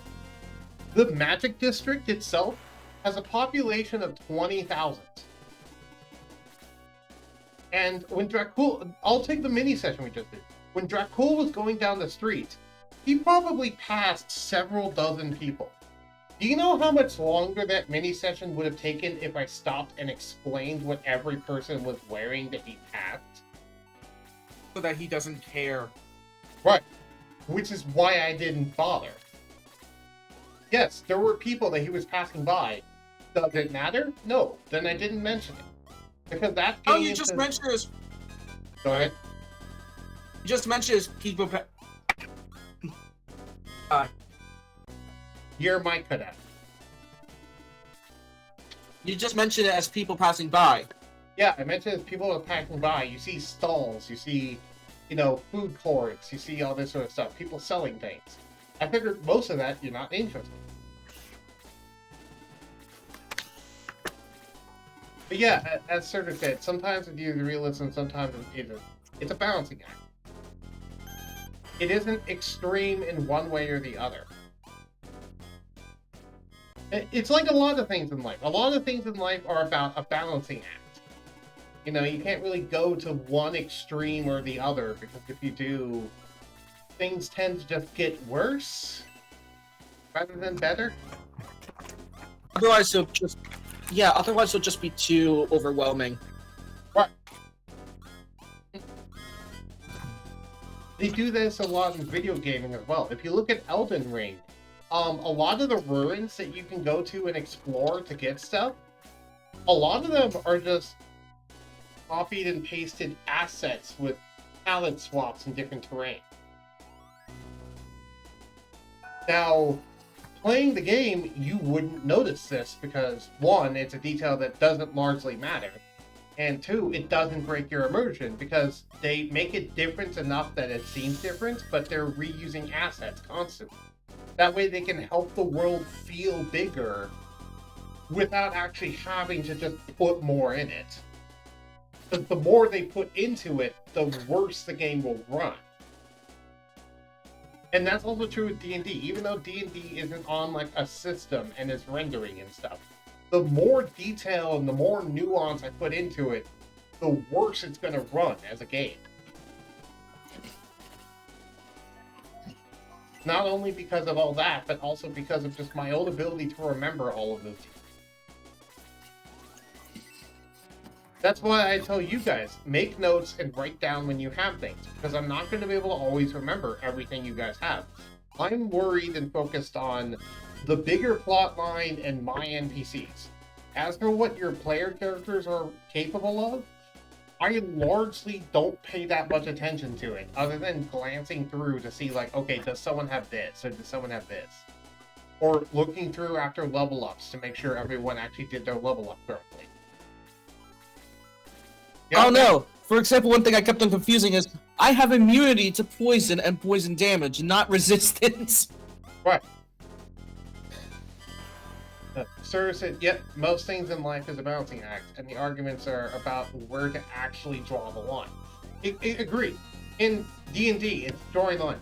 Basically, the place where I draw the line in D&D is, for players, they should be as realistic as possible. For the DM should look at it from a game design standpoint, rather than from a realism simulator standpoint. Also, Ernest level up.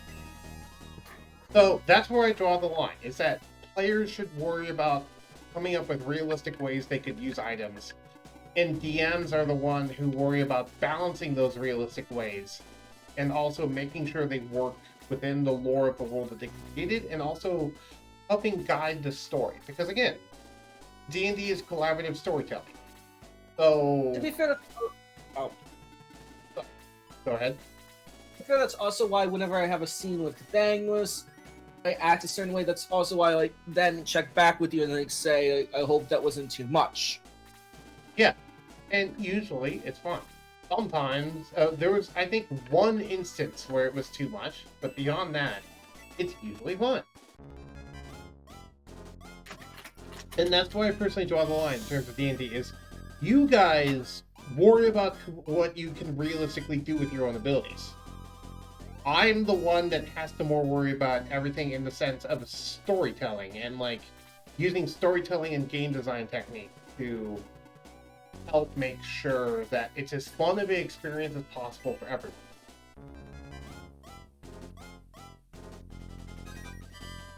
Because, I mean, all you guys really have to worry about is your own character sheets, remembering your own abilities and your own notes.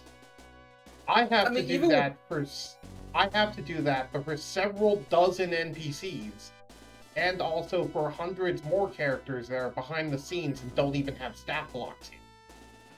One of the things I constantly I've been trying to help you out with that. What was that? I've been trying to help you out with that. Yeah, I know.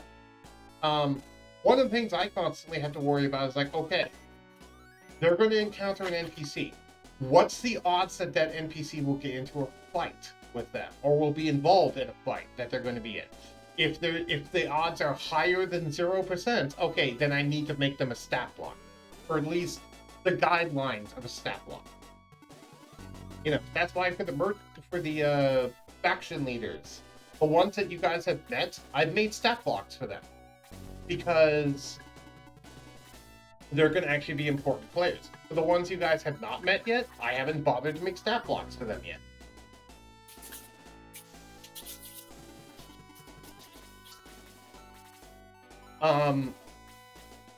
Kathangless can attest to this because I haven't made the agriculture faction leader, for example. I haven't made his stat block yet. I know you've started making it. I know you've started making it, but I haven't made it, and I haven't even looked at it.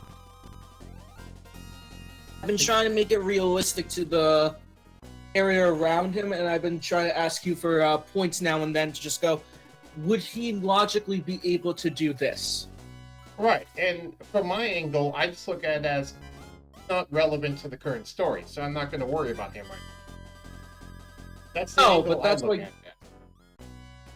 that's why I choose like the class, the nature, the background. I'm like, would that make sense for this world? Right, and so far it's Oh, no, mostly but this been would. yes. Sorry, you saying? And you usually go, no, but this would actually. Right. It's like if there's something, it's like, oh, hey, that, but I go like, well, no, but there is this, and you can do that instead. And you're like, oh, okay.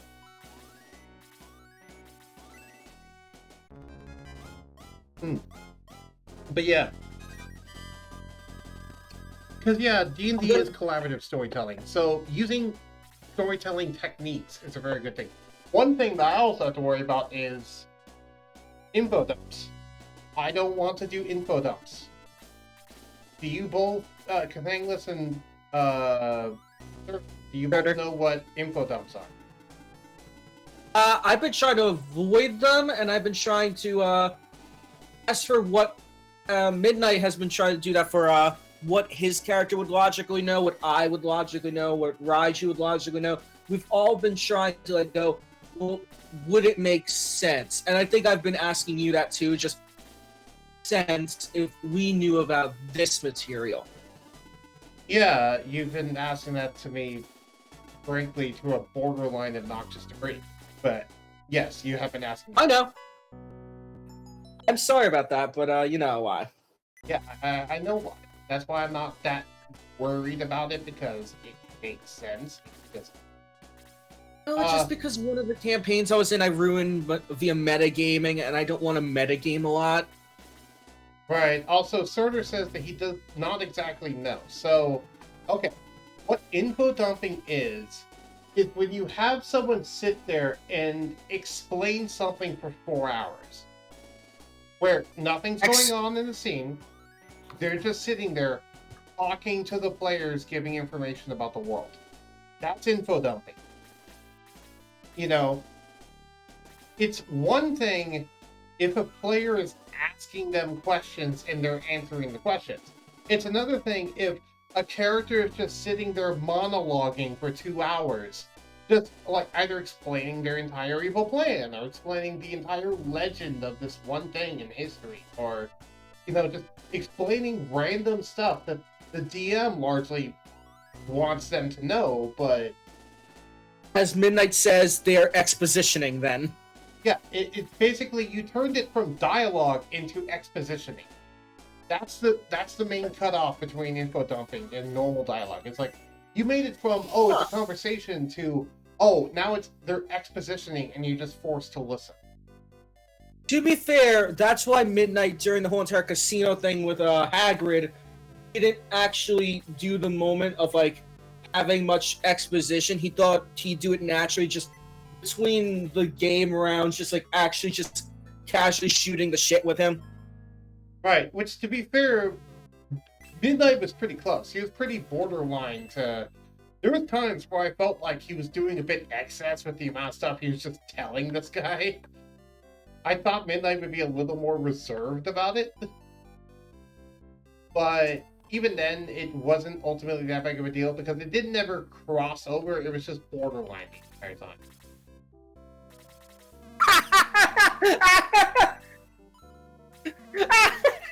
His reaction there is just, oi, I was trying to find balance. Right, and you it's like, you found the balance, and it's like you were walking sideways on the tightrope the entire time, to where it looked like you were about to fall off at any point. Yeah, that was how he internalized it. Just, he had a very, like, intense moment. He just needs someone to talk to.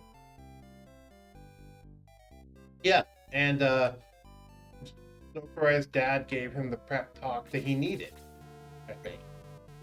Yes, Midnight. Apparently, therapy runs in Zokurai's family! That's a funny joke. Yep. Surtur says, giant monologue happening. I'd like to subtle spell message and ask if he cares about it. Yes! You know, now that's made me think of something even funnier. It's like, 4-hour monologue happening. I'd like to subtle spell silence to make him shut up. Just cast a silence spell suddenly. Just Isn't there like a talk. feat that could give you a meta magic?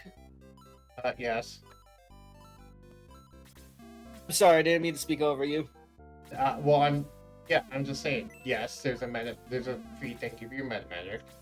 So Pythagoras could logically learn that to get meta magic. Yeah, but would he do To that? get- Would he do the whole making someone shut up thing? No, there's a different meta magic he's looking for that's not subtle spell. If he is looking for subtle spell, he's not looking to shut people up. He's just looking to like stealthily go, okay, I'm gonna do this to just back out of this. Okay.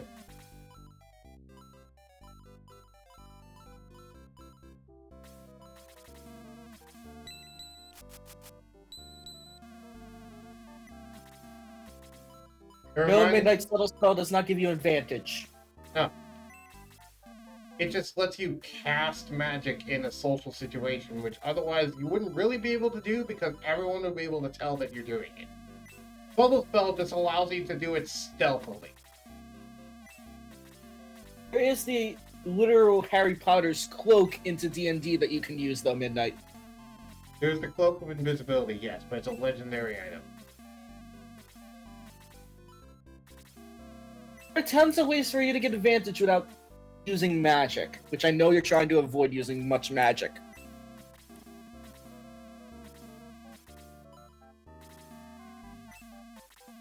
Big magic. Tick, tick.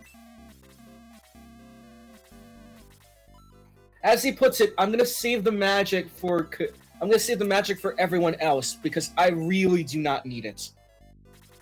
Yes. Rouge says, I feel a message is going to be great to just indicate I want to do something dumb because of reasons without actually doing it. Midnight just shows like, can you cast magic on the message on the DM? No, because the DM is not an entity within your line of sight. That requires line of sight. Just like, can you just whisper to the DMs like, make this go faster? You can whisper to the DM, but you aren't going to be doing it in character. You're going to be doing it out of character. But yeah. It just literally internalizes Midnight just literally joked about it internalizes you looking to the heavens just like, gods, fucking speed him up! Now I'm just imagining Dracul just looking to the heavens and just doing that, going like, are you seeing this bullshit? You know he would. He has a neutral respect to gods. Like he doesn't like hate them. He doesn't like them. He's neutral. Yeah, same way Zokuar's dad is. Just like I don't like. What is the meme? It's like I don't know what you're doing, but I respect it enough to not touch you. Something like that, yeah. I think that's how the meme goes. It's just literally like, I don't know what you're doing, but I respect enough to leave you alone. Yeah. That just has me thinking of the meme of like, I'm gonna let you finish, but I'm let you finish. And then there's a different way you can end that. Oh.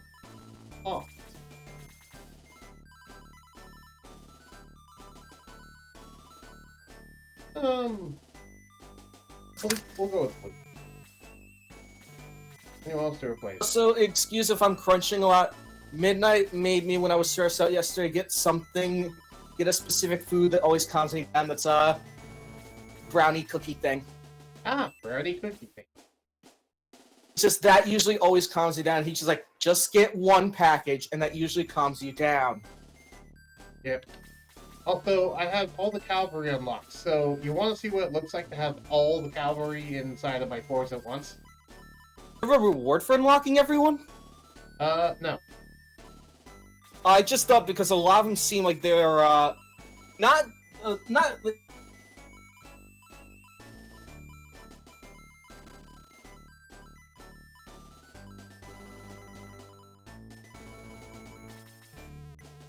What were you gonna say? I forgot there was an actual werewolf. Yes. Here's what it looks like to have all the cavalry. Are you supposed to be in the bottom right? Like not bottom Yeah. right, top right? I'm supposed to be in the bottom right. Wait, this is where I'm supposed to stand. So I'm moving at double speed of him.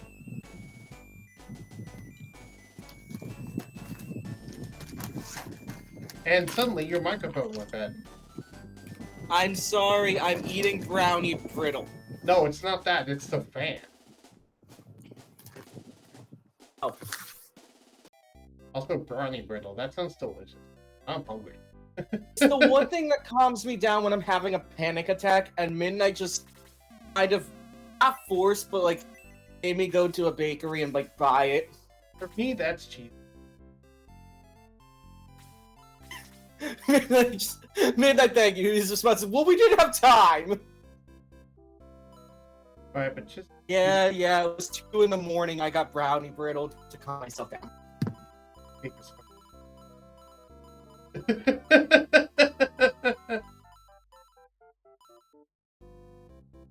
Oh, add to Midnight. He likes to fuck around, but he's very respectful of others' beliefs and wishes. That statement could be taken multiple ways, but okay.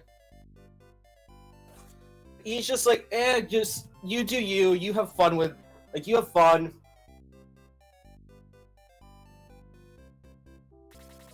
Okay. He just always likes to make. Sorry, go ahead. Always just likes to make sure I'm okay first.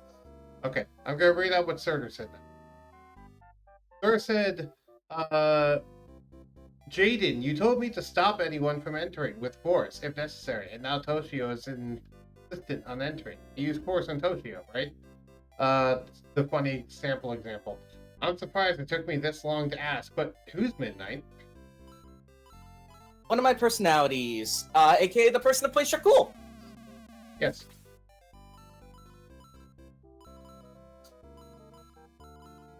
That is who Midnight is.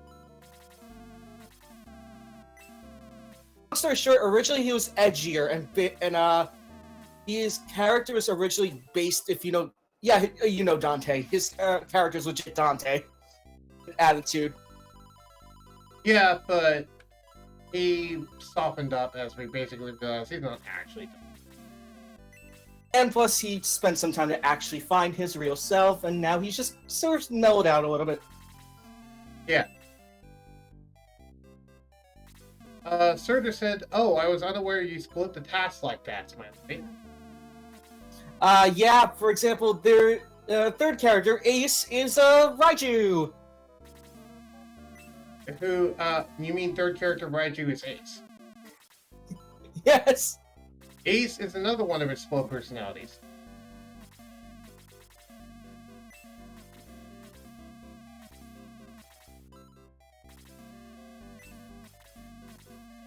But yeah, Fox has all that mental stuff going on. So that's the reason why this is a thing, and I am fine with it.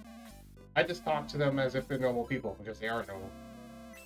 They used to overstep their boundaries a lot, and there was a lot of times where it's just like, okay, you have to let me speak, and then it's just like, now, it's just like, they've mellowed out a lot recently. It's just like, they know when it's their turn. Like, they know, kind of, quote-unquote, when it's their turn to speak. Right. And also, Fox doesn't trust a lot of people with knowing about them.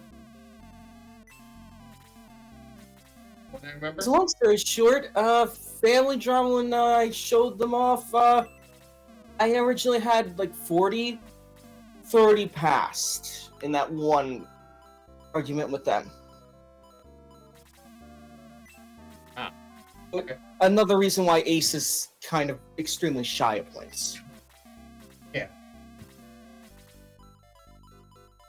It's also the reason why I don't press the issue at all. That and other stuff that from my past that Surtur doesn't know. Which actually, at this point, Fox, you also know about because I told you about it. So, yeah. But you reality go through a was lot of that. 10, 15 now. I just only show off 2, maybe 3 at most. Yeah, it's like a lot of that stuff is just to me was like, oh hey, deja vu.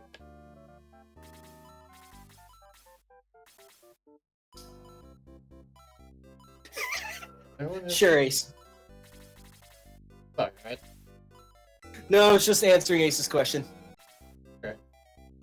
Sometimes he just if you know, you know what I mean. Takes over my sense of taste because he wants some brownie brittle. Right. I know what you mean. No need to pout. I know that you like sweet things. He just literally spelled like crossing his arms, just like I like sweet things. Yeah, there's nothing wrong with liking sweet things. You're the biggest softy here. You want to hear the joke I just heard from someone? Who? Only a sweet person likes sweet things.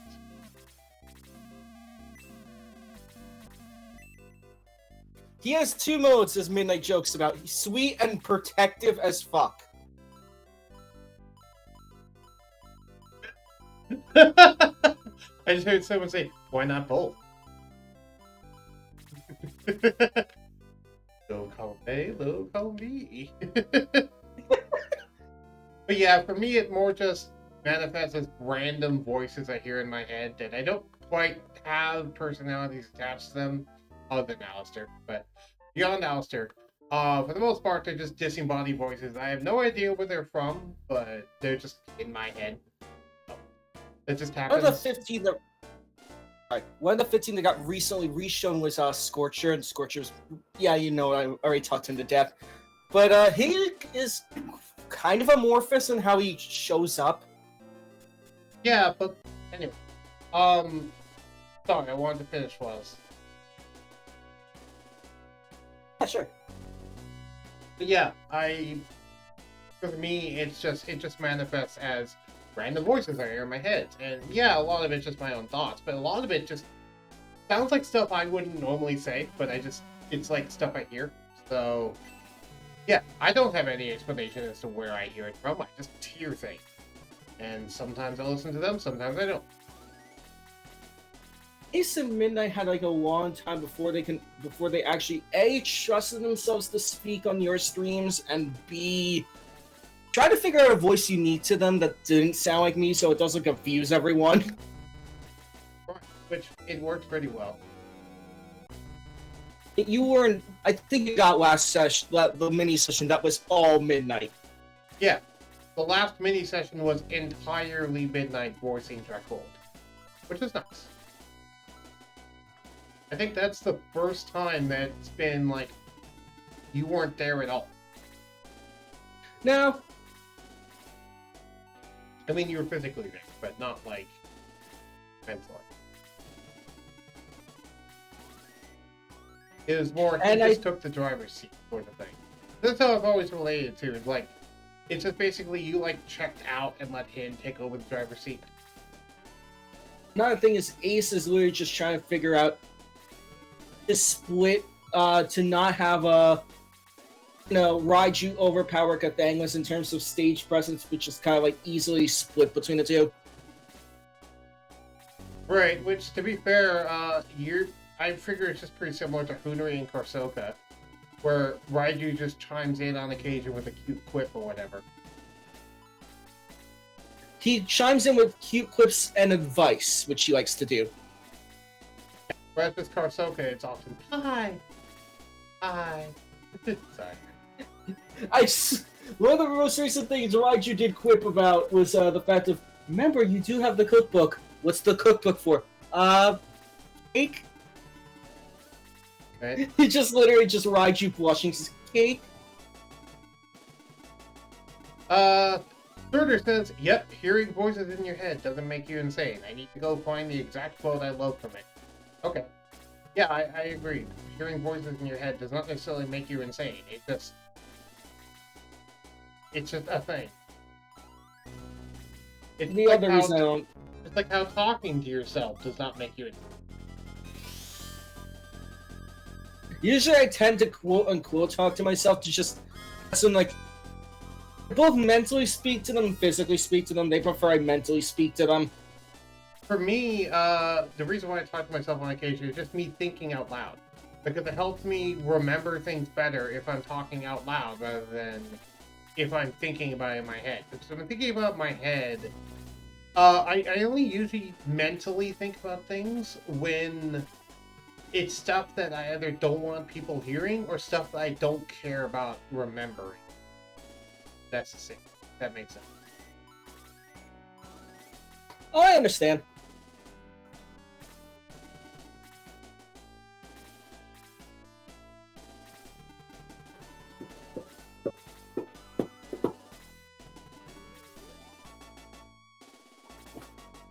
Also, I just noticed we're 5 hours into the stream. This has been a pretty successful stream. It gets a lot easier to do when there's someone else to aim. I know. Yeah. Both you and Sawyer. What was that, Fox? It was equal parts keeping you covered, equal parts just having someone to talk to right now because pretty much alone at the moment. Right. And we just talk about anything. It's just deep. Well, it's not just deep. It's shining quartz, but it's like it's just shiny. So we just talk about stuff over it. That's fine. Also, I realized I wanted to go get some more water like 3 hours ago. I should probably go get some more water. I'm thirsty. Please do. Okay. I'll be right back, everyone. I'm gonna grab some more water. I'll return. I'll let the game audio run so you guys can hear it while I'm gone. Okay.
This has been Katana. This is the Wolfpack Symphony. That was actually. Okay. Yeah, it sounded like a wolf howling. That's why I brought it. It was Ace. Yeah. It was Ace having fun with the song. Yeah. Well, it sounded nice. That would be a fun thing to clip. If someone's watching that, clip that entire thing if you can. I don't know how much of it you can, because I don't know how long it was. I don't know how long I That was since you left. Ace just decided, I'm gonna just sing along, okay? And I'm like, sure, have fun. Well, did he have fun? He did have fun. He's happy. Oh, glad he had fun. It was a pleasant thing to walk back into. Long story short, if he's bored enough for a long time, he'll just start howling songs. And also, let me get that grabbing water off the screen.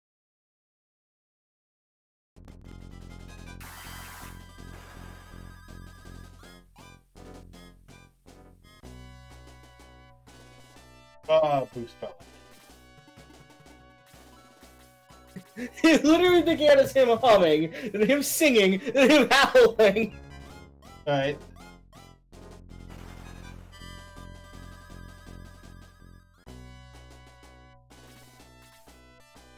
That's an interesting question that I'm not going to answer on stream.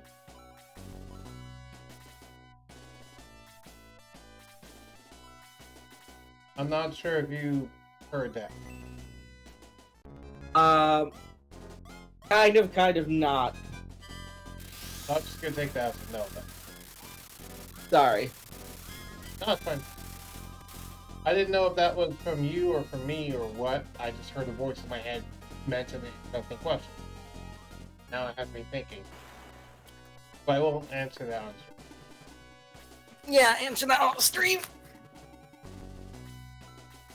Off stream. Off stream.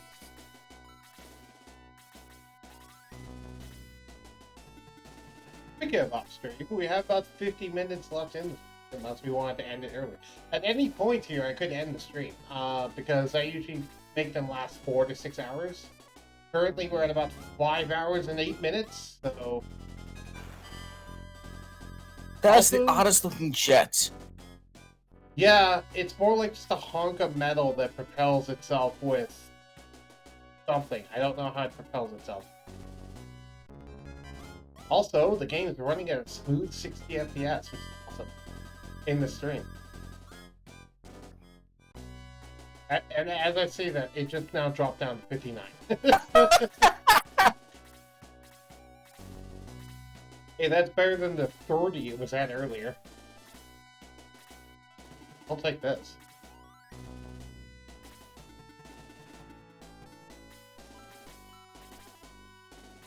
Anyway, we got a brand new super weapon called the Valkyrie. Oh dear God, that's a long message. Let's see here.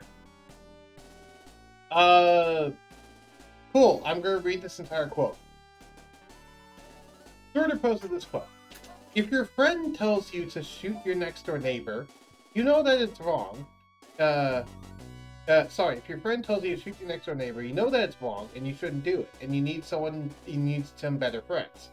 If a hallucinatory elephant tells you to shoot your next door neighbor, you might still know that it's wrong, and you shouldn't do it, and you need some better elephants. Right? Just because you hear voices in your head does not mean that you don't know right from wrong, because they could be telling you to do horrible things, and you're like, I shouldn't listen to them. That's a bad idea. You know? Just because you hear a voice in your head does not necessarily mean that you're crazy. It just means that you're hearing a voice in your head. You don't have to listen to it. It's just as much as like, oh, if your friend came up and started talking about something in your ear. It's like you can't really get rid of them. They're just kind of there. It's whether or not you listen. Interesting. Yeah. Also, this is the only spear in the game that has like 2 spear tips. Huh. I have no idea why that's the case, but it does.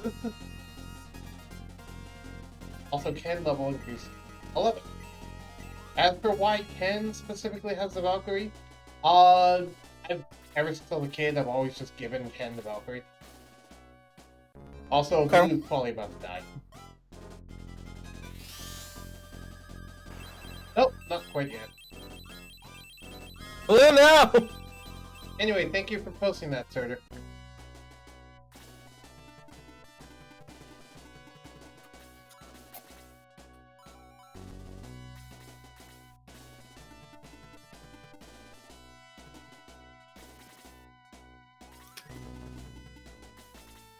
Surtur said it's from the Is Batman Insane movie from the Imaginary Access. Oh, okay. It's from the Is Batman Insane video that the Imaginary Access put out. Okay, that makes sense. Yeah, just because you're hearing voices in your head does not necessarily mean that you're crazy, as long as you know that they're just voices in your head. You know what I mean? Mm-hmm.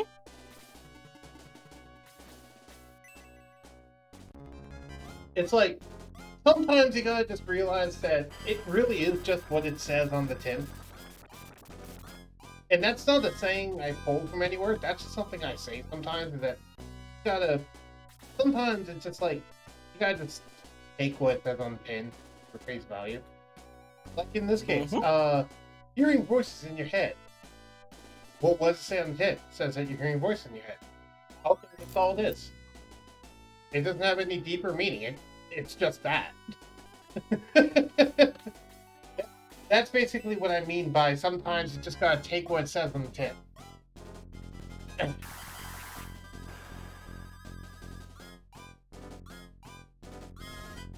Also, with the boost spell gone, he went from hitting for 15 to hitting for 2. Yeah.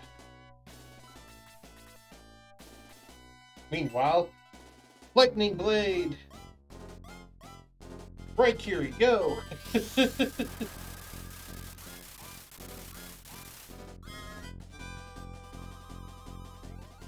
Fun fact, did you know Raikiri, from what I understand, is Japanese for lightning? I know, Rai means lightning, which the joke is that Raiju dog. Yeah. Actually, Raikiri specifically means lightning cutter. No, lightning blade, lightning cutter. Anyway, you were saying? The dog Raiju after Raijin. Ah, okay. And then that's why the Raikage is named what he is, because he's the Lightning Kage.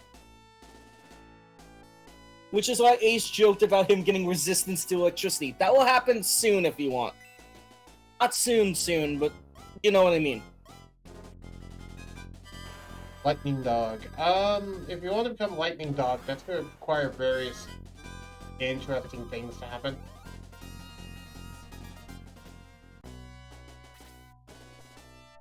Right now, you're not Lightning Dog, you're just Light Dog. That's also why he went with Rai with with Raiju because that is a very holy doggo. Right. The whole celestial doggo thing.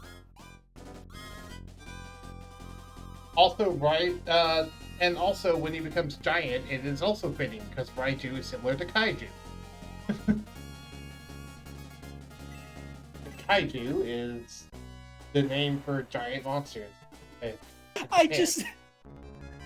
Ace legit said to Zokurai, if he ever becomes colossal, that's just his Fenrir form.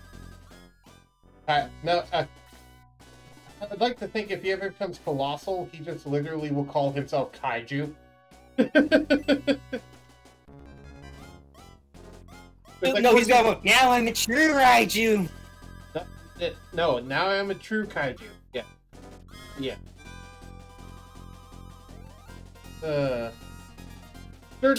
Yes, Midnight. Insert joke of Raiju trying to look tough and Kathanga's belly rubbing him.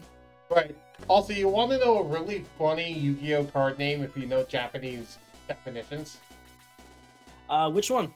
There's a Yu-Gi-Oh card called Thunder King Ryo, which literally translates to Thunder King Thunder King. Because Ryo means Thunder King, so it's Thunder King Thunder King, Thunder King Ryo. It's when you're Super Thunder King. Super Thunder King. Super Thunder King Ultra Max Deluxe Edition. Now in Blu-ray.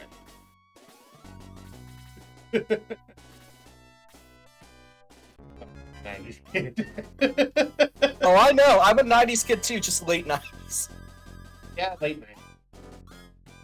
Also, Blue's dead. Not a big. Ah! Blue is dead, not big surprise. Once again, oh no, anyway. That's never gonna not be funny. That's gonna be a running joke of this series at this point. And Blue is dead. Okay. You know what? If I was ever good at editing, I would add in a Blue is dead counter on the screen so we can see how many times he died over the course of the thing. Probably died at least a dozen times at this point. Not over this stream, but like in general in this game. But this save file, like.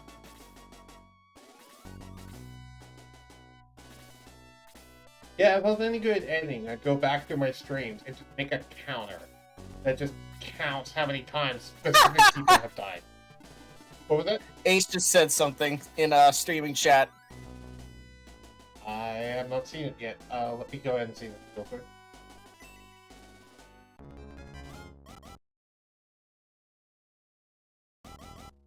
Ah, Blue, the Shining Force version of Curling.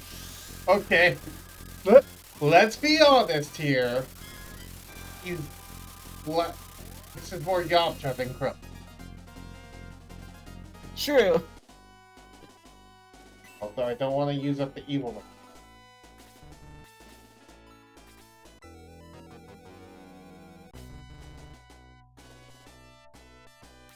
Item loves you? I accidentally clicked drop, and normally that lets you drop an item, but this is a cursed item. And so when you try and drop it, it says this. The item loves you! Both of them do. That just sounds hilarious. It does. That's not what I meant. There's any curse. Is there curse times? Yeah, there are curse times in D&D. I feel like there should be that message when we try and drop it. Yeah, fun curses. The item loves you. Yeah, but it's more like a yandere style of love. As Midnight joked about with the wild search table, just make a random item not able to be doffed. A random item you have becomes cursed. Wait, what? A random item you have has a random curse on it. It'd probably be something more like, you cannot don or doff any item for 24 hours. So that would be the thing where it's just impossible for you to don or doff anything. And if you try, just weird mishaps happen to prevent you from doing it. Oh, that would be interesting. That should be just in the wild search thing. It's like, this item loves you. Yep.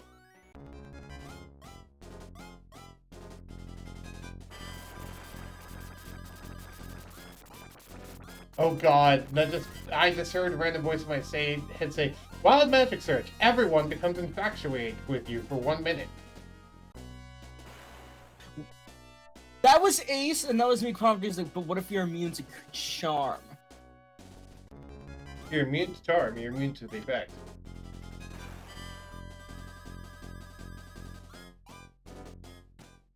Fun fact, did you know that Drow Poison does not count as magically putting a target to sleep, so it can work on elves?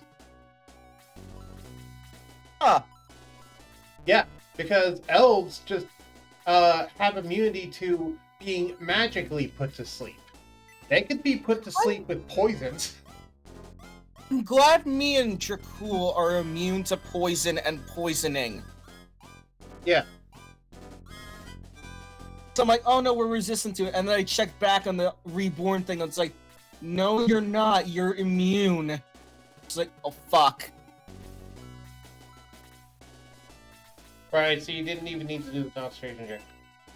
Constitution check. I didn't even need to do the poison rolls. I'm like, well, I bugged up that combat. Right, and you know what that also means? It means it's impossible for Dracul to get drunk.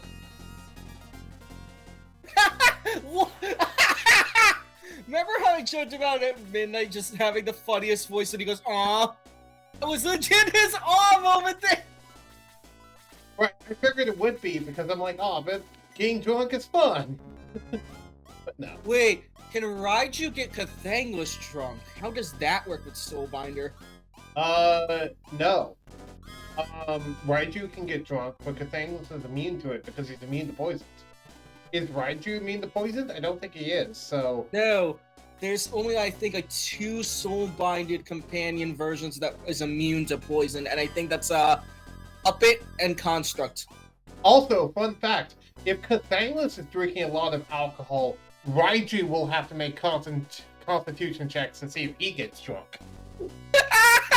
Ace just little joked, it's like, that's why Raiju glares at Cathangless when he's about to drink alcohol. Right. So, yeah, no, What does that mean for eating contest?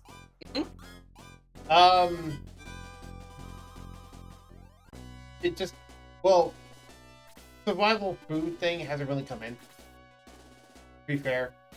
But with food, I think it would also be a bonded thing as well, where both of you get hungry at the same time. Yeah, they're immune to hunger. It's just the fact that Cathangless has an urge to hunt. That's the way I internalized it, and I just kind of said that was the thing they were experiencing in the background, and it only has come up once in the mini session. Cathangless was talking to Zokurai about it, just like, so why are you gone for like an hour at a time? It's just like, hunting. You don't need to. I like eating. Okay, I just like hunting prey. Okay. Right, well, it's just like how Superman eats food and drinks water and breathes just like anyone else, even though he doesn't need to do any of those things. He just does it because he likes doing it. Yeah. It's just quote-unquote Cathangless trying to maintain humanity. Right. That's why, for example, Zokurai's dad made it so that he still needs food and drink and water and sleep. Well, the elven version of sleep. Because he didn't want to lose what makes him an elf. He just wanted to gain the benefits of having a mechanical body. And before you say anything, Surtur, he's going to show up in the next main session, so I'm not too worried about giving spoilers in that regard, because you're going to meet him pretty soon. Dracul is just going to come out to like Zokurai's like, guess who I found? Yep. I'd like to think that that will happen right at the same time of Katanglis and Toshio showing up. Where it's like, Dracul and the other dude walks up from behind one section of the building, carrying your giant freaking broadsword that you have, the 7-foot Demigorgon! sword. And so you two just walking up there while they're talking about mimics. And then suddenly from behind them, just a portal opens up, and then just the luminescent leader, Kathanglis, and Toshio just all come out, and the luminescent leader says, "Here's your friends, bye," and just leaves again. Oh god, Ace just legit just made a joke, just like, Q Zokuri, I have so much questions! Right? I have so many questions, Kathanglis. Why do you have a new backpack that's alive? Thangus literally just like has it's like his arm is a katana. This is fine. Now I can just imagine the moment of both Zokurai and Kathanglis saying in unison, "How? Why? I have so many questions!" Just both of you saying that at once. Yes. It's just like that moment from Dragon Ball Z Bridge, where it's like, "That is the most dumbest thing I've ever heard. Oh god, now you're making me agree with Cell. Look at what you're making me do," as Vegeta and Cell were talking in unison.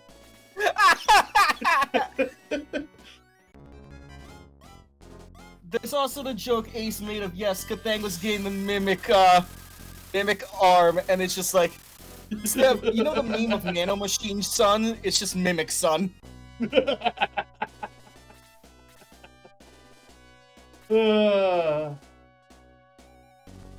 Just Mimic Son. Also, I will mention, no, you cannot enchant a mimic.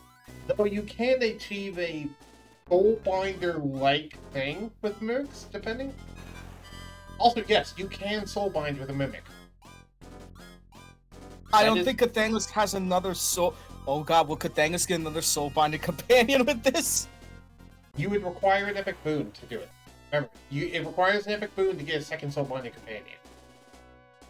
Well, I do have the Sylvester's Mark, and if I roll right, I do get the boon.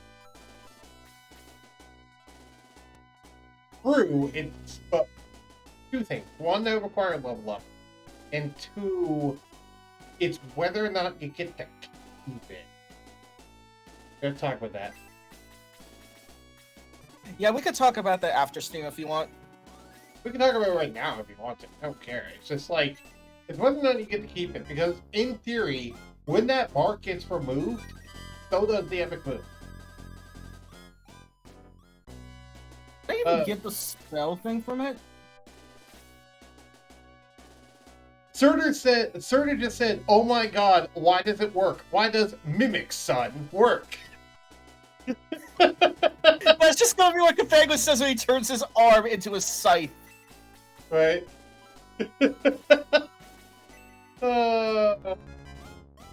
Actually, what type of Soulbinder is that? Bond of the Merge! Yeah, it Bond of Merged. Also, that just reminds me of the line from freaking Helsing Ultimate Abridged of, like,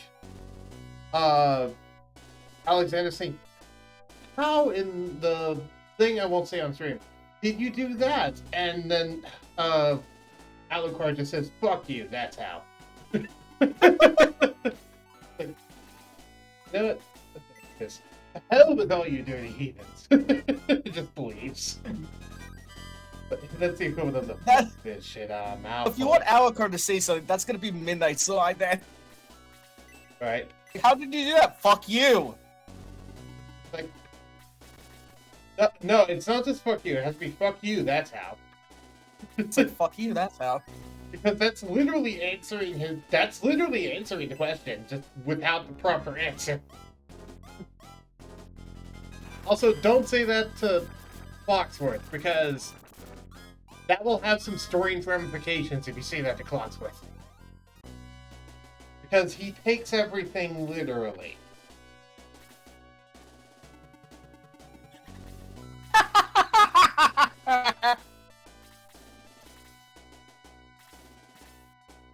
Also, yeah, mimics as equipment is such an insane thing. Also, yeah, I got started to laugh at that one. Actually, let me allow you to see the stream. Hold on. Allow you to see the It's the OBS. fact of Midnight actually saying it's like, note to self. Choose my words carefully. Yes, choose your words carefully with not things with Murder. Clockwork, because both Surtur as a person and Clocksmith as a character takes things literally. Now, Surtur isn't as bad with it, but Clockswork is how he was back when he was a young teenager in terms of personality. He goes insane with it. To the point it's like, because remember the whole thing is like Jaden saying, "Don't let anyone into this room." Okay, Toshio's trying to barge her way into her own castle. Should I attack her, Jaden? Because Jaden told me to prevent anyone from accessing her castle. Oh god, that's gonna be the case with Jaden tries to enter the room. You told me not to let anyone in! Right. It's like, Jaden, you're trying to enter the castle. You told me not to let anyone enter the castle, so I should attack you, right?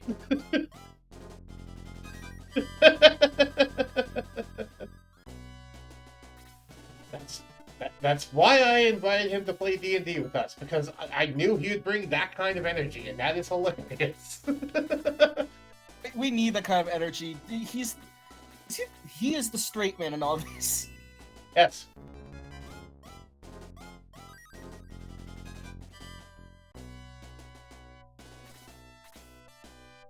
He's the one that, when everyone says, "You know what I mean?" he's the one that says, "No, I don't know what you mean. Please explain it."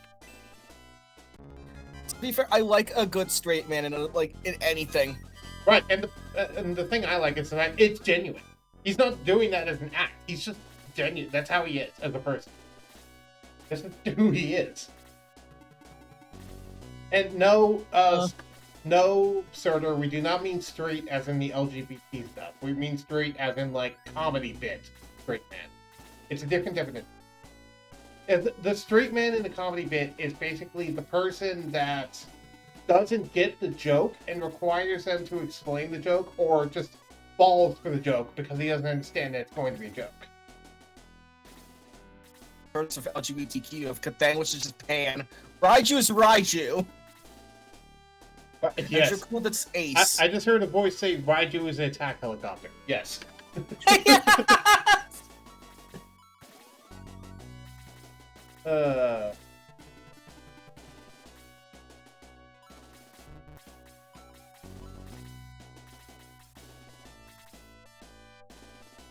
I would classify myself as heteroflexible.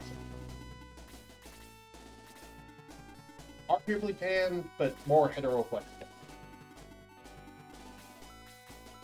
Early Katana is pan. I just never thought of openly saying his sexuality during any part of the sessions because I'm like, it'll come up naturally. Right, it hasn't come up, so why bring it up?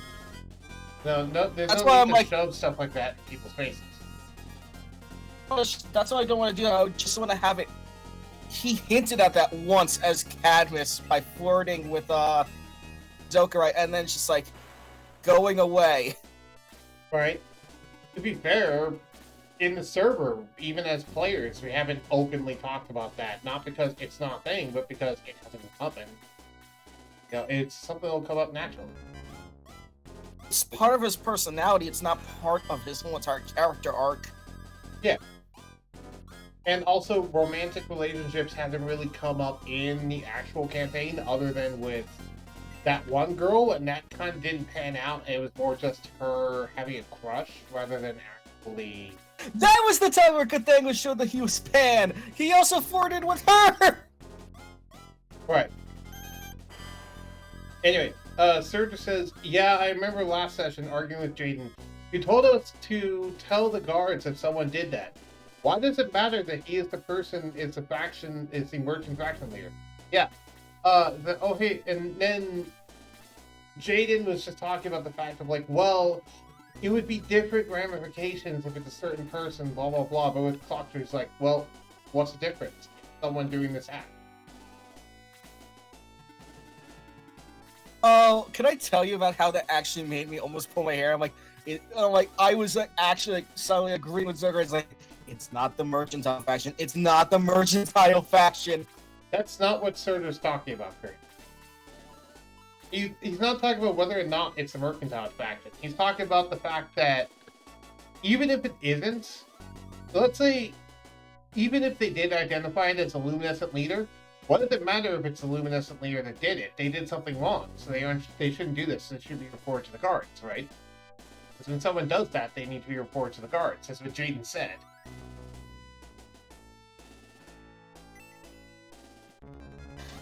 I mean, I understand that.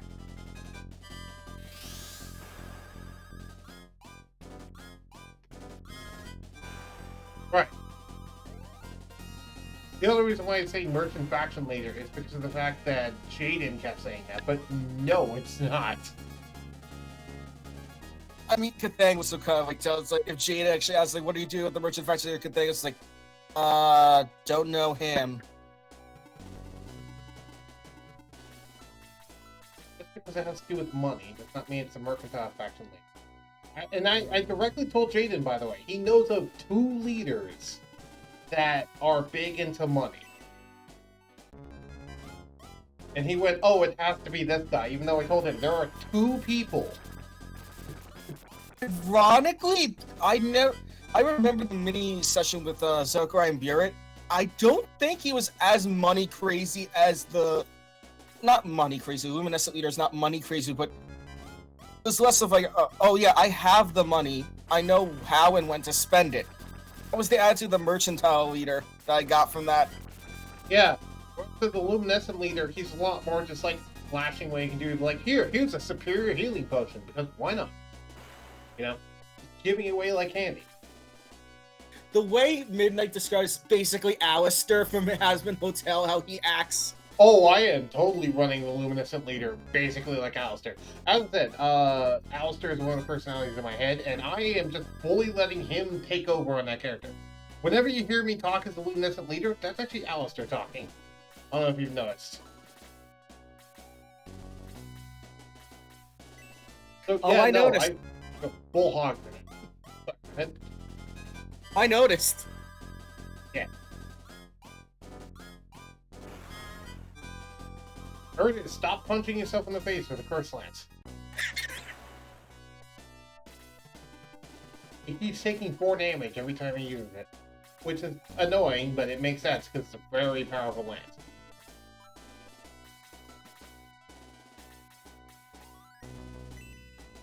Back to Steel Claw. How long have I been streaming? 5 hours and 40 minutes. Okay, so I got about 20 minutes.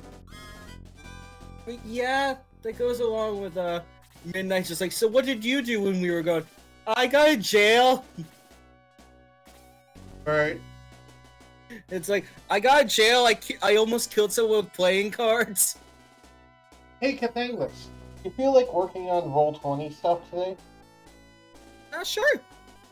Like, helping me punch in tables? Sure. Cool. Then I have a job for you later, because there's something I want to start doing. Or rather, there's something I've been doing, and I'm like, I can just teach you how to do it. And that way, when I'm gone, you can also do it. You know what I mean? You don't have to do it. Midnight's just like, is your cool parents gonna ever become allies? It's just like, I don't think we have the stat sheet for them. I don't have a stat sheet for them, and I don't even have a set location for them either. That location you found, that was... I have a rough idea where that is, but it's nothing specific. Like, do you even know what demons you were? That will be for later. Got it. Yeah, that'll be for later. You can't say the demon kind of demons! Technically, demons is the abyssal... demons is the blanket term for anyone from the abyss. Yes, Midnight, it makes perfect... Well, okay. Yes, whoever that voice was. It makes perfect sense why you would have ended up in Furnace at some point, because demons actively invade Infernus as just trying to that help, basically. It's chaotic evil Which is why chaotic evil versus lawful evil, constantly at war with each other. so there's a lot of interesting plays at and with Dracul being who's the demon in which he notified himself chaotic good. Yeah, which is very undemon-like, but there's a lot of reasons for that. Also, have you watched the video on what they don't tell you about hags? Hacks? Hags. Oh, hags. No.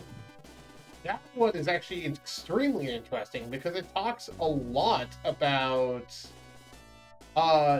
not just demons and devils, but also more specifically how they relate to each other and the neutral realm between those two realms that is partially ruled by the hags, and how the hags are brokers between the two races. And they also do things like try to go to the mortal world to steal prized souls that demons can then use and convert into other demons. It's a whole bunch of stuff. Basically, hags are businesswomen.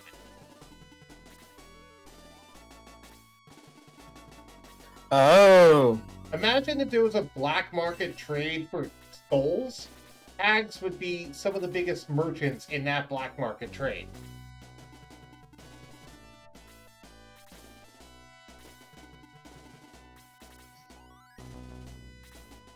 Yeah, Midnight's actually looking at demons now. A demon's a blanket term. There's a...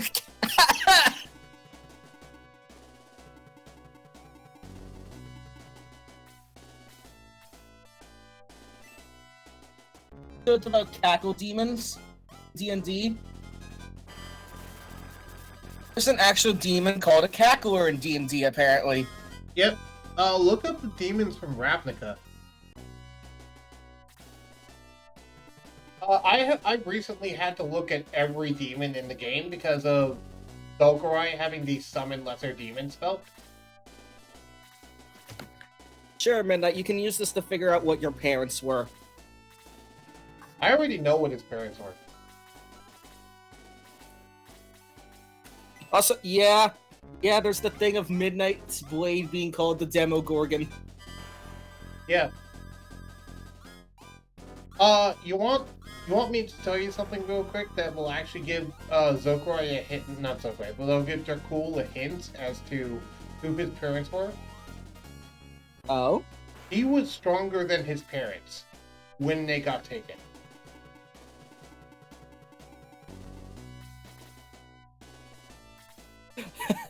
Oh, Midnight, why did you have that reaction? Just tell me more.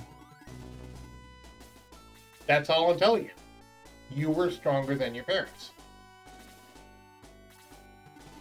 That's the only hint that you're getting. To be fair, there's a lot of strong-ass demons. Right. It's not going to be it's not going to be a pit feat. It's nothing high like that. You're not a super high. How did you know I was hovering over that? I could guess. It's one of the most famous demons. Anyway, it's not a high level demon. You're well under CR10. If I had to guess, you'd probably be around. If I had to guess, Dracul, from what I'm thinking of, was around the CR4 range, and his parents are around the CR2 range.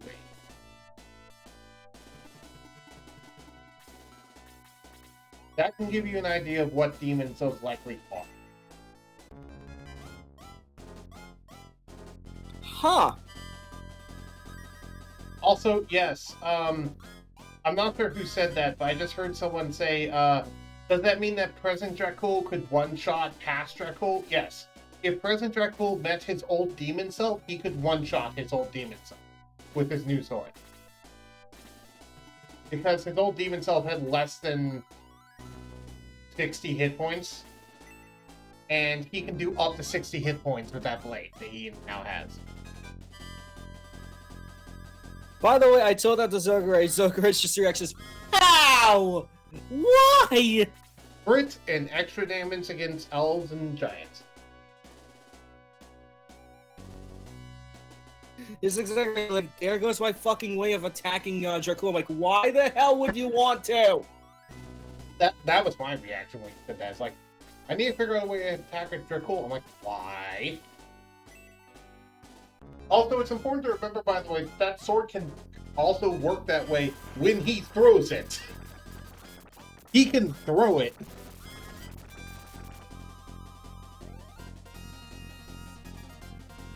Wait, the Vrock is a demon? Yes.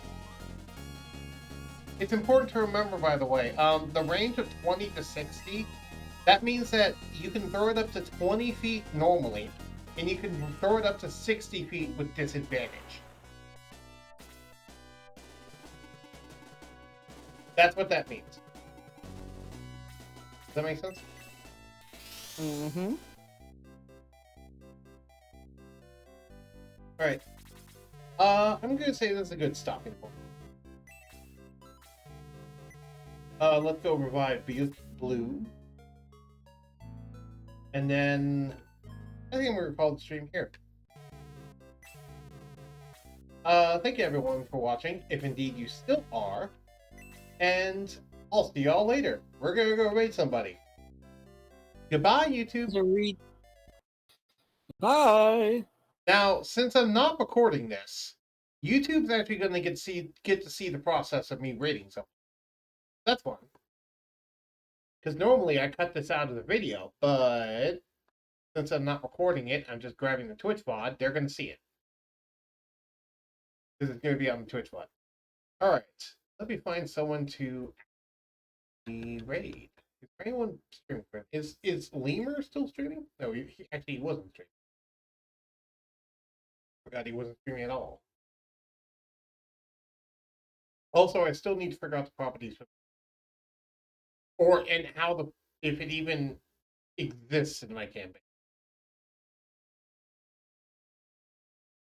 Also, quick smithing is something else I need to figure out too. As like a thing. I don't know exactly.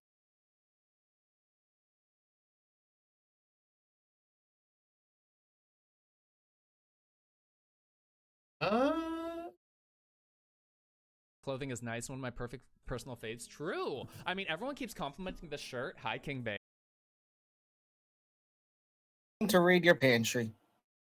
Yep, we have come to raid your pantry. Remember the new official raid message, everyone. The new official raid message. Here is the raid message. I should add that as a command. Commands raid and then it posts the raid message. Really, Midnight? Ah, someone is playing Legend of Zelda Oracle of Seasons. Cool. Oh, I love that game. Yeah, let's go raid them. Tarn Crimson? Cool. Let's go raid Tarn Crimson.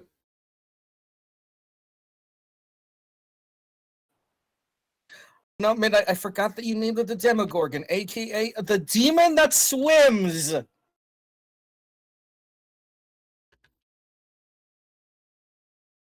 I never knew the Demogorgon can swim. Yes. It's aquatic. All I know about it is 2 heads. Midnight was the one that did research on it. That's why he's like, yeah, my family would kind of worship that.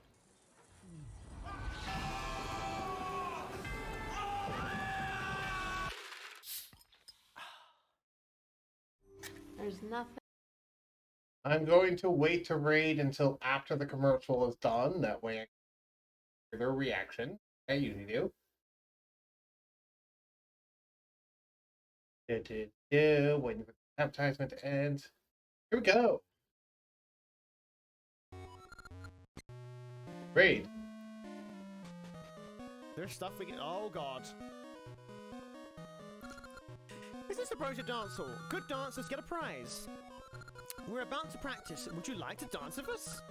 Yes, please. Then join the circle. I forgot Niv Mizzet was related to the Ravnica thing. Yeah. Yep. Try to copy what I do. On the do, step right. You don't have to smirk at me, Midnight. On the da, step left. On the D, hold a pose. Don't mess up or bump into the people near you. Got it? Here comes a new challenge. Bump boy! You must crush them. We're gonna do Ah. Interesting. Make my pantry, you What? leave my pasties alone. I also didn't know that Ravnicas were car